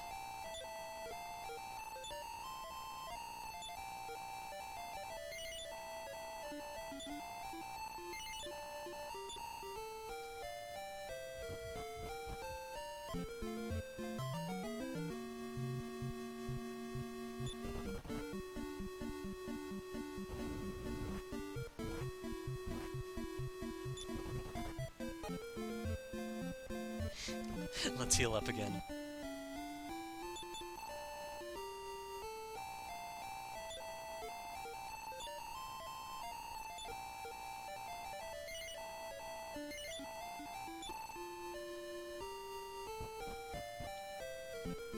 Yeah, it's usually not this bad, usually.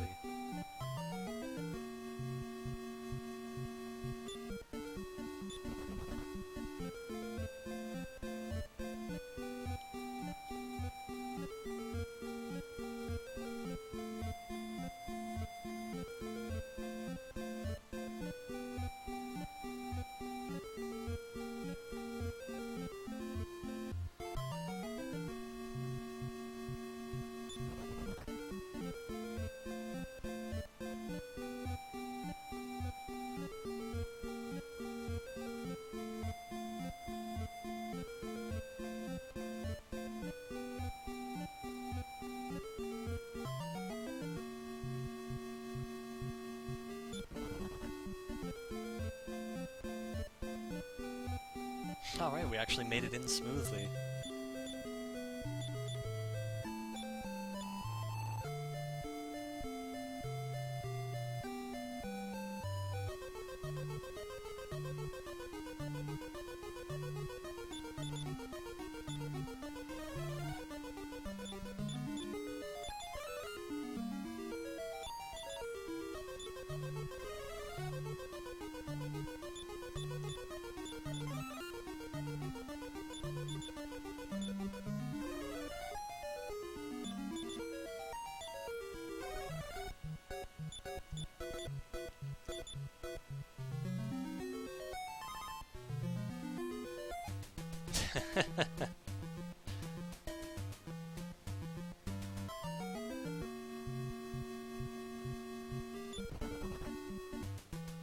That's right, in the first Best of NES, 3 years ago, I played Dragon Warrior with no RNG manipulation as a bonus game.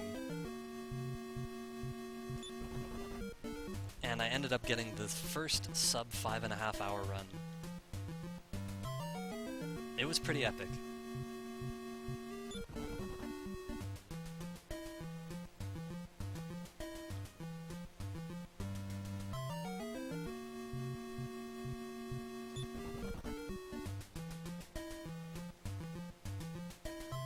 Oh, we're still not there yet.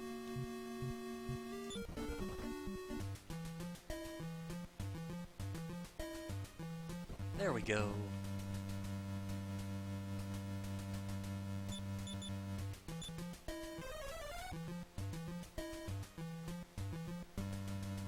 Atlas is like the final boss, but he is not the final boss.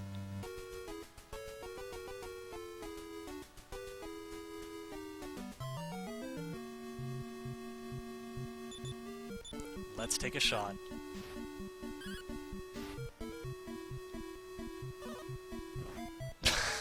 Three times in a row he attacked the hero. I'm sorry guys, it was not meant to be. I'm gonna have to pass this along.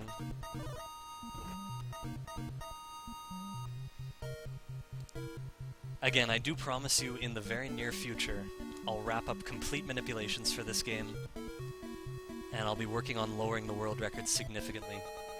Thank you all so much for watching. I hope you enjoyed Dragon Warrior 1. A nice solid finish in under 40 minutes. Take care, and stay tuned. There is a little bit of a setup block, and then afterwards, Dragon Buster 2 and the Cananophone block. Stay tuned and enjoy.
I am live. Alright. We are live. That's good. Okay. Do you know anything about this game at all? I know that Bad Breaks keeps asking Jorf and Andy to race this game with him. Well, we in fact did do a blind race of this.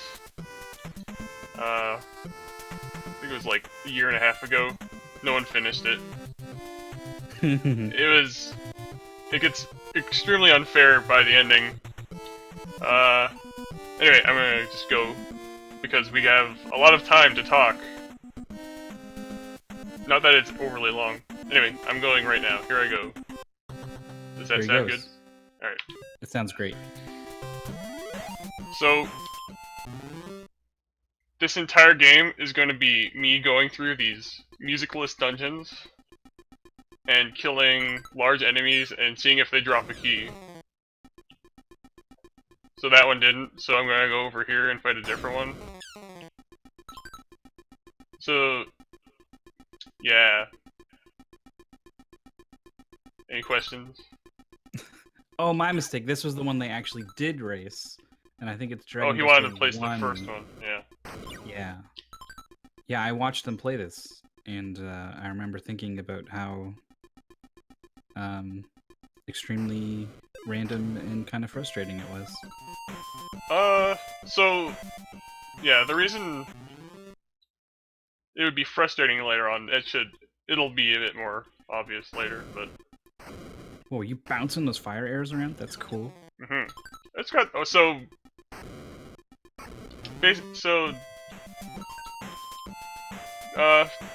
for the Intellivision Advanced Dungeons and Dragons, the first game of it, like there's a red and a blue one. First one, it doesn't like have a actual name, but they call it Cloudy Mountain.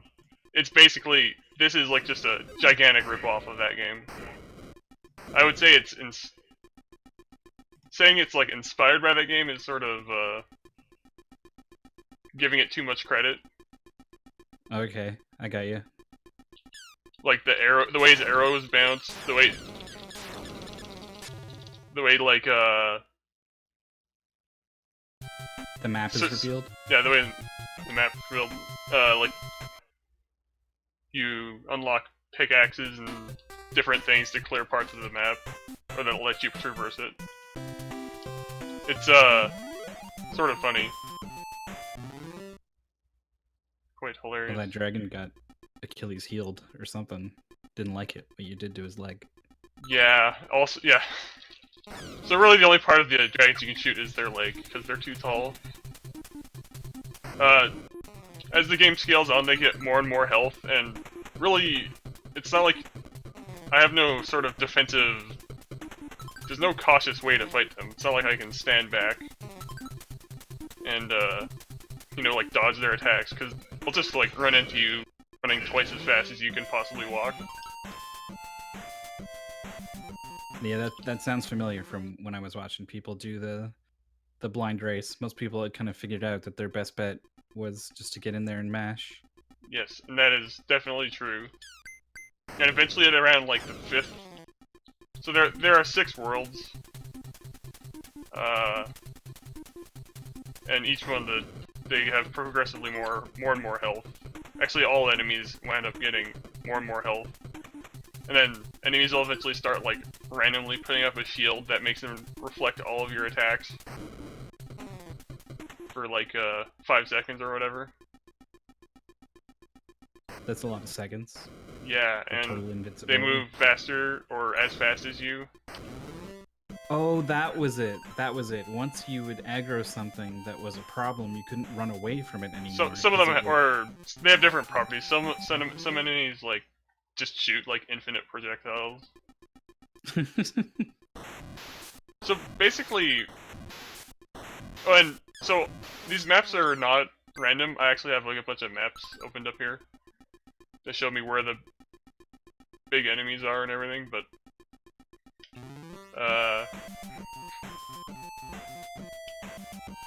just because I have the map, it doesn't tell me like what is going to drop the key. But you basically have to know where these enemies are before they actually appear. You have to memorize like the entire game. Not right now. I mean, they still have relatively low health, but eventually. Right, because once they spawn and they're active, they're really fast or whatever, or they're gonna throw a bunch of projectiles and it gets out of hand really quickly. And I have exactly 4 health.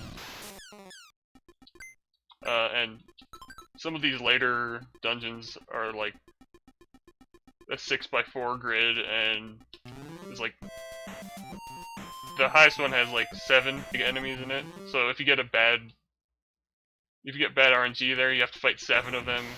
You have 4 health, and they have 4 health. And also you need like a ton of arrows to even beat the game. This is a resource in the pause menu here. See, I have 100, which is pretty good. I'm gonna do like arrow safe route. Seems good. And some of the maps.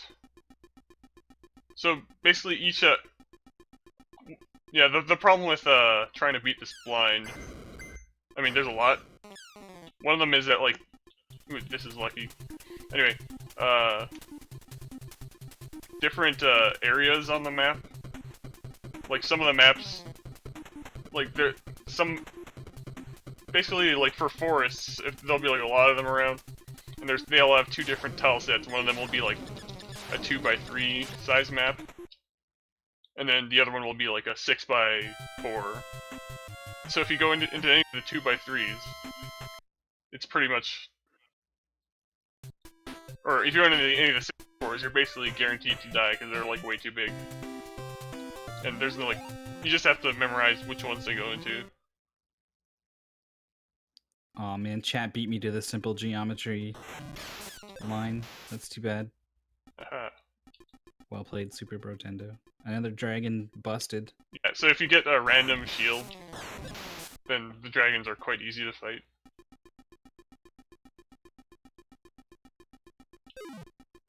Okay, I took a ton of damage here. Also, I have limited lives, and so my plan is if I game over, then I'm not continuing. Because the most likely place for me to game over will be late in level 6, which would cost like 13 minutes. So that's not happening. Level 6 is also like as big as the entire game.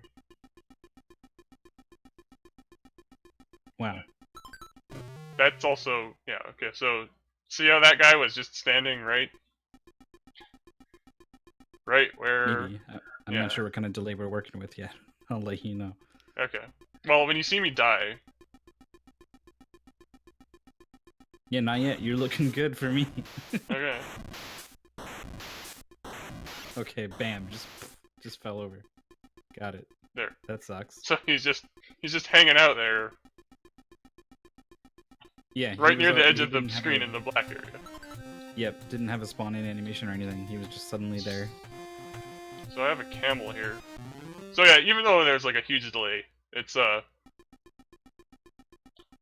don't think it'll matter that much.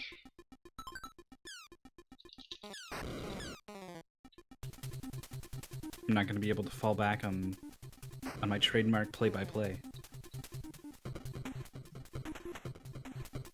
You can probably guess.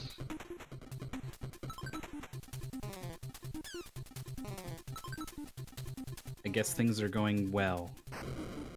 I died once, so no.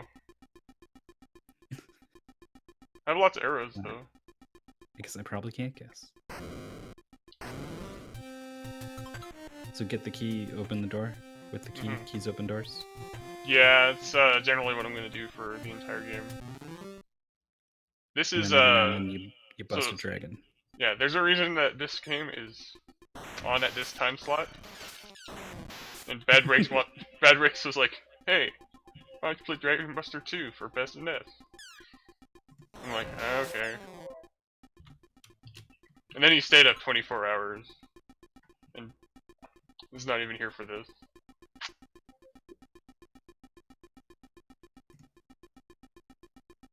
But that's fair because I totally bailed out on him playing Tom Sawyer at Big Bad Game-a-thon. So that's just the kind of thing we do.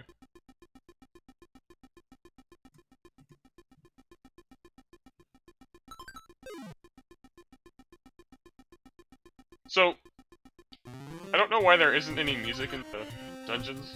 Especially since when you pick up a shield, it plays music. And the overworld has music. They know how to make music. Like, what are they doing? And it's not like the game is so massive that they couldn't fit it in the cart.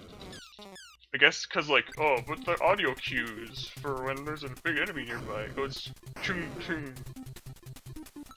Think of the immersion. Yeah, they took the Dark Souls approach. That's what, yes. The Dark Souls. This game is basically Dark Souls. It's oh no. I basically said it, didn't I? I think you did. So, you'll see soon there are some new enemies here. They're called Wizards. Oh yeah? Okay, so... Oh, okay. Some other fun mechanics about this game. So if you shoot an arrow and it misses an enemy, you have to wait for it to, like, disappear before you can shoot another one. That can take quite a while. Like, several seconds. So that can be... That's another way to die easily, is just... The enemy's just, like, on top of you, and you have to wait for your arrow to disappear.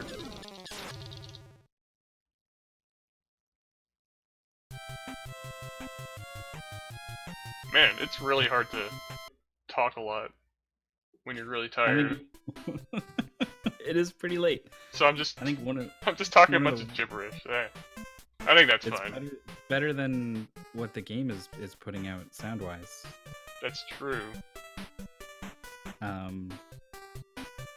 It reminds me of it's got to be like one of the worst skip enemy this cutscene. AIs you could ever have.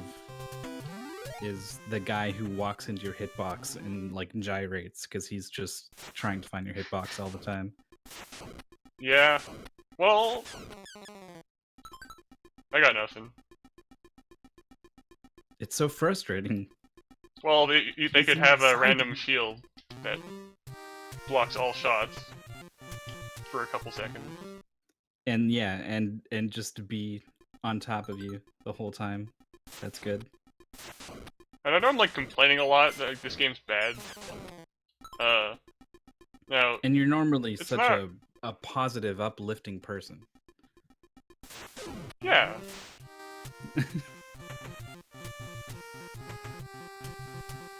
Like, the next But two games I'm gonna play, what they're is it both about this game that's fantastic. dragging you down? This game is fun to route and to draw a bunch of maps. The actual playing part, I don't know. You don't know why you're here right now. Well, Why are you to be doing fair, like, doing a marathon run of this game is much better than doing attempts of this game, where the entire game is just RNG. Oh, okay. I hope you like lag, because you get to experience some of that. Coming up soon, I think.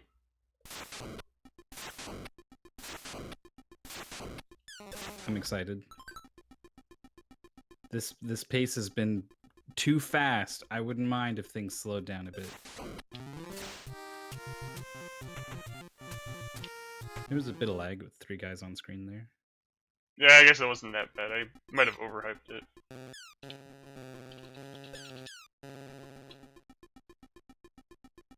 Oh well. So, let's see if I can kill this guy. I took a damage from the... That's, by the way, the best enemy. My favorite by far is the Grim Reaper guys. I think most people will agree. Yeah, health is refilled after each dungeon. You get 4 health. It snowballs badly if a dungeon starts going bad. Actually, no, it doesn't. What am I talking about? Anyway, That dragon totally got busted, man. yeah, that's it. I thought I was gonna die there, but he acted really nice. Oh, He did just kind of stand there. so this skeleton, you'll see that he was like on this. He was not on the screen at all, but then I shot somewhere on the screen and then he appeared. So that was weird. Oh, your own arrows can hit you. I don't know if that was clear. Of course they can. I got good luck on this first one. Quite good, actually. Other than It's that about time one. we had some good luck around here. Alright, so now we have the fun. There's a lot of the Reaper guys in this level, so that's good. Also, there's these birds that make the sound that a large enemy would make. They're pretty funny, but they don't even damage you. They're just like, haha, I'm just a stupid bird. And yeah, You just keep throwing off your sound cues. yeah, enemies here have yeah, sound cues. That's why there's no music. All the sound cues. Enemies here have 4 health. So basically the idea is to take a route where either the dungeons are very small or this one, all of the enemies drop fairies, which give you 1 health or recover 1 health.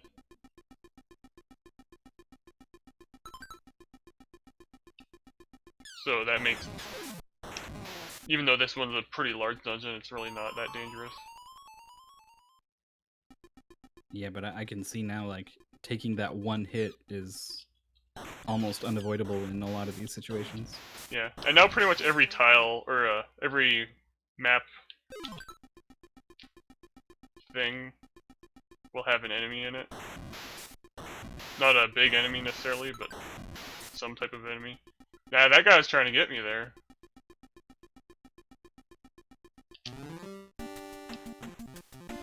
I was ready for that one. Not really, they sort of spawn wherever they want. Based on the type, I mean. So you can tell how much health you have based off of the color of your clothes? That's right. It's blue, green, yellow, red. Yeah, I think that's how I do it. Yeah. It's like traffic lights and blue. That's right. That's exactly what I was thinking of. Sometimes there's those blue traffic lights. Well, I mean, I don't know, it's like S rank for traffic lights.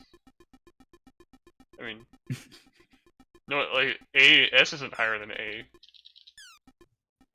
What am I shooting at? What is that? What is this? What was that? I've never seen that in my life. I can't wait to see. That was an item of some sort. What?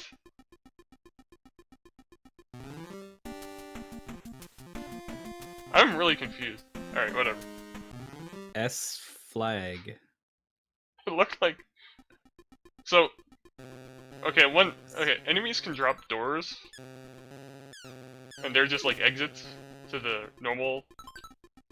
Like, they're not like special exits, they're just drop doors. But... That one dropped a start? Yeah, that wasn't a door. That was something else.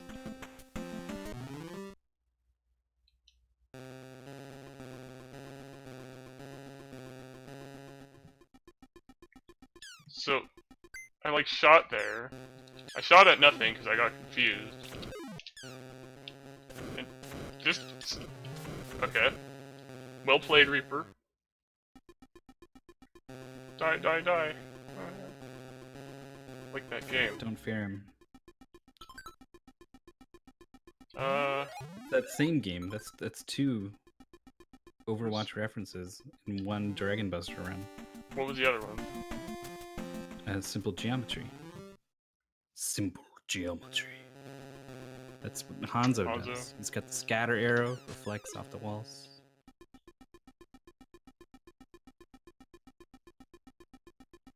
I'm starting to think you're not an Can you please avid yell Overwatch his player. ultimate ability? That'd be great. You go. Yuga Wateki wa no. Yuga Teki wa Garat. I think I'm missing a word in there. Yuga Waga Teki. Yuga Wagateki wa Kurao! That's right. Did you There you just go. look that up That's- though? No. Are you gave me the auditioning word I for a voice missed. I acting? actually am the Hanzo voice actor. I go Oh. by a pseudonym. Wow. Yeah, I'm super popular. Why didn't and they I get make like a those- Japanese guy to do it? I was really convincing in the interview. So this blob, like I can't kill these, and they're just block, and their hitbox is like way larger than they look, of course.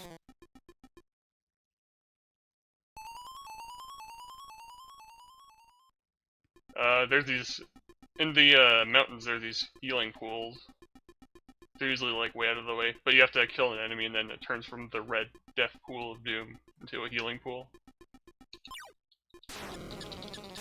See, this dragon, he's just standing in front of me and dying, and that's not normal. Usually they'll just be like, doop, doop. But all of them have been nice. It's quite the thing. So now the town's gathering more people or something. Yeah, wow, that dragon really is just standing there.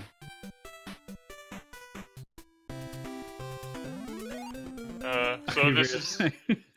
Sorry, someone with a Japanese character name just reacted to the Hanzo thing, and I thought that was pretty funny. Continue. Shield. So this is... There's 7... This is the big one I was talking about with the 7 enemies in it. Alright, here we go. Good luck. So... Hopefully it's one of these next two, because this is where the door is.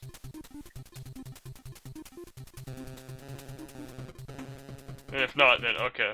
So unfortunately, we just have to cancel the marathon, I think, because this is going to take about 10 to 12 hours.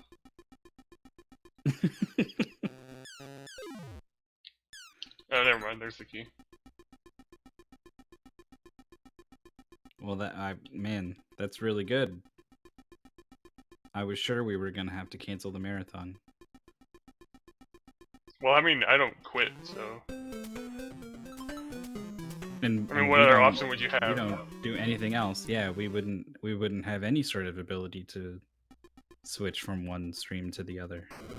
I'm pretty sure I'm one of the hosts, so I have access to the... While we're all asleep, you're gonna be like, "Oh, weird! Something happened to the other guy's Okay. stream, and Dragon Buster can't. I don't know what's." I have 83 arrows? That That's a seems good like amount. a lot. That guy blocked like 7 shots, so that's pretty cool. He's really good. He's But I running. didn't die.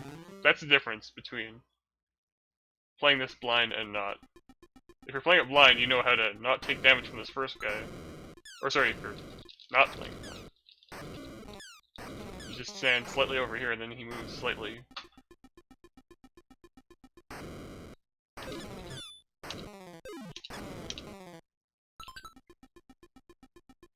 Well, that's good that there's that Actually, I'm gonna give experience these counts for something in this run.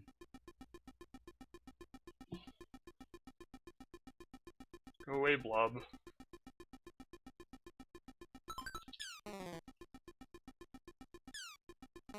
So these ghosts will like possess the. Oh, that's bad. Alright. Wish me luck. Good luck. I didn't get the luck. Well, I'm sorry. Well, alright. Okay, wish me 1-ups. Not 1-ups. not 1-ups. Wish me not dying. Because it's not I looking wish- too hot. That you not die.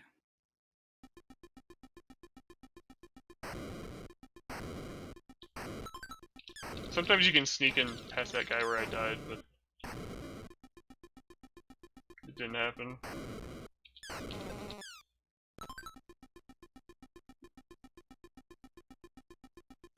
Oh yeah, my name is Carl. That's a good point. The character's name is Carl. That's right. Ah, crap. Wait. Aha, you missed. I was about to say your name is Canonophone, and then I'm like, actually, that's probably not actually his name. That's maybe a screen name he's chosen for himself. We'll have to think about that. I wish I wasn't as dead as a fish, Ah, cold as a god. I saw that line plenty of times. I'm tired of seeing people die. well, I mean, fish can be alive. You're right, they're just cold. What am I going? What did I just say? This is stupid. Just play the game. It's fine. Ah. I have to wait for this blob.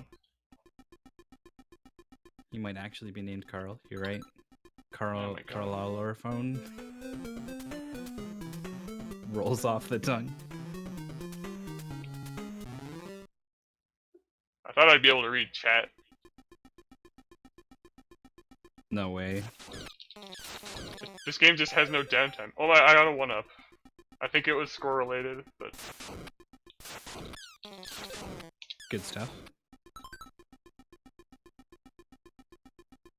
I got a good amount of arrows. Okay. How many arrows do you need to take down the final dragon? The final one's weird. He doesn't have a ton of health, but his hitbox is like not in his shin. It's actually in his head. Or he has 3 heads and a shield.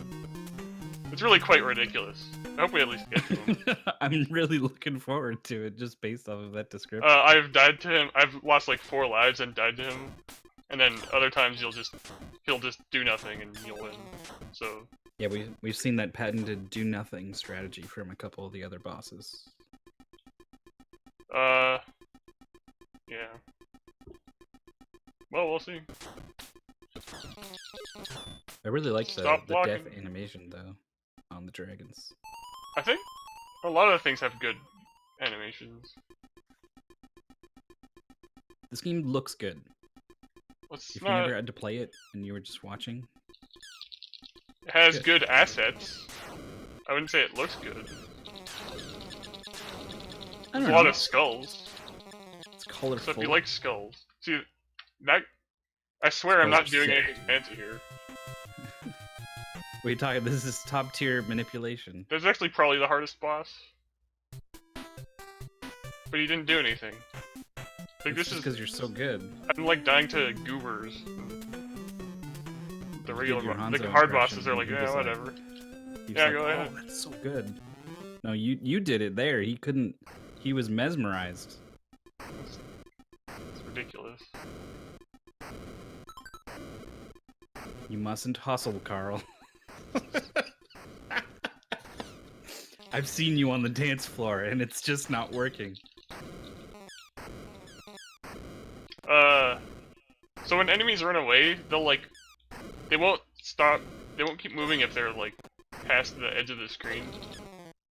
So they'll get to the edge of the screen and then stop moving, but they'll still be there.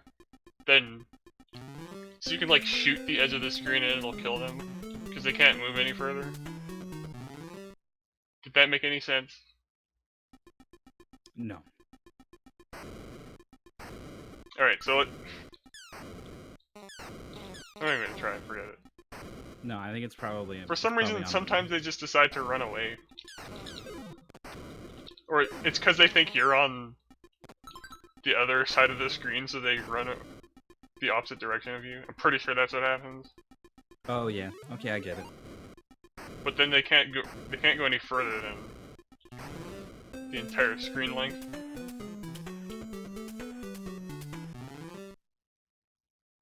Boy, that dinosaur. Which map is this?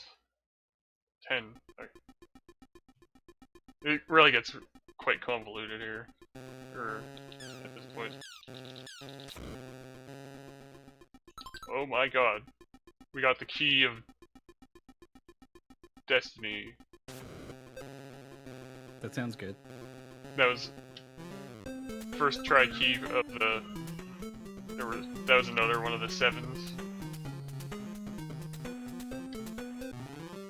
The good luck had to be somewhere.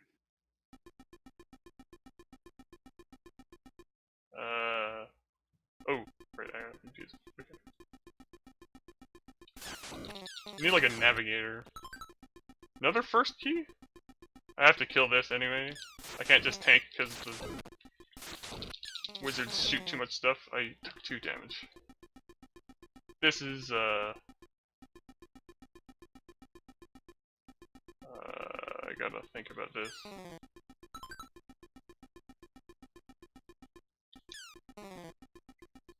Huh, should I get those arrows? Alright. I need to get in this door. Oh, never mind. Here we go. So unforgiving. I'm a wizard. My special attack is just running right at you.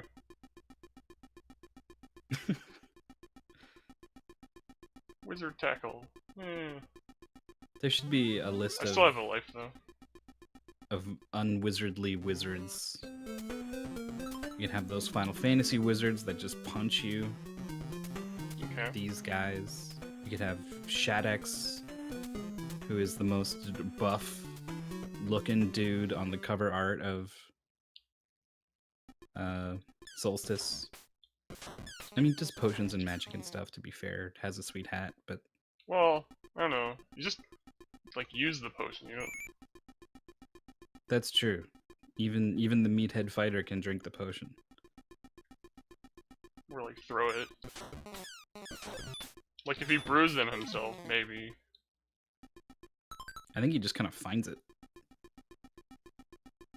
Or Well, he glitches it has to enter into his the... inventory. He has to enter the code, though. Yeah. Alright, after this is the last thing before the, final mountain. And I have... Sometimes the game just gives you lives and I don't really understand why. But I think I have 1 life left.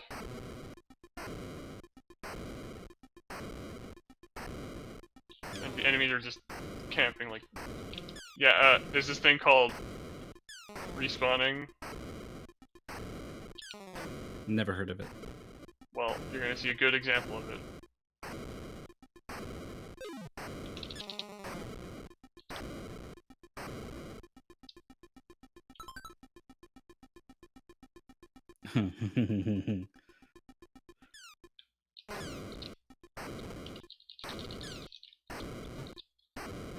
That is like straight up at a Ninja Gaiden. Here's an incredibly annoying enemy that spawns right here and then chases you backwards. I was so scared of that level. Okay. Time for some goofy boss. I hope he just, like, murders me. Because that'd be pretty funny. I don't hope that at all. I hope that you beat Oh, come him on. super good. We're not here to... You know... Watch easy Have games get beaten. good times and, Yeah. and triumph It's not over super easy, conflict. namby-pamby games. No, but then that's why the runners are even tougher and they... I have these dang Mhm. fire arrows, but this stupid goober is just... I want to save this fire arrows.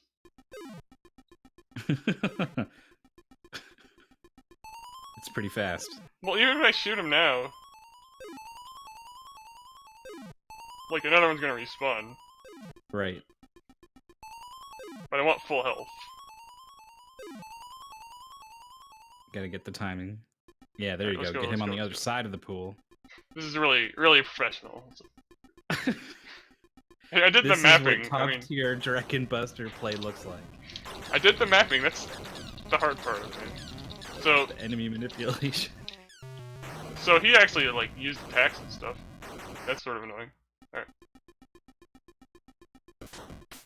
I did some good damage though. Oh, what the? Yeah, there he is, shield in one hand. Completely off to the side, not protecting the vulnerable head parts. His strategy worked, though. Alright. So this is definitely my last life.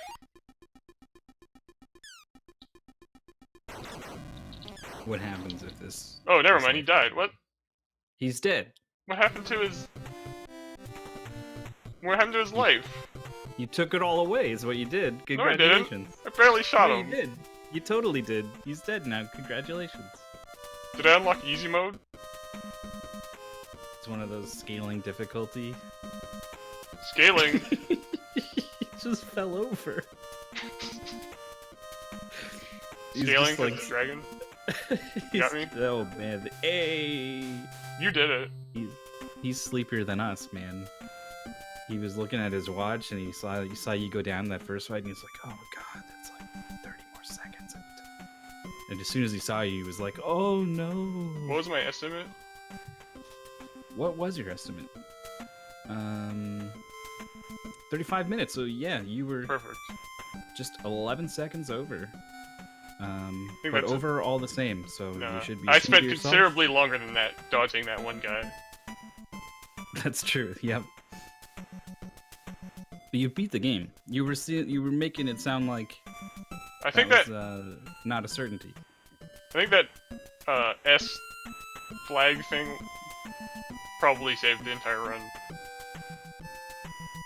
Maybe The S flag. Yeah. Oh, well, you think that was an extra life?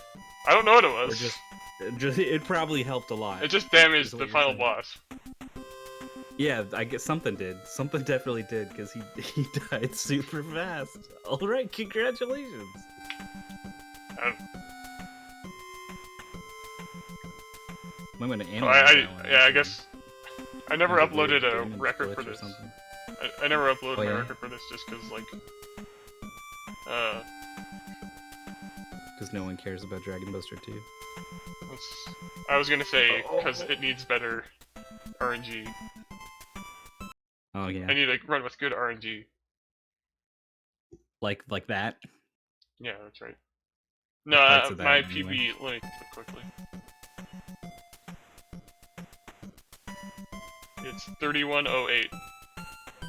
So yeah, that run was trash. Alright. I'm I switching don't know to if I'd say game trash. number 2. It seems pretty marathon unsafe. Enemy spawns off screen in a way that you're not ready for, and then Hey, suddenly you're I dead. did it, so it's marathon safe by definition. Yeah, one time means every time. That's the science at work here. So you've got 2 more games coming up, and the estimates are ludicrously short. I know Cybernoid. I don't know what Rescue the Embassy mission is. Right.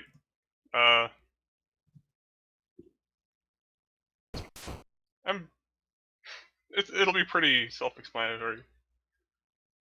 All right. Maybe it looking won't be. forward I to don't know. I'm gonna start when I I'll- see the game name has changed to Rescue the Embassy Mission.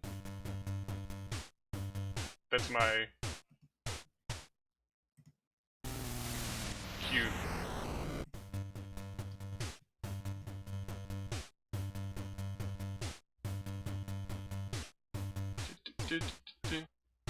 Yes, it was Famicom only.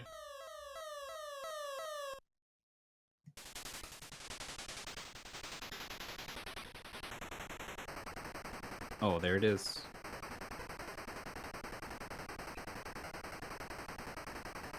For me, anyway, it probably started. Oh, he told me to take my mic down and I didn't. Whoops. I don't know how to take down by percentage using decibels. It's impossible. I guess it would be 1. I guess you can like I usually just eyeball. I how thought I was far gonna up the talk slider quietly, but is. I just got too excited. Yeah. Well, I get people excited. It's generally Yeah. what I Alright. do. What am I doing? I'm supposed to start. Okay. So I'm doing this on hardest difficulty, which means the spotlights will shoot better and nothing on the, or they'll shoot me more fast and nothing on the Uh map huh. is revealed. So Is right, the map always the same? yeah, Okay. but the enemy locations. Anyway, I'll have time to talk later. So if I, oh yeah, I died. So okay, those are actually on purpose. So Okay. so the goal of this game is, so I might die there. So if that happens, I have to restart. I wish that that's had fine. happened, but anyway. The goal is to get one person into sniping territory, which is weird because then you use a helicopter. So I don't know why they're doing this incredibly dangerous thing. Alright, so sometimes they just are really terrible at shooting you though. I just want to say, with all this rolling you're doing, Okay, so we there have we go. another Dark Souls reference on our hands. Oh boy. So Jumbo Is is the rolling Jumbo's in faster, or position to snipe, but we're not even going to do that because it doesn't. It's completely not really that useful. So we're just going to rappel down this building.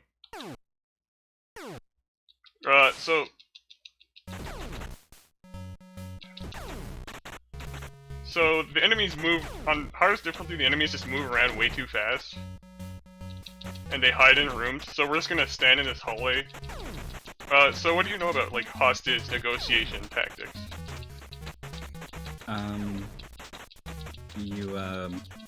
You talk with the other person generally. Okay. So if you had this Before building and you had like violence. hostages in it and there were some terrorists. So tell me why standing in the hallway and shooting your gun for like 5 minutes is effective.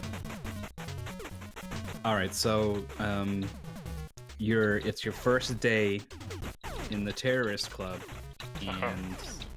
and you hear a noise while you're guarding, and you want to know what it is. So That's right. Okay. you turn the corner, and then, oh no, I'm dead. And I think that's what's going on. And this theoretical noise you've heard is someone, like, unloading dozens of rounds of machine gun like, into the hallway. Maybe. I don't know. I need to go find out. Okay. So, Maybe it's, if I actually this try to do this the bird. normal way, they will just murder me. If you go into a room, like, they can hide into corners.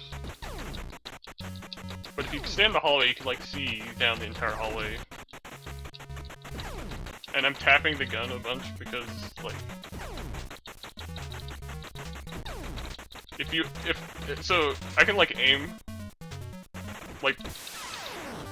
Okay, so sometimes they'll just kill you like that, so that's why I'm tapping. But you can aim, and it does nothing, really, at all. The only... Because when you hit the A button, they just die if they're on the screen, or they don't. That's amazing. But, so if they tap a bunch of times, they'll usually just die. Aiming only does one thing, and that is... through the shattered glass window with all the shards everywhere. I'm glad you caught that, yeah. So... There's only one use for aiming, and that is to shoot the hostages, which are... What? Hold on. If you wanted let me to shoot stop the you there. hostage. I have some questions. So, if the hostages are off to the side whenever you enter a room, so the only way to shoot them is to Wait. hold down the shoot You button. lost me again. Hostages are standing in the corner of rooms if you go into them. Uh-huh. And The, then... the only... Oh, I see where I lost you. So, Yeah, the shooting you of can't the hostages accidentally is shoot them very- by hitting the A button unless you hold it down and then, like, deftly move the cursor on top of them. Also, there's no reason for me to like actually try and chase them down, because they move way, way too fast. So even though it looks like nothing's happening, when I'm just standing in the hallway doing nothing, this is much faster than, see, yeah, there you go. It's much faster than doing anything else.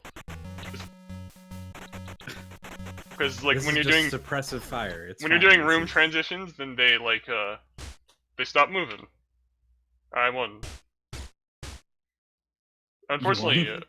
lost some guys. Also, it doesn't matter what the heck actually you do during the mission. The ending will say the same thing. I but can't it's- wait to see what It just depends says. on. So if you do it on a lower difficulty, it's like, oh no, your guys shot the hostages. Even though even if you don't do that, it's like it tells you that you shot the hostages. Because they're like, no one in this game But- would ever. But it only says that because you're on a lower difficulty. Difficult mission. It just gives you the bad ending on the lower difficulty, regardless of what happens. Yeah. That's mean. So mission Jupiter, is that what hardest difficulty is? Yeah. And Commander. So this game's sort of neat. It's just it's like a Flawed. tech demo. Yeah, I see what you mean. It's doing things that I don't think I've seen in an NES game before. Mhm. Not quite like that. It also has like ports on a million different systems, like the ZX Spectrum. That's Yeah. ZX Spectrum? Oh, that'd be a good one. ZX. Wow. What are you, Oh Canadian? no. No. I can't believe I did that. Alright, and now Yeah, stern faces is right. Especially eyebrows over there on the right. So that was good. I enjoyed it a lot. well, speaking of Um, enjoying things, we got one No, more that's game. the time for that is over. This is a bad game. So it's not that bad. I really disliked This game's also a port. having anything to do with this. Well, that's just like, how to say it? Your opinion, man. Okay. Well, you should. Well, I don't know. I guess we'll. The game So- title will switch, but yeah, Cybernoid. I'm just gonna go. All right. So this game, I can't really commentate during it, so Yeah, that's fine. I'll do it all. With Alright, a 20-second or so delay, I will provide masterful comment. First off, I can provide some background info. Cybernoid was featured in the Big 20 number 7. And if you've never heard of that, boy, you're in the right place. Here on twitch.tv/bestofnes, about twice a year, we do a big race of 20 NES games, and a bunch of people have a month to learn all the games. And then there's a big back-to-back race, and it's a ton of fun. So if you want to check that out, then you should follow the channel. But Cybernoid was featured in Big 20 number 7, and everyone alright, I'm learned... gonna cut you off here. There's a potential skip here I'm gonna try and demonstrate. So for if I pause here, there's a 50-50 chance when I pause again it'll skip me past this screen. It didn't happen. Oh well.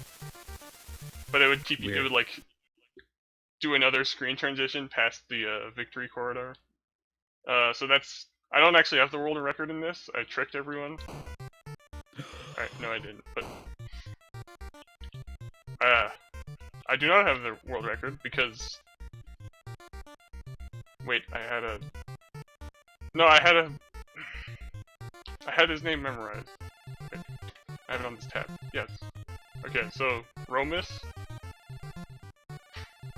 he did that. You can chain that start trick together. multiple times, and he did it like an insane amount of times, more than like a ridiculous amount. So his PB is like 35 seconds faster than mine.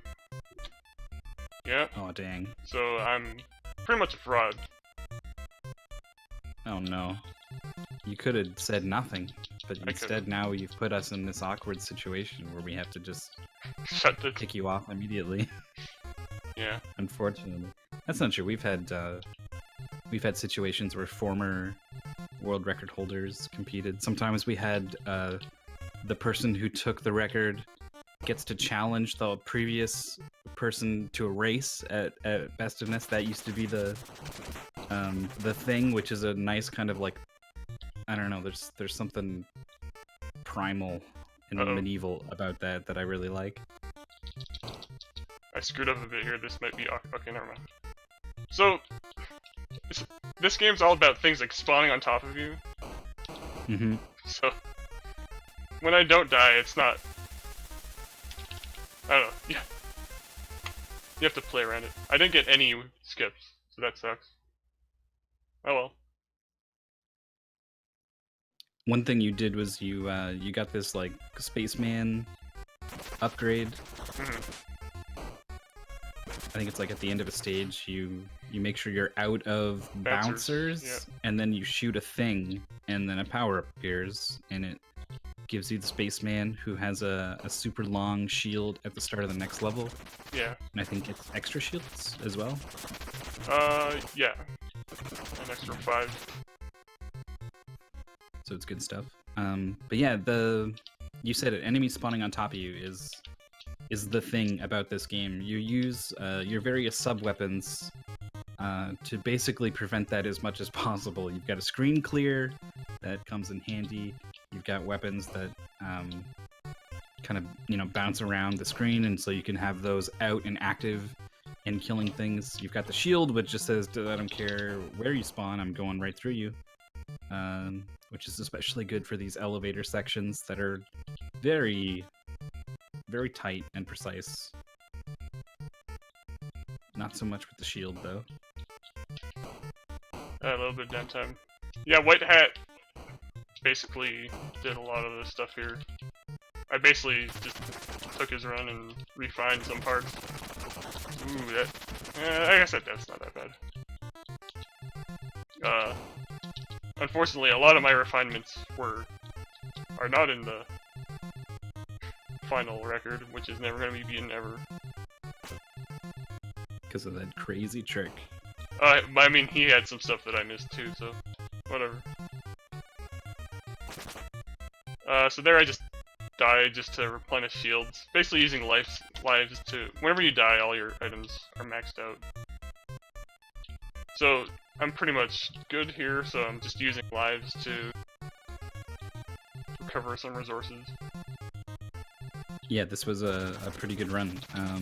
Yeah, as long as you don't lose your bonus shields from the super thing, then you're generally fine. So, the way items are used are you hold the button down, and then occasionally it checks to see if you have the button held down, and if it does, it uses that item. Which is actually, like, horrible way of doing that type of thing, because you can use 2 of them.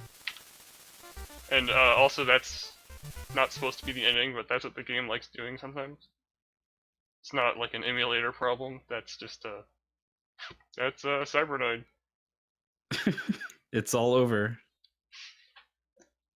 99999. Hey, it's like Undertale, am I right? Alright. Here's the actual ending.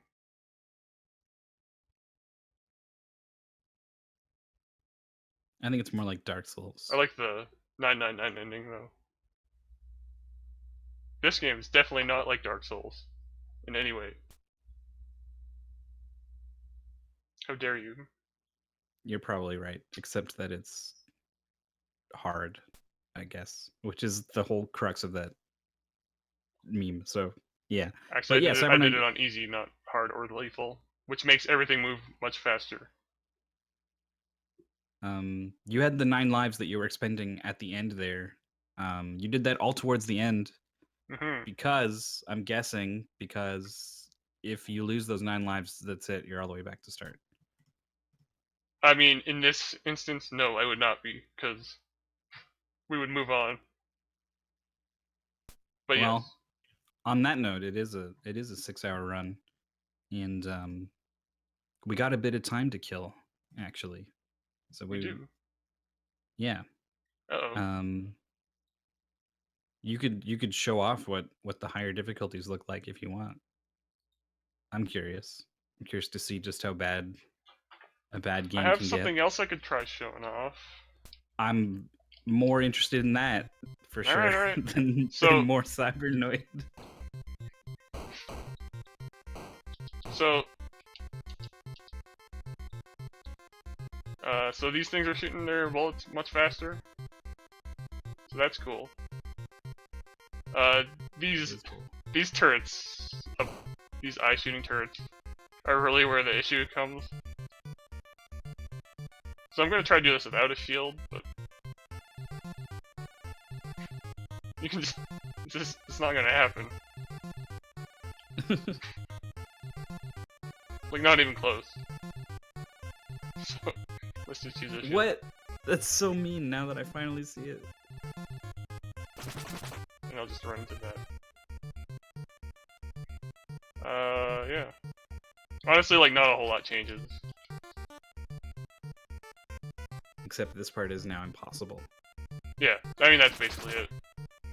Now if you actually want me to kill time, I do. do we need time killed? I think we do. Or, I mean, I did never get around to finish though. This was a Big 20 game. You were in the Big 20, I was. number 7. Mhm. How do you feel about your? Should I just do an entire Big 20 number 7 run? I did quite bad, actually. Yeah, I was gonna say, You're just baiting me. because you. Oh, yeah. No, I saw you did really just terribly. I wanted you to admit your shame in front of all these people. I No, saw you did horribly in that Big 20. I wanted to say that you were doing very well in previous Big 20s. Mhm. No, I think started. I was more Oh. prepared for this one than any of the others. It was. I think Really? it was just much harder, and people were much better at it. I do think people have kind of stepped their game up overall in Mhm. terms of Big 20. Yeah, I mean, like, Toad won the earlier ones, so... What does that say? Snap! He Uh, said it. is he actually here? Gentleman, he said it. No, I think he's asleep. I think you're okay. Okay, good. Nobody say anything.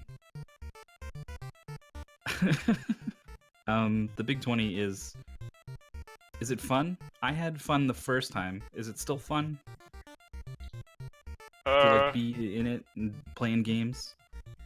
Is it stressful? It's time... It's a completely blasé experience. It's Forgettable. time taken. It is. If you wanna be in the run-in for the winner. Oh no, he's here. Oh no. Oh, man. It's all over. But you're right. People put the time in to learn these games. They do. So if you wanna be in the running for the win, you got to be ready to make the commitment as well. But I think there's a lot of joy to be found in joining in and just doing what you can with what time you have. Some people have no time. Yeah, Or choose to have no time and just go in mostly blind. I think for the next one I'm going to try, not doing it blind, but I'm not allowed to The actually infinite play... mystery strats. Or the I'm not allowed to the actually night- play any of the games until the day of. Or maybe the day before. That'd be neat. That'd be It'd be neat interesting to see. and maybe regretful. Maybe you never. Sometimes there's a game that's just like I don't. It's not clicking. I can't do it. Like if you were not great at Marble Madness, for example, and you only had a day to figure it out, that might not click. I'm gonna try to set up some glitch thing here until we're... Obviously, let me know when Yeah, don't worry. kicked off here. I will have great pleasure in. I looked at some forcefully other games, like... remembering- You've been around. You've run. I know you've run Clax before. At That run was so good. Best of NES. It was so good. It's impossible to ever. I can't ever play it again. Wait, did running out of time actually do nothing? You lose 1 life. Oh, you lose life. Okay. Alright, let's see if we can do this.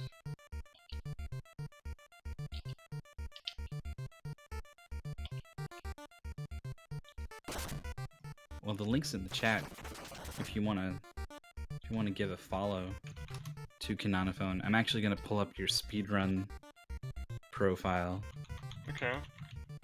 that defines who you are as a person in our community. Cybernoid, 2nd place. First thing on the list. Well, I can't beat it. Is Rescue it? The record's 420. It's too good.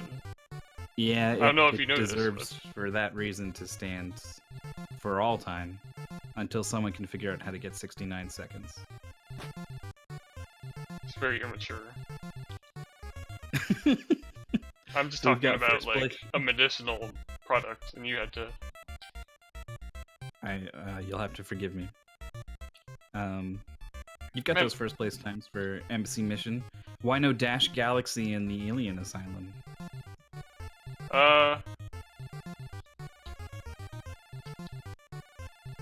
Sort of marathon unsafe. You have a weird 6 Though I minute could run. play it. It's 6 minutes.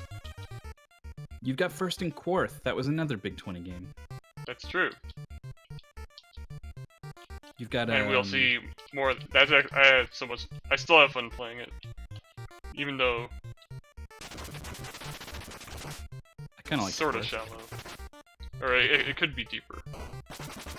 Yeah, you're right. But- But you've got a lot of puzzle games on here. I'm seeing Tetris. I'm seeing Dr. Mario. Anticipation. I could do Questionably that. a puzzle game. How much? Oh, Actually, it looks like maybe like a- not too much longer. yeah, because they're in the. I see they're in the call. Alright, no anticipation for you guys. But I was waiting. I was waiting with anticipation. And on that note, We're gonna leave now. Thank you so much, Counterphone. It's been a lot of fun alright, I'm going to hanging out, bed. playing some NES games. Yeah, Good night. See you again tomorrow. And Not GG. you specifically, maybe, but I mean, there's a Everyone. lot of other people who are watching. Alright. Don't worry, guys. Stick around. You're watching the Best of NES Marathon 2017. And we're getting switched over to a really cool game, going to be run by Reign of Soden. It's called Sweet Home. It's it's an RPG, but it's got like a survival horror theme to it. It's really cool. So I'm looking forward to it. I hope you are too. Stick around, and we'll get that ready for you in just a moment.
honest, I did test the back half, but the back half isn't hard.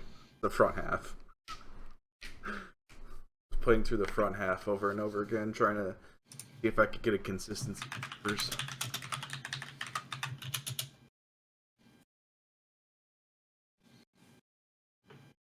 Yeah, okay.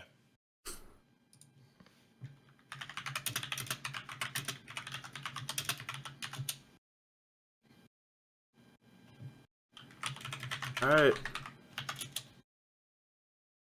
Okay. The timer's a little weird on stream, but that's about it. Well, timer's gonna start probably a little, oddly, but I'm gonna go ahead and get this intro playing for you guys.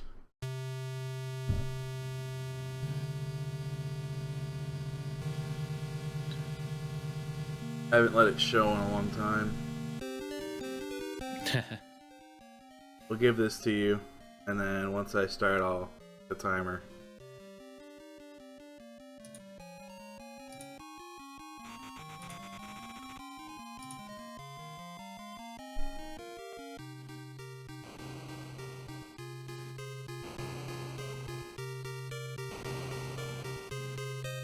You know that haunted Mamiya manor, though. And I got that place for $3.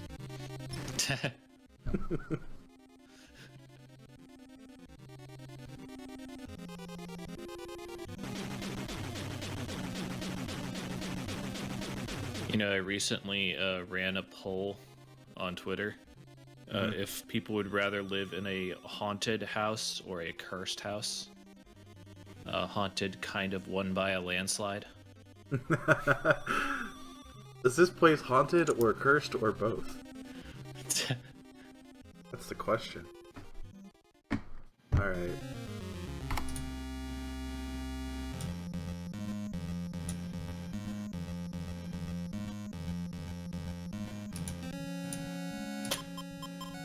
Alright. I don't know how far behind you are, so... with the stream. So I just started, and, yeah. Alright.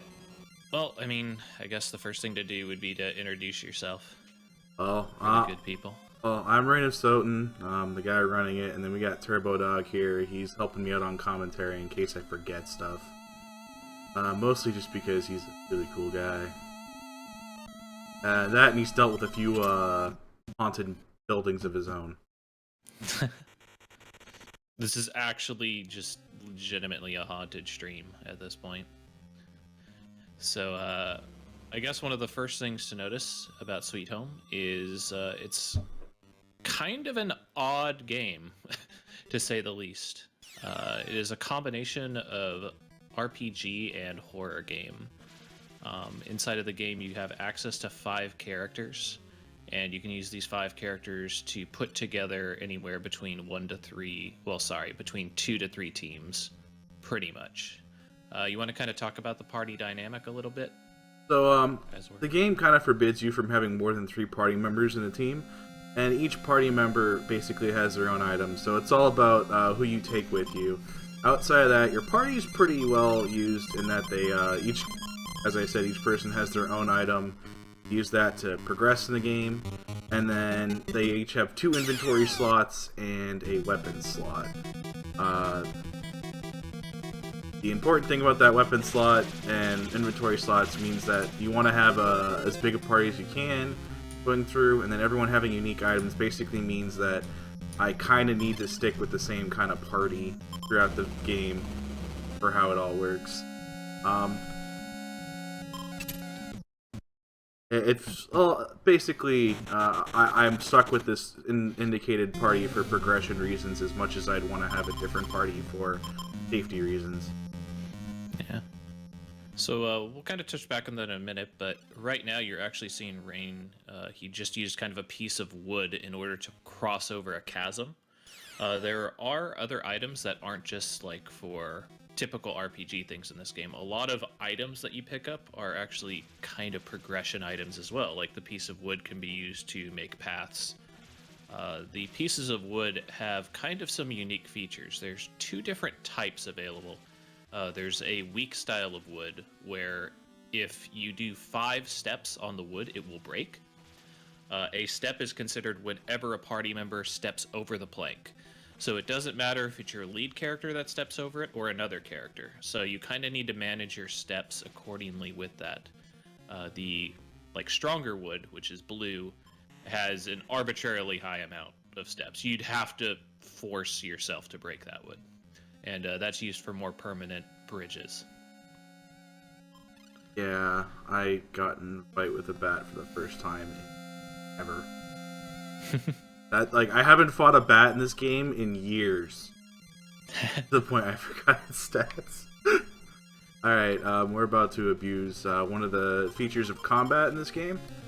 I'm gonna save just because it's good. So if you notice, there's been 5 options in combat. There was fight, pray, item, call, and run. We're about to use call.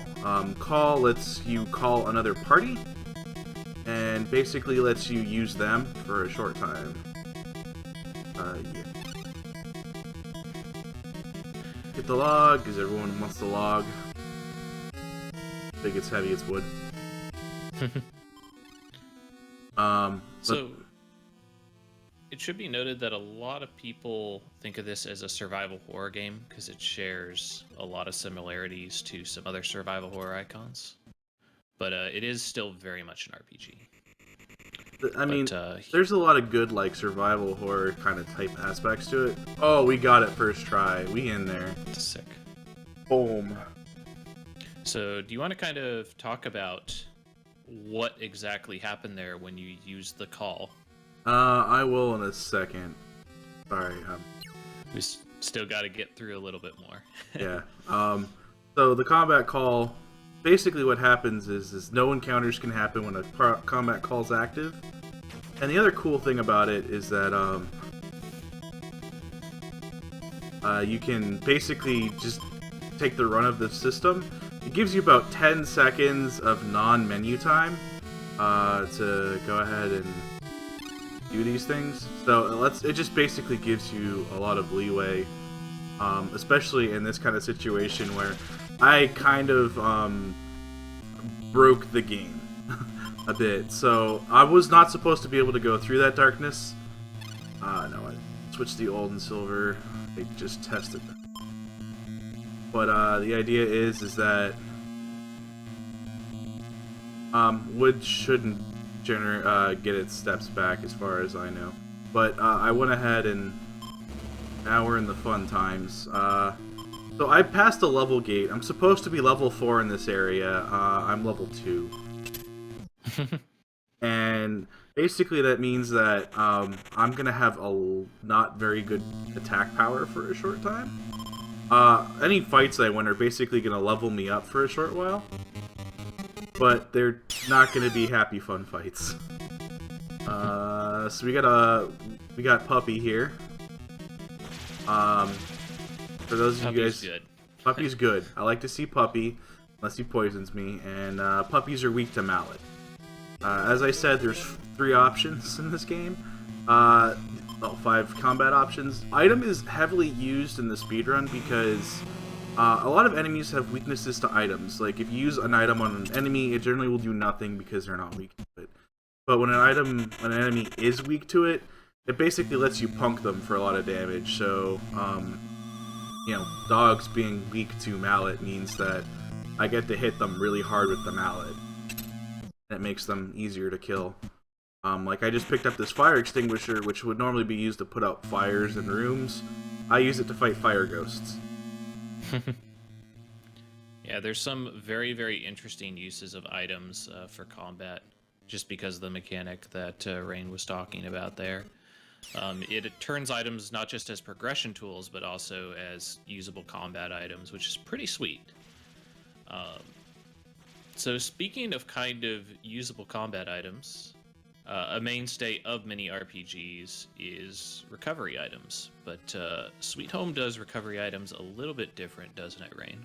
Yeah, so there are a fixed number of tonics in the game. There are 20 of them.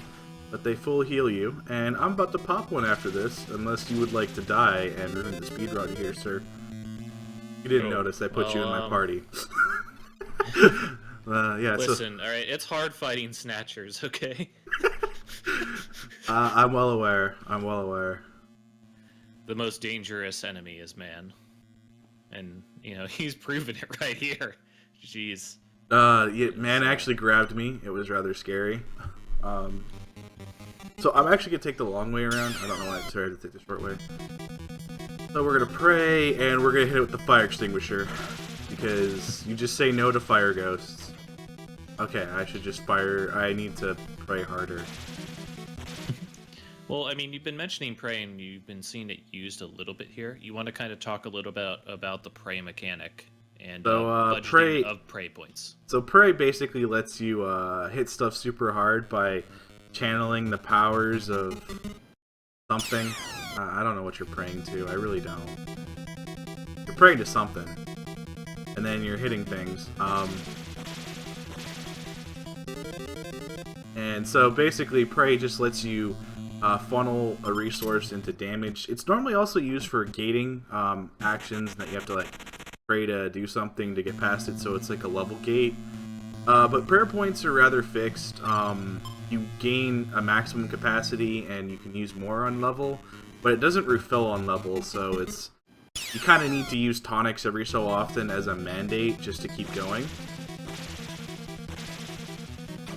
Yeah, it should be noted that tonics are one-time use, as Rain mentioned, but if you are moving around in the game in a fairly brisk manner, you shouldn't be ever at kind of a deficit for tonics. Tonics do heal everybody inside of the party as well, so it's not like you're using it per person. Yeah, it's not per person, and then per party also matters in that if you combat call your other 2 people into the thing, it does spread to all 5 people. So it's not like you're only using it on 3 either. You are limited to everyone present at the time of use. I know we haven't really talked about the sticky floor I've been going over, but if I take more than 4 steps on the sticky floor, we get stuck. Yeah, that's really not good. Because unless you were really planning it out to get stuck and get unstuck, you're probably going to get more than just that one person stuck. Alright, we're gonna fight and hopefully get some fire extinguisher ghosts for level 7 before I head towards the garden.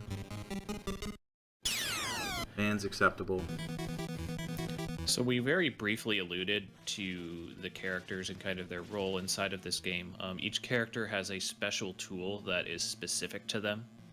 In the case of the characters that we have with us, we have access to the lighter, the key, or what's basically called the master key, and the vacuum. And the reason we take these 3 characters as the main characters is they are absolutely required in order to skip over certain barriers in the game. In the case of Kazuo, the guy with the lighter, he burns ropes which block your path. Emmy, the person with the key, ends up opening up a variety of doors with her key. And Asuka, the person with the vacuum cleaner, picks up broken glass. And all 3 of these present barriers that are, at this point, impassable in the speedrun at one point or another. So it's important that we have these 3. Yep, and the other big thing that's important about these 3 is that while there are substitute items for each character in the game, these 3 substitute items are not always in the best of places. There's actually matches quite commonly around, but due to the inventory constraints of this game, you really get struggle as you try to carry everything you need and the matches. Yeah, the character-specific item is like a locked position. So you basically get your, as Rain mentioned, you get your weapon, you get your specific item, and you only get 2 additional slots. So it's very, very strict, especially if you're running like a 2-person party and a casual play. And even the 3-person party, when you're doing certain sections, gets very crowded on your inventory. It is kind of a shame that we can't take one of the other characters, the medic. The medic allows you to cure a wide variety of status afflictions. Every like status being affliction. Cursed. You know, she's such a great medic that her medical abilities allow you to get rid of curses. which is that's pretty impressive. Well, I mean, her replacement is the pills, which means they make pills for everything. Oh, we have our first restart. Thank you, Mr. Wall. So you'll see this is a pretty sweet thing here, this wall monster. If you're familiar at all with kind of Japanese horror tropes, particularly for when this game and movie kind of came out, there's a lot of those all over here. So I actually ended up getting scared. Scared is not what you would think. You want to kind of talk about why scared is somewhat backbreaking inside of this game? Basically, almost all status effects right now basically break me because I have no way to heal it. There isn't pills in a nice spot for me to go grab. My healer's on the other side of the world, just chilling at the front door, being a lazy person. But like the biggest thing is that those status effects, like scared, it looks like it doesn't do anything, but you take 10 steps and then it freezes that character until you heal them. So you can be blocked by paths, by having your character step in the wrong place and now you can't move through. You can do a lot of bad things with that. So you really, really just don't want to be scared at all. And if I could take the healer with you, you could just get rid of it. And I know there's a lot of people asking me to explain certain things. There's a lot to explain about this game, and we're trying to pick and choose. We're just trying to pace it out, kind of as over the course of the game. But this is a pretty lengthy speed run, so you get a lot of time to kind of pace things out. There's actually quite a lot of grinding. About permadeath, though, because that was mentioned, and that is kind of an important facet of the game. So whenever a character does, if they do end up going to 0 HP, they're done. They're dead. You cannot revive them. There's no special item. There's no like defibrillator pads or anything. They are dead. That means you lose access to those inventory slots. Like you can still loot the body, but like you no longer have access to that inventory. You no longer have access to that person to be able to assist you, and that's extremely backbreaking if you're playing this game casually. I'm not sure if a typical casual player would be able to beat this game with less than 4 people. And most of the time, you'd really want your full party. I mean, the other thing we haven't really even talked about is the purpose here. Like, these people are coming here to take a picture of these frescoes. I haven't even shown you. Like, I've walked into one room with a fresco so far. Alright, I'm gonna pop this other tonic because we're level 8 and move on. I'm just doing extra grinding up front in that area because it's the safest place for me to grind, and even then it's not safe. Like, this early game is just brutal, especially with me skipping over the flipping on the lights. So I guess we kind of did breeze over that. So a skip that Rain did at the very beginning of the game, we very briefly mentioned it where the call broke a sequence. What's supposed to happen is the beginning part of the game, I'd say like the first quarter of the game or so, you're supposed to go out to the gatehouse, turn on the dynamo, which turns on the power to the house. That allows you to get past a dark room with some knights inside of it. If you try to go in there before you turn on the dynamo, the game ejects you out. Using the call function from before, he was able to break that sequence and allow him to move through the room while it was still dark. If you've been noticing kind of sporadically in the last few rooms we've been in, there have been knight statues. Had he turned on the dynamo, those knight statues would actually be active and chasing after him, and they're not extremely deadly foes, but they're pretty tough. You know, they're especially the if you type of don't thing you'd pray against. Yeah, especially if you don't know their weakness, which if you've watched any 80s cartoon show, you might be able to guess. Called the rope. Yep, just ropes, well known for beating knights. Yeah, dude, somehow. you just gotta trip that big guy in the armor, and he goes down like a rock. All right, well, I just fought a mirror, and now I'm breaking it, and we're gonna get some water here, Turbo. Looks like Nice. I could use a drink. You good? I'm drinking. So I guess this is another thing we can kind of touch on, is the idea that some of these tools you absolutely need on you for certain parts of the game to get progression. In the case of this, Rain absolutely needs the mallet in order to break the mirror here in order to access this room. And at this room, he's gonna get some delicious, cool and some refreshing. Okay, never mind. It's not cool and refreshing anymore. Yeah. All right, we're just gonna leave that alone. But there is a very useful thing about this huge amount of blood. A little bit of trivia for those of you. If you were to take blood and put it over extremely corroded iron statues, they actually just melt into nothing. That's actually not true at all. Don't ever try that if you're in a life and death situation. But that's how we solve this problem inside of this game.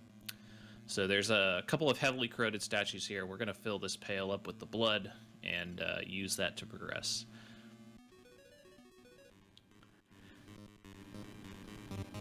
Sooner or later, your blood will flow too, is what it said. I know it's probably a bit delayed, but... Alright, we're in the garden now. We're fighting maniacs, and I need gloves to get What's your favorite favorite item in the game? We're fighting maniacs and stuff. Why don't you talk about your favorite item in the game? What, the one-use axe? No. Or are you talking about the pipe? I'm confused. This is the axe is it's the best item. You have to pick up that axe to chop that one piece of wood to get past it. That's it. Ooh, we've actually found corpse this time. We get to hit him with the pipe.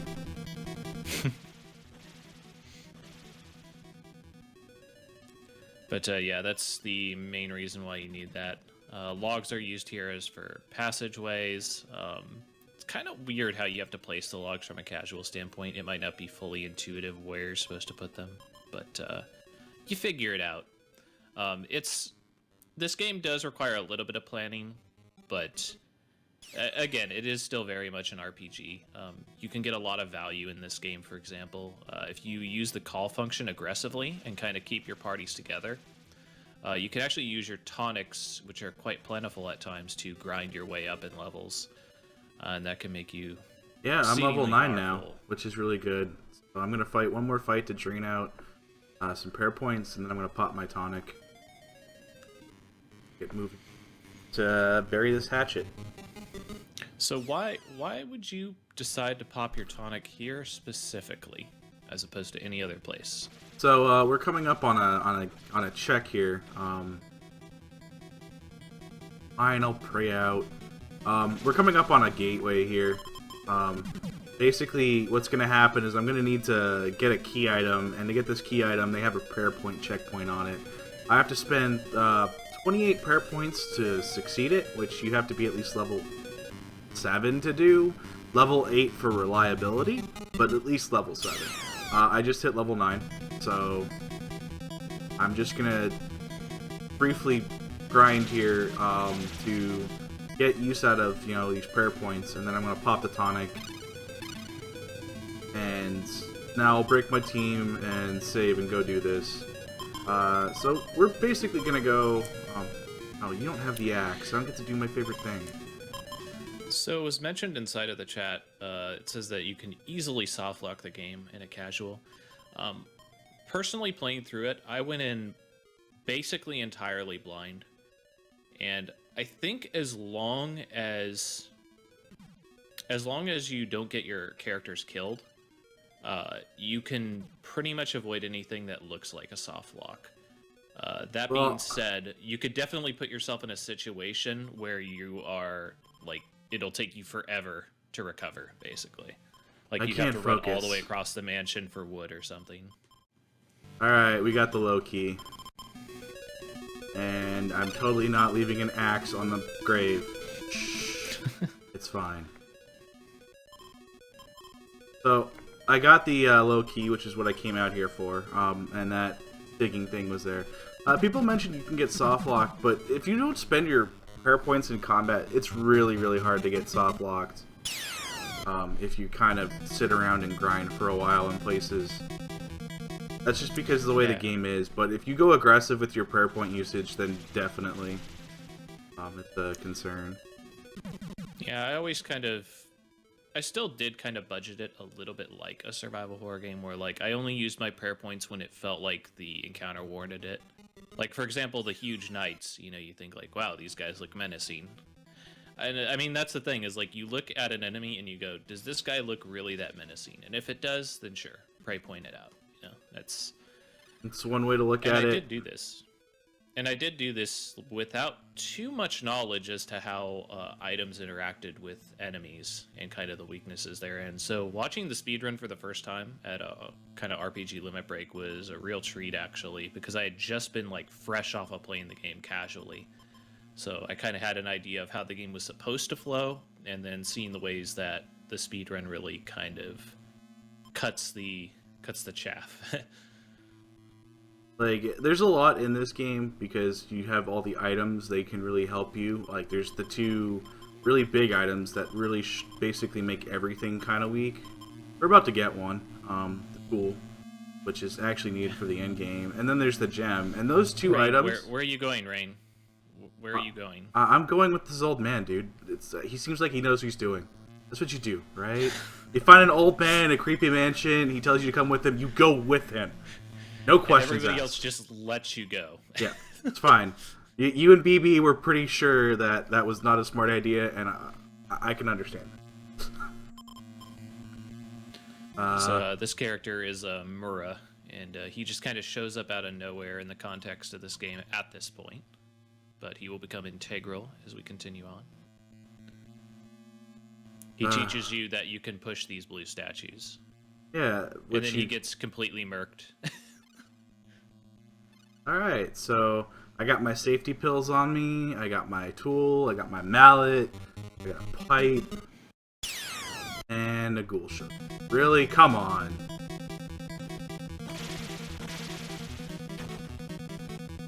Really?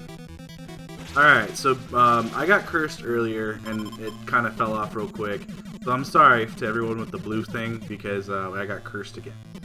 Curse just drains out... Oh, there's two forms of curse. This one just drains out your prayer points, which really isn't that bad. It's one per step. It's just you get this wonderful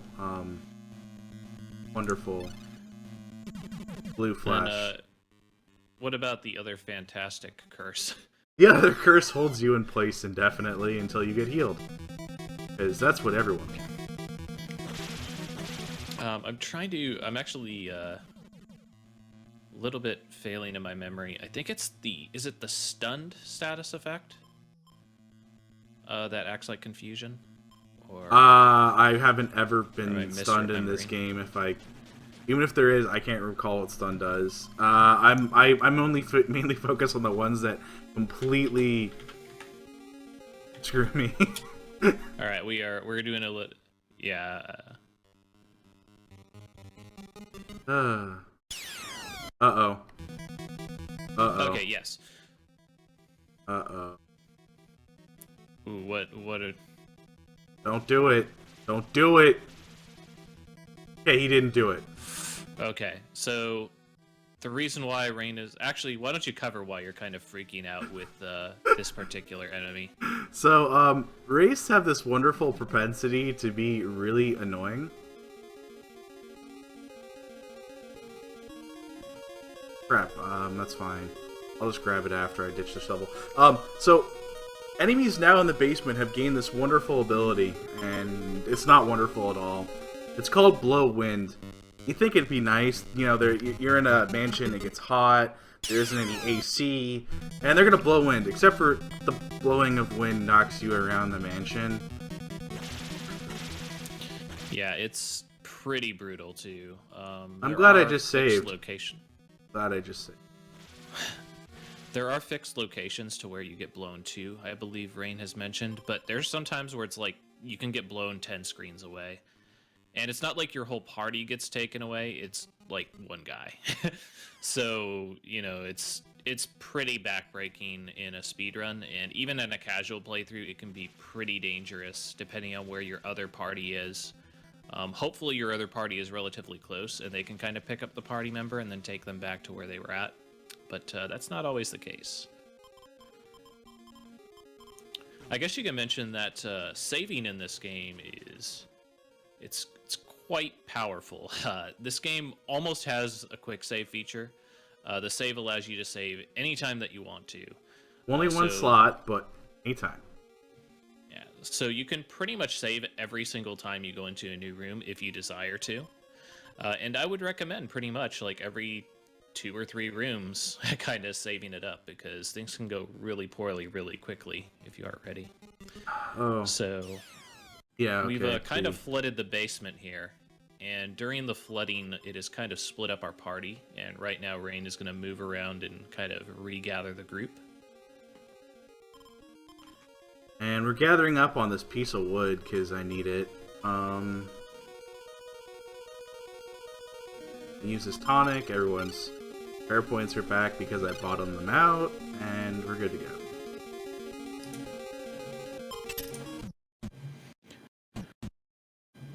And there we go. So we haven't really opened up too many doors, but that's kind of the main reason a lot of people say this, and there's probably a good link for this being the spiritual successor to Resident Evil. But those doors be creepy, yo. Why are you being nice to me now? I mean, one of the nice things about the Wraith is even though it's really dangerous to get the wind attack on you, they do get pretty good experience. So that's. I kinda mean, nice. I prefer skeletons, but they're rare in the main area. Oh, are you kidding? They're spooky. Are you And- really prepared to enter the bone zone? Oh, That's- always entered the bone zone. So, So I'm now about to pick up the flash knife, which is going to be a huge upgrade to one of my weapons. Wait, no, you have the gems. Use the gem. Pray, and you pray, and hopefully he just dies. Yes, we're at that phase. He just dies. So also something I haven't really covered is that there's 2 types of enemies in this game: physical and whatever else you want to. Spiritual. So all weapons actually have 2 attack categories: physical and spiritual. So wraiths are actually really annoying for most people because they are spiritual type, and you generally don't have very good spiritual weapons in this game. They're pretty far and few between. The main character, my vacuum person, Mr. Turbo Dog or Asuka, if you want to go by their character names, has been carrying around basically my one weapon for spiritual healings. So she's always been doing the better damage on spiritual enemies, while everyone else has been doing better on physical. But Flash Knife is just a really good upgrade. We're approaching the incinerator. There's some dead children in there. We're not sorry. Yeah, we're kind of skipping over the storyline a bit, and that's because, again, there's a lot to cover kind of inside of this. It was mentioned a little bit earlier. Sweet Home did have a concurrent movie release that happened. They pretty much came out almost at the same time. The game is somewhat based on the movie. It takes quite a few different scenes from it. It also follows the same plot line. You're trying to preserve these frescoes from Ichiro Mamiya.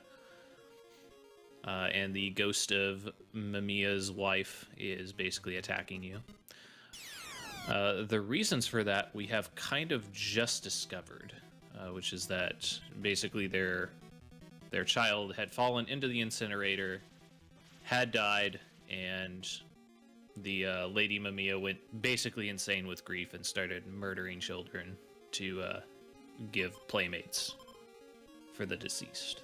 Yeah, one, don't let your children play in your incinerators in your basement. It's Just don't. probably a bad idea. Like a really bad idea.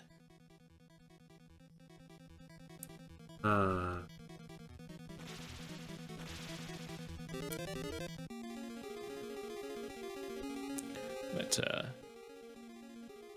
so basically this is where we're really starting to see, in particular, certain tools just starting to dominate fights. The tool item and the gem item in particular here. Really, As mentioned, the flash knife helps out quite a bit in certain areas, and the flash knife is basically the third best weapon in the game, maybe fourth best. It's but, fourth It's best. going to be holding us for a while here. It's fourth best. Well, we opened up the diary. No need to read it. I'm going to stash this tool here. I need it for the end game, and my inventory is about to get real whack. So I got a Matic. That'll be used to make sure I get steady on ice tiles, which are coming up shortly. And I'm going to be getting a silver sword and another flash knife in a second. And that'll round out my weapons pretty well for a while. Yeah, you did pick up a bow earlier. Bows are used to traverse gaps. Normally there's an item known as rope. A bow is the extension of that, just makes it go further, basically. And as was mentioned, nice little weapon upgrade. When you cross over that gap, it gives you access to some of the late game items, which is pretty awesome. Yeah, that gives you access to the, well, the axe, the first axe they offer you is actually a trap. And then the other two are really good, the silver sword and flash knife.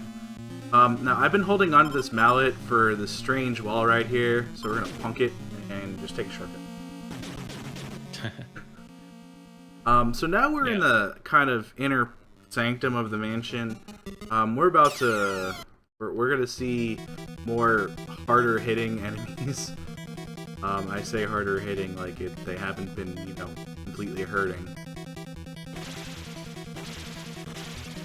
Yeah, I mean, the real thing that carries it here is the power of his items. Having access to those powerful weakness items for enemies just allows him to kind of steamroll encounters. Well, like At this point, he's kind of glass cannoning everything. He does have some HP to play with, but, you know, you don't want to be messing around with these fights. Yeah, and like the biggest thing with these items is they let me basically do prayer attacks without expending the prayer. So, really helpful. Alright, so I got a hidden item there. It's called the pulley. That basically increases your move speed dramatically. I would have popped it right away, but I'm about to step on some ice where I have to use the pick, which basically overwrites the pulley, so I'm not going to do that. But you'll see, it's going to basically double my movement speed. It's one of the big speedrun items. Now I'm also going to be picking up these blue candles. They're needed for getting into the final dungeon. I no longer need this mallet, so we're going to dash it. Now... So, the other big thing about this game is that there's a lot of menuing. A lot. I was going to mention, we've kind of glossed over it, but there are quite a few traps inside of this. The previous ice room that you were in not had the Matic. He would have slid across the ice into a pit filled with, like, whatever they are, angry spirits that would damage him. You're also seeing statues falling over and such. A lot of kind of interesting portrayal of a haunted mansion inside of this game. I mean, like, you gotta keep in mind, too, that some of these, like, really grotesque monster designs, like, this is on a Nintendo. Or on a Famicom, to be more accurate, for the non-translated version. So, like, this has some pretty grotesque imagery, given kind of what was being pushed on the system at the time. Also, I just want to state, this game has some really funny region locking. So if you ever look at some, like the original patch for this, which is the one I'm using, the translation from Gaijin, you'll see it says plus suicidal. The funny thing is the region locking on this game is you take 5 steps and then you die if you're not in the correct region. There literally is, you just get 5 steps and then you're dead. That's some pretty harsh region locking there, man. Well, I mean, I guess it's about as bad as Bucky O'Hard, right? I mean, you basically get 5 steps and die in that game, too. Yeah, but people can actually beat that? You know, whereas I can't even get out of the opening room in this game with that kind of settings. Alright, so we're at the room. We're about to pick up the 2 keys. This is a room where I usually like How to do... many keys? How many keys? 2 keys. Yeah, there's 2. But it's only 1 item. But it's 2 keys. But that doesn't... You pick up other keys and they take up a slot. Yeah, it's 2 keys. I don't... By the way, nice like scaling on the ghoul enemy, who is basically 40 feet tall if you're taking into account the perspective. I'm just going to be doing a bit of grinding here because this room's a heavy experience room. Ooh, you want to And- talk about the abduction ghosts while we're at it? Yeah, and so you'll notice that in this room there's some blue balls of fiery thingy floating around. They're trying to home in on my position, and I'm kind of safe in this little overhang area. The idea is these ghosts are meant to abduct your party members and take them away. And the nice thing is that they always go to the same spot, which means if you know where they go, they can be used in your routing. And hey, I'm going to be using them in my routing. These ones actually just take me out of this area and into the main room, which is very handy because it's fast. There should be 3 of them. One of them disappeared off the side. That's not normal. Maybe I'll just run out of here then. Not like I can't use the experience anyway. So we've been talking about gating, and the most important gate of this game is that the final dungeon requires me to be level 6. There's another gate before that requires me to be level 14 that's very fast approaching, but the main one is I have to be level 16 to even touch the final dungeon. So we mentioned the mechanics of the abduction ghosts. That's going to become relevant much later on. But I guess one of the big things to note is Rain mentioned that they do need to grab one of your party members. But the pulley is very, very powerful in that it allows you to move extremely fast, so it makes dodging them quite a bit easier. Something that I don't know if it was expressed as strongly is keep in mind that your party is always active. It's not just the person that's in the lead of the party that's in danger. So if the back party member gets grabbed by one of the ghosts, they will get taken away. So Rain has to keep in mind it's not just his character's space that he needs to pay attention to, it's the entire line of characters. And that accounts for traps as well.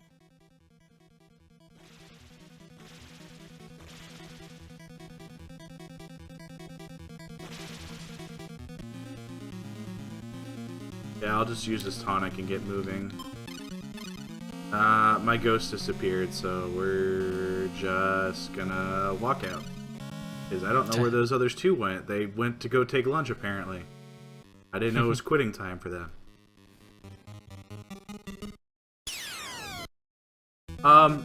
So, did we actually mention the double-sided door? Or, You mean how it unlocks differently from each side? correct. No! Oh, that's not good. When was the last time I saw? Right after the door, okay. Lost a bit of time because the dog poisoned me, and it poisoned a party member in such a way I couldn't get past him.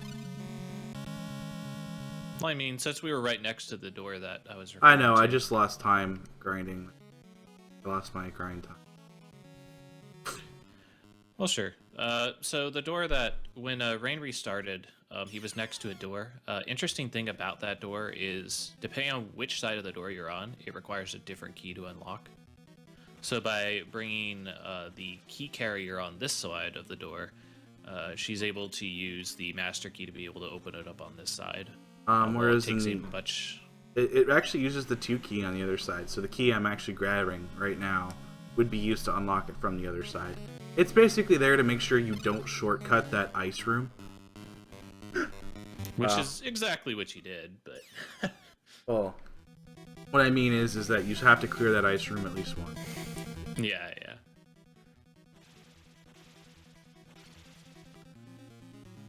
Hey man, you say this home's not sweet, and I ask you, just look at the property value, okay? Just look at the property value. Filled with dogs. Dogs, wolves, skeletons. Filled with a whole bunch of stuff, man. And paintings. You can make a killing off those paintings. So, I mean, I guess we can host the follow-up to the unofficial poll here. So I held a Twitter poll about a week ago for Halloween that was, would you rather live in a haunted house or a cursed house? And haunted won by a pretty hearty margin. Anybody want to weigh in here in the chat? Can we get the next unofficial poll here? Haunted or cursed house? I'm just saying, you know, in the grand scheme of it all, I guess haunted. A lot less of a severity thing, as I understand it. And I mean like really haunted and really cursed. Well, like, if you look at like Fatal Frame games as like an example of a cursed place, I'd take the haunted. It's like Sweet Home, haunted mansion. It's a cursed mansion, really. Like haunted is more like Luigi's Mansion. I could put up with that.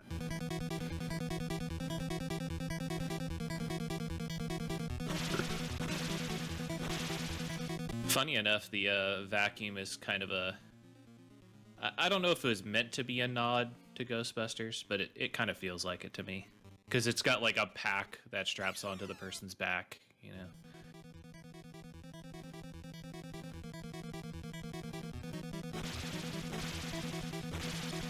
Alright, one more fight and then we'll get out of here with the spirits.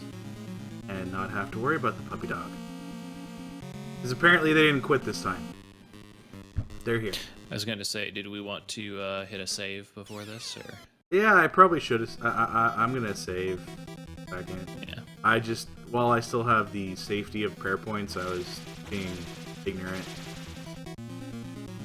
We're getting a pretty close split here, which is a little surprising. I mean, it was kind of a landslide for Haunted on mine, but Did I lose one? I think I lost one.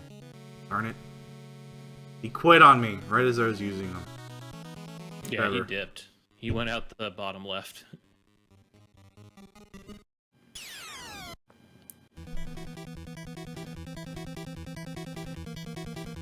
So, I'm at level 12 right now.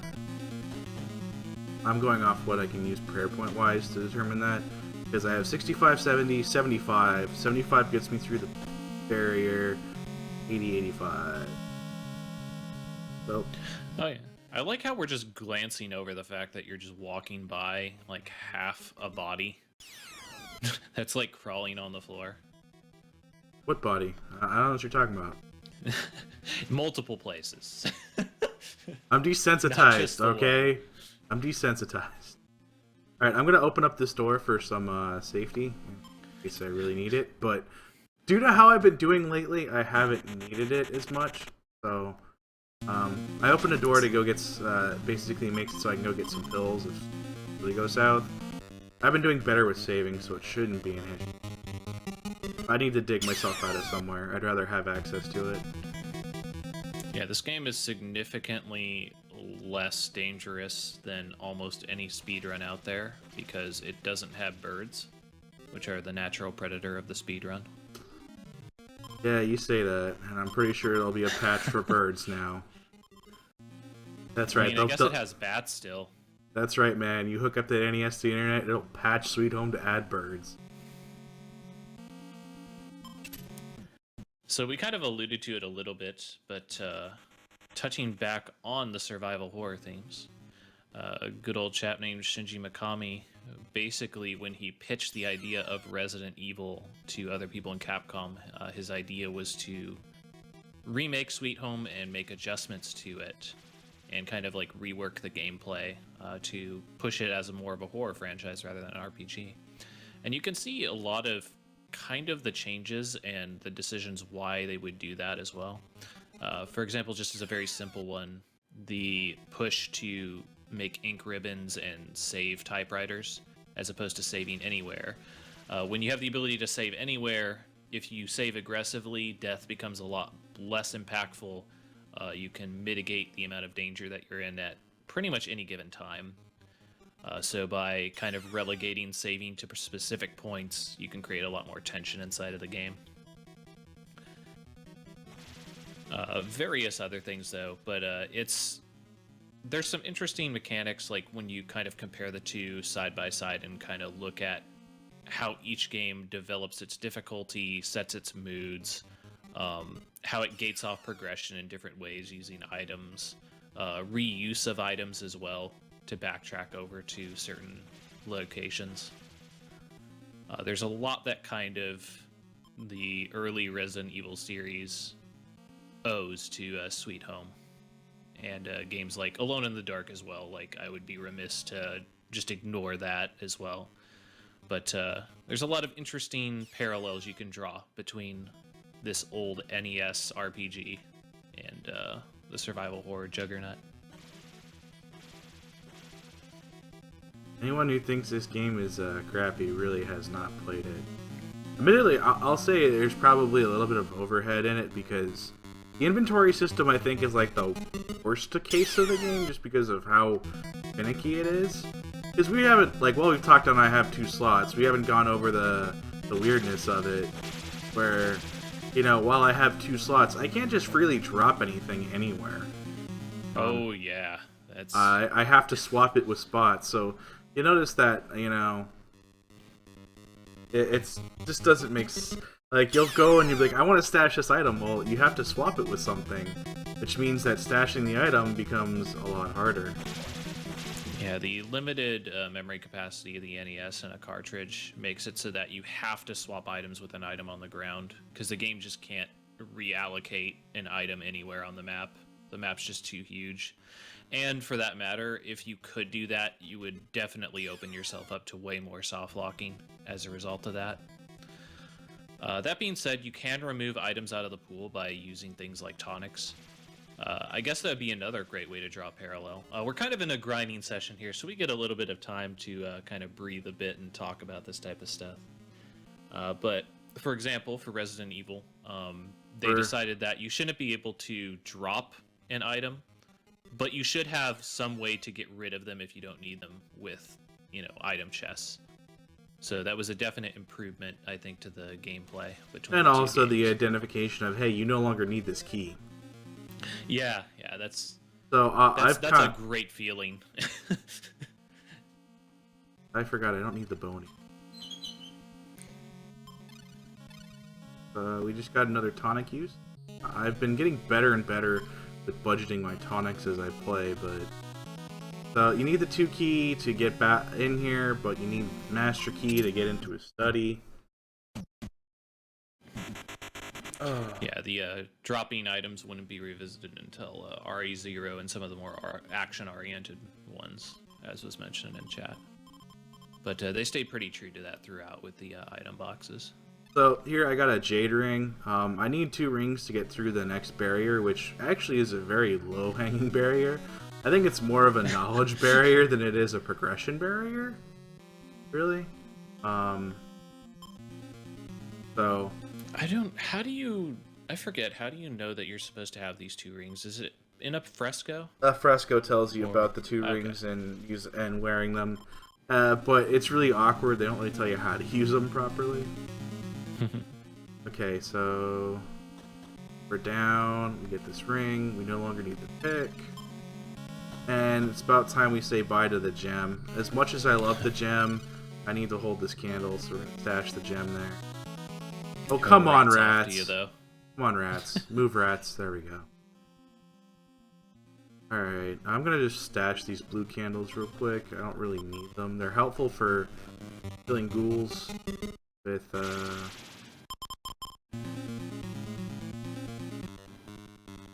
yeah. This would be the other major place you need the lighter, is you need the lighter to be able to light these candles. I think I can get away with 2 in a swing. Yep, 2 in a swing. That's it. I think I might be able to just do 1 in a swing. If I had the silver. Sorry. It's alright. So another thing we've kind of glanced over is the impact of the frescoes. So we're supposed to be preserving these frescoes as part of the story, but they serve a much more important mechanical role in a casual playthrough. Do you want to kind of talk about how the frescoes work and how your characters are supposed to interact with them a little bit more, Rain? Yeah, so just let me get through this one guy and then I'll Sure. cover that. Actually, no, we'll cover that real quick. So the frescoes are meant to be like your hint system. You kind of need to use one character of your team to address them. The cameraman, he's been there to mainly take pictures of the fresco. And then in some cases the frescoes are dirty, so you have to vacuum off the dirt and then take a picture. And basically the frescoes all have wording on them and give you hints. And I'm going to shut up for a quick second because we got this wonderful scene right here that's coming up.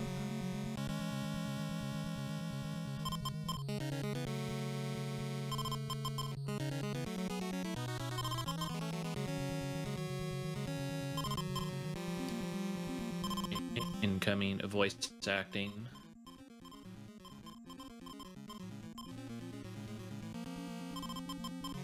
Be at peace, Mamiya! Be at peace!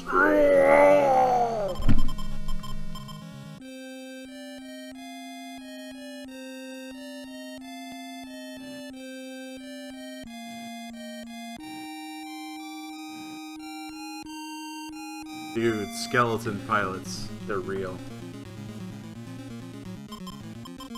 Alright. So, interesting thing about this scene here. If you decided to come in here with all of your party members, you might be pretty angry, depending on where your other characters are. Yeah. Oh, the fireplace. And I'm gonna pick up this other hidden item, because I'm a horrible person. So, Mamiya will only abduct the people that are inside of your team right there. So, like, he wants to split his team there to allow him to get the gold key there without having to backtrack to get to it, and pick up the dress, of course. So we mentioned what the pulley did, but would you also like to mention what this other basically Nintendo Power level hidden item does for Sure. you in the dress? That's using the dress gives you pray up, which basically just restores your prayer point.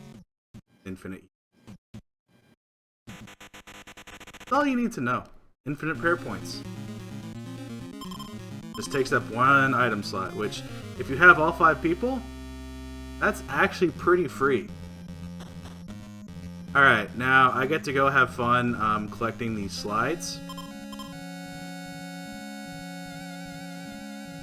We need to get 3 slides real quick. Ooh! Yeah, I got a combat down here, not elsewhere. Oh no, it's the ghost!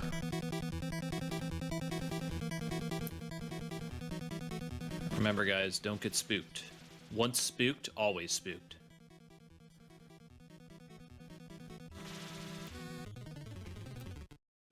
So, ghosts are a source of the best experience inside of the game as far as amount of experience, time it takes to kill them, all that good stuff. So, not quite yet, but relatively soon you're going to be seeing kind of the last grinding section of the game, where we will be using ghosts to our advantage. I dumped the mallet. I dumped the mallet! Mallet. I remember where I dumped it to. But I dumped it. Alright, so we got a little bit of backtracking. So I just It's okay, messed though. up. We have So- the dress, you know. Fine.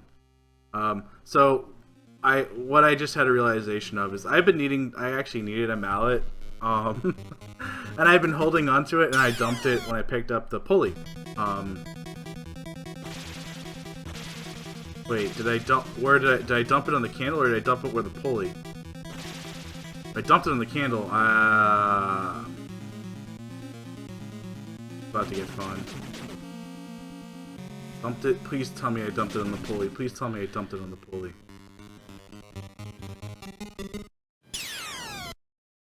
Yeah, because you dumped the bow on the tonic, I believe, right? No, I dumped it on the candle. Bitch. Crap. Hold on. This is gonna get fun. Do you need the Matic? Or No, do you have it on you? I need the Matic, or I need the I have to go grab the Matic. I just want to confirm it's where I think it is, and I didn't stash it elsewhere first before I go grab that Matic. Because I'd be able to see it. Yeah, I need the Matic. Remember, kids, keep your notes handy. Don't think you... Remember... I'm sorry. Like, ever since I redid this route, I keep screwing up that mallet every time. Because, like, for a while, I was able to stash the mallet in places, and I just pick it up when I needed it. But I forgot I still needed it. Don't pay attention to him, guys. He's actually going for a sick 12 frame perfects over the course of several minutes to wrong warp to the ending. It's all just a horrible setup, right? Alright. Oh, just one last check. That's an... That being said, I mean, he has access to the dress. He's got plenty of survivability here. It's just a matter of kind of getting to the item he needs and then kind of reorganizing. And honestly, I need to grind anyway, so this experience is not like it's not needed. Because I just hit 15 and I still need to hit 16, so. But I know where the Madoc is. Not a big deal. Yeah, he has a couple extra tonics in the area as well, even if things went absurdly out of control. So I guess we can kind of discuss, you've been picking up a couple of key items, in the case of like the diary, and you're going to be going for the slides here. Why in particular do we pick up some of these kind of odd items? Well, we need the slides to form a projection slide that shows an image, and then we get to pray to, burn that image into the wall. The point of burning the wall down. Because, that's how everything works. What item do I have?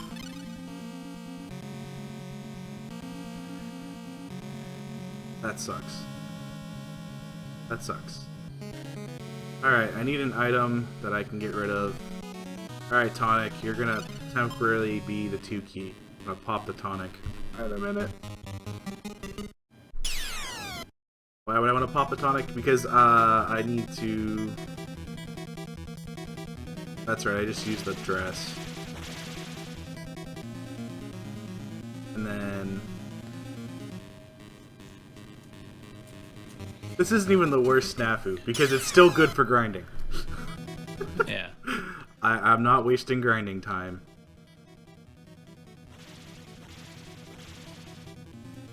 Don't worry, we'll Bumble King our way to the ending here. This is what I get for saying I didn't practice the...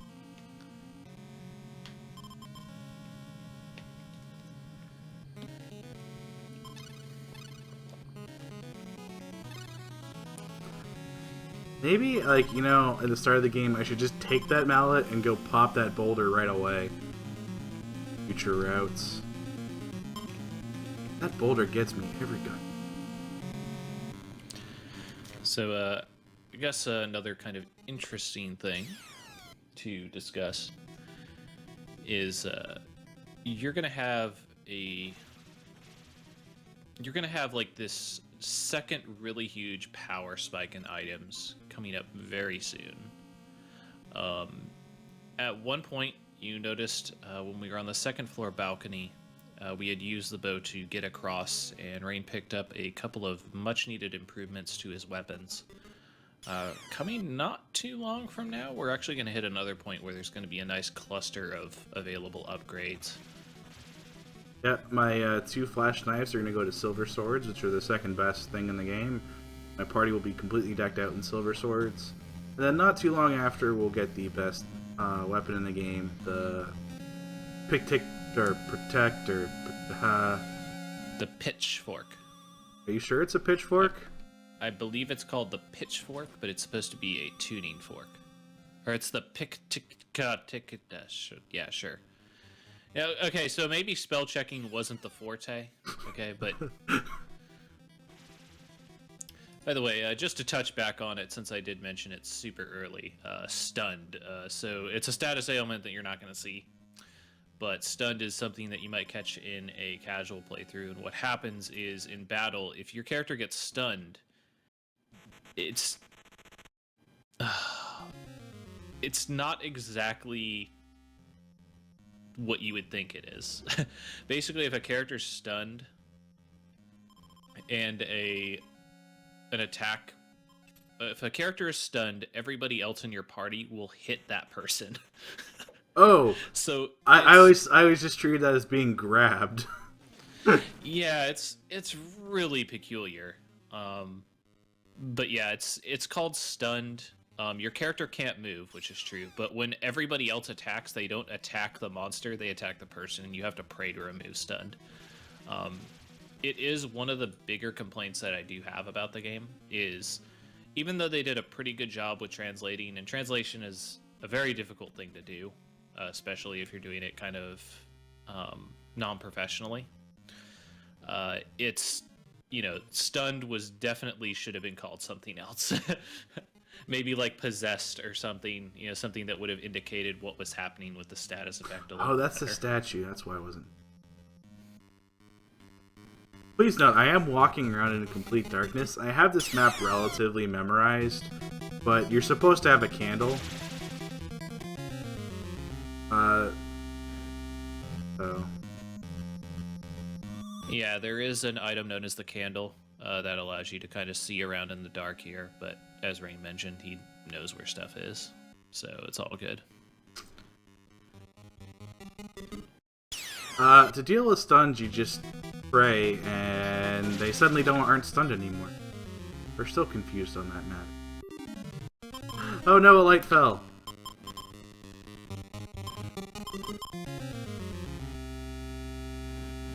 Alright, and that's the last use of the gold. Cute thing, worms are actually weak to lighter.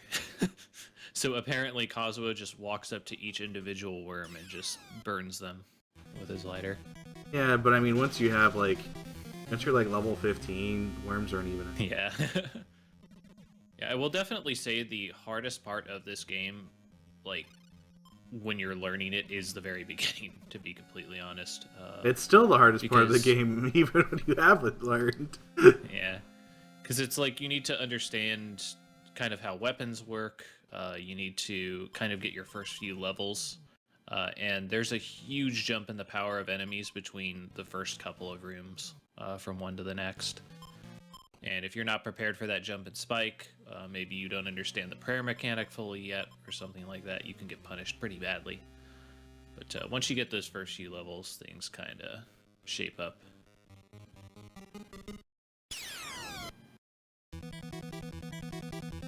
I think I'm good for prey in 2 swings. Yep.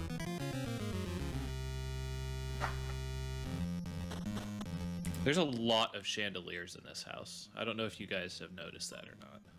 I didn't use the flash knife, I switched it.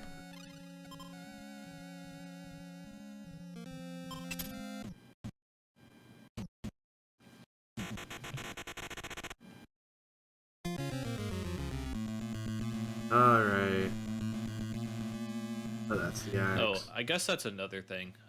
When I was talking with Rain, because I was trying to get prepped and do a casual playthrough before assisting with his RPG limit break run, one of the big things that he suggested to me for a casual tip was get used to the inventory system. The way it's kind of dealt with and the way menus are kind of labeled is a bit off-putting when you first encounter them.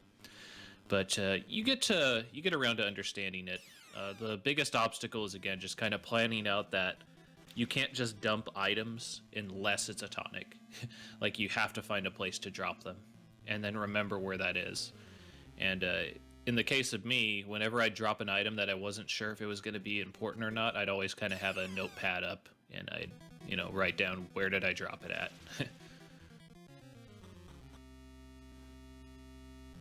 Well, alright. Well, we're still on pace for what I always expect my marathon times for this game to be. So this upper area that Rain just finished up is kind of that second power-up area that I was speaking about before. He gained access to his next silver sword. I believe you gained another powerful weapon, I want to say. Yeah, it's 2 silver Did you swords. get, like, the cut axe? Yeah, 2 silver swords, that's right. So, I mean, he's decked to the teeth with his gear right now. He's still going to get an improvement in a little bit, but like this is basically the strongest he's going to be as far as gear-wise. And it's the last use of the 2 key. So here we're grabbing a photo.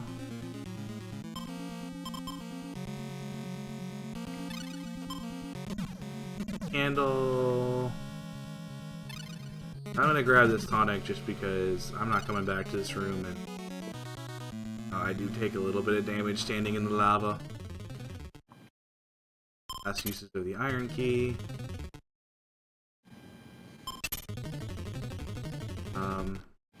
Off the tonic. Save because there's ghosts and wind down here. Pick up the rope.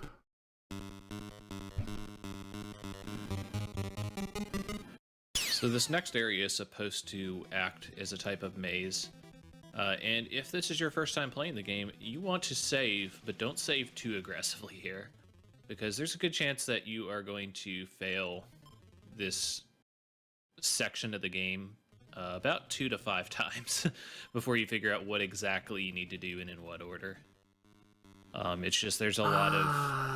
I hesitate to say instant death traps, but traps that'll be very difficult for you to deal with, given what you probably brought into this area. Well, I'm gonna leave my, my lead character down in the basement. He's fine. I'm just gonna go stare at this wall. Really odd wall.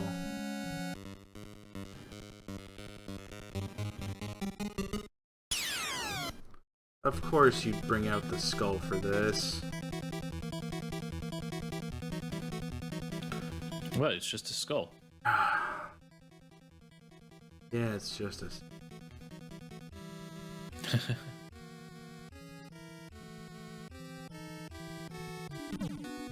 So,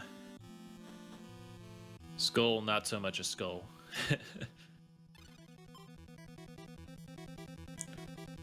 So all this stuff is Rain just navigating through conveyor belt style traps. At least he only did damage and not the other thing. That would make me want...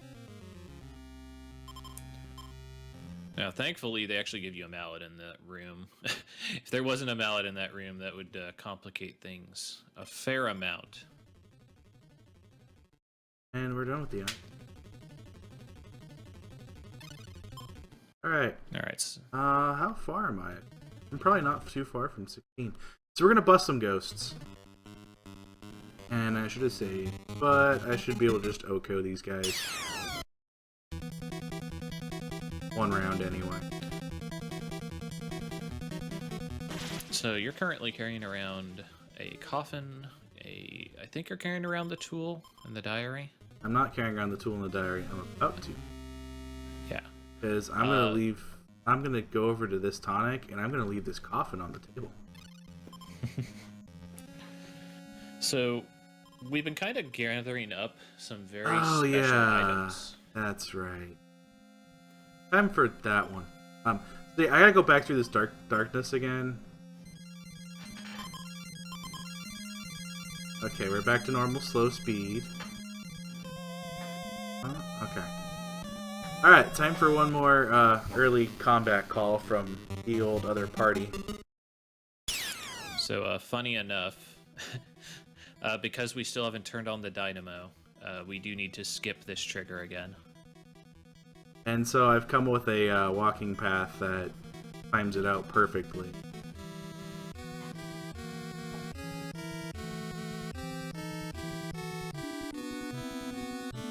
The unfortunate thing is that I have to find a different path for the pulley since it's double movement, and I haven't done that yet.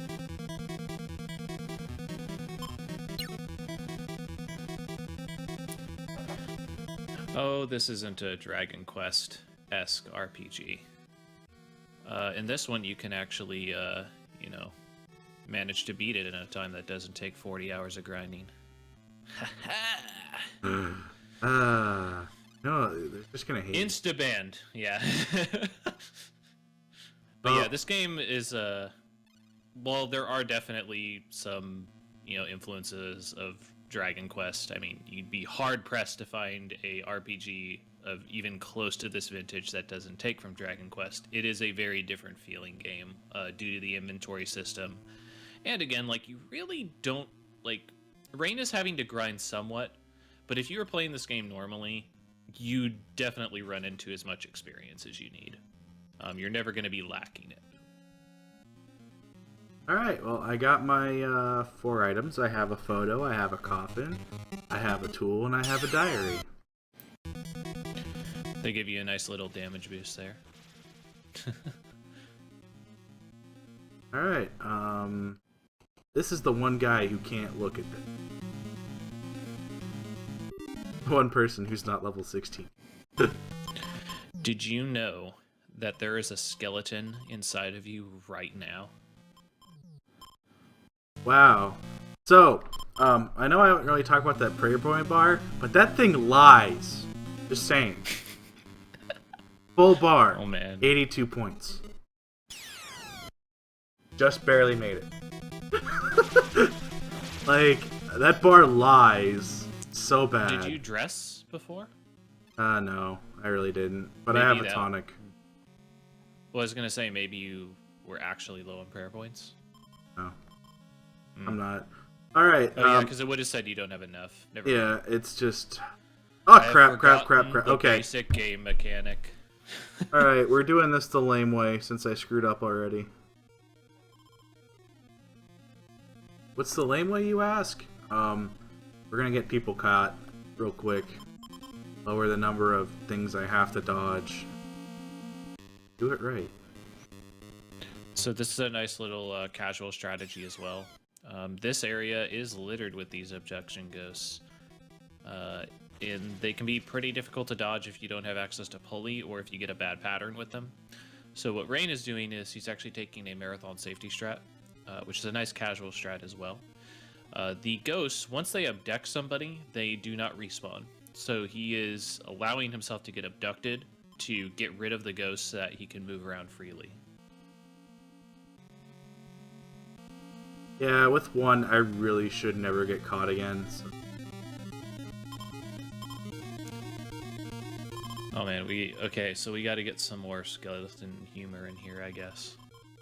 Did you know that literally thousands of skeletons are smuggled through the TSA every single day, and nobody is doing anything about it? Probably the most disheartening thing is how they're being smuggled. They're being smuggled inside of people's bodies. Hey!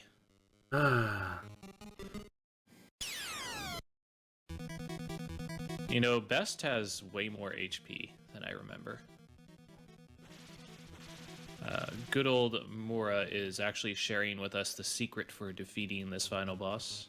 And I've been kind of poking a little bit at it here and there, but the items we've been picking up are actually integral to defeating the final encounter, which is super cool if you know what to do, and pretty terrible your first time playing the game. That's a... But, You're... What? Which but poison I is will- that? Oh, wow. I just caught up to that.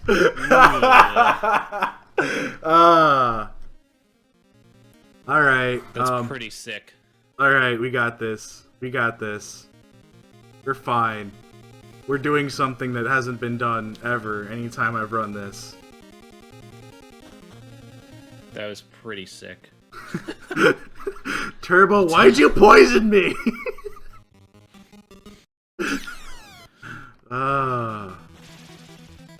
Why did you poison the run? Shrug. Just wanted more screen time, huh? But I guess I'll go ahead and have Rain kind of discuss how the final boss works, because it is entirely different than any other fight in the game by a fair margin. and he would be able to explain it much better than I. So you want to kind of talk about why we've been getting these items kind of scattered across the mansion Well, as we are doing this extreme change in strategy. as we are currently playing Escort the Medic. Oh god. Okay, so now we're gonna save because in this next area I can't kill things with only one attacker, and they have good chance to just drop party members because they haven't been healed. Well, they haven't been healed and they haven't been leveled. Well, I mean, I guess at least they get some screen time. So as a reminder, use the tool, and then you got to bring the photo, and then you got to use the diary. Come on, and then you pop the coffin. Yeah, so Rain does have to organize his inventory in a very specific way, given he can only bring so many people into this fight. Well, I could bring the other Well, two, not anymore. but we're not doing that. All right, now knowing this, the tool. That seems like first. a really bad idea for best ending. You have no idea. So, that in mind, best ending, you need to have everybody alive. There are different endings depending on who is alive and who is dead at the end of this. Alright, so this boss battle is not quite really like your normal boss battle where it's an HP race. It's mostly kind of a puzzle with some HP boundaries in there. Unfortunately, the first trigger is completely random. We're waiting for her to yell at us to die. And apparently she's being really happy today and just told us to die right away. So then you can use the first two items, and then it'll unlock your prayer command, because normally when you try to prayer in this fight, it tells you not needed. Yeah, not needed. That's completely clear. Who could possibly mistake that? So now we're in phase 2, and she's gotten real ugly.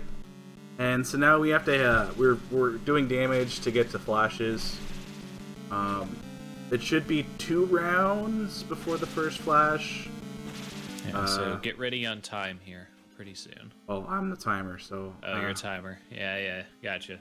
I'm gonna take a chance with the diary being able to flit. Oh, too early.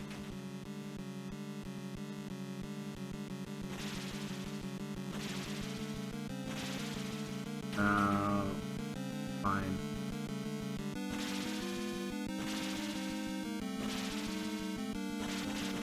Alright. And we pop the diary. And now, like with this final sequence, you don't just pop the items, you get a prayer in between them. The nice thing about the prayer in between is that it allows you to use the prayer points. You can get a lot more damage in on the boss to speed up the next rounds. Now we're just waiting for the next flash to hand her the coffin. Pretty much it. Yeah, And you're there's pretty a durable at flash. this point. Alright, so... there's the coffin.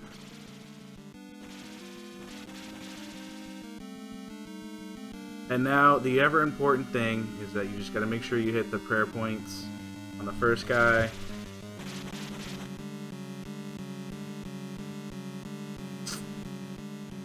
That's sweet home. Yeah, and Rain's pretty durable at the end there, but he does need to be careful about that sequencing, or he could get pushed back a phase in a way. So, pretty solid considering what we kind of had to work around. I will always say I'll always be able to pull this in under an hour and a half. My time should always be about 120 at worst. And I had an extra minute because Turbo poisoned me. You're welcome, guys. Does that Get to see more of the sweet game. So yes, our So, five. I mean, you never actually took pictures of any of those frescoes. Yeah, yeah. I'm coming back later for that report, Turbo. It's fine. It's a building. It's not gonna, just disappear. Right? Yeah, I mean that would be. I mean, It's a haunted house. It isn't an extra dimensional house. It'll be fine. yeah. It'll be there tomorrow, and there won't be monsters there. Yeah, man. We just cleared it out, and we're getting escorted out. It's nice. But yeah, like, I strongly suggest, if you guys have never played this game, due to the fact that I rushed through it very well, there's no way that you got spoiled on anything outside of maybe some progression triggers. And those, I think, are not the worst thing to be spoiled on, because there's still a lot to this game. You're not going to remember all the doors, you're not going to be able to navigate in the dark, and skipping that out, the darkness, will really wreck your day.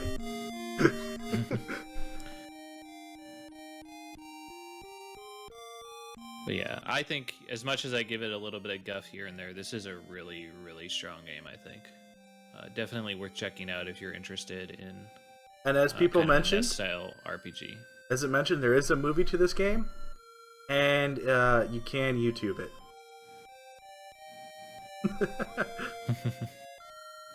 That's the nice thing.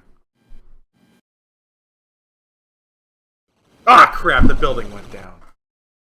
Well, maybe hopefully those guys in the front room did something. Listen, it's okay. We'll just falsify some photos and turn them in. The report's complete, and all's good. We're There fine. we go, see? Yeah, we're Got good. it. We're good. No one needs to know that we bumble kinged our way through it and forgot to do our job. Nobody. Don't you guys tell anyone either. Silence all of you. Ah! God damn it! That guy followed me out the building again. And that's Sweet Home. Remember to watch out for them snatchers, guys. Snatcher's always there.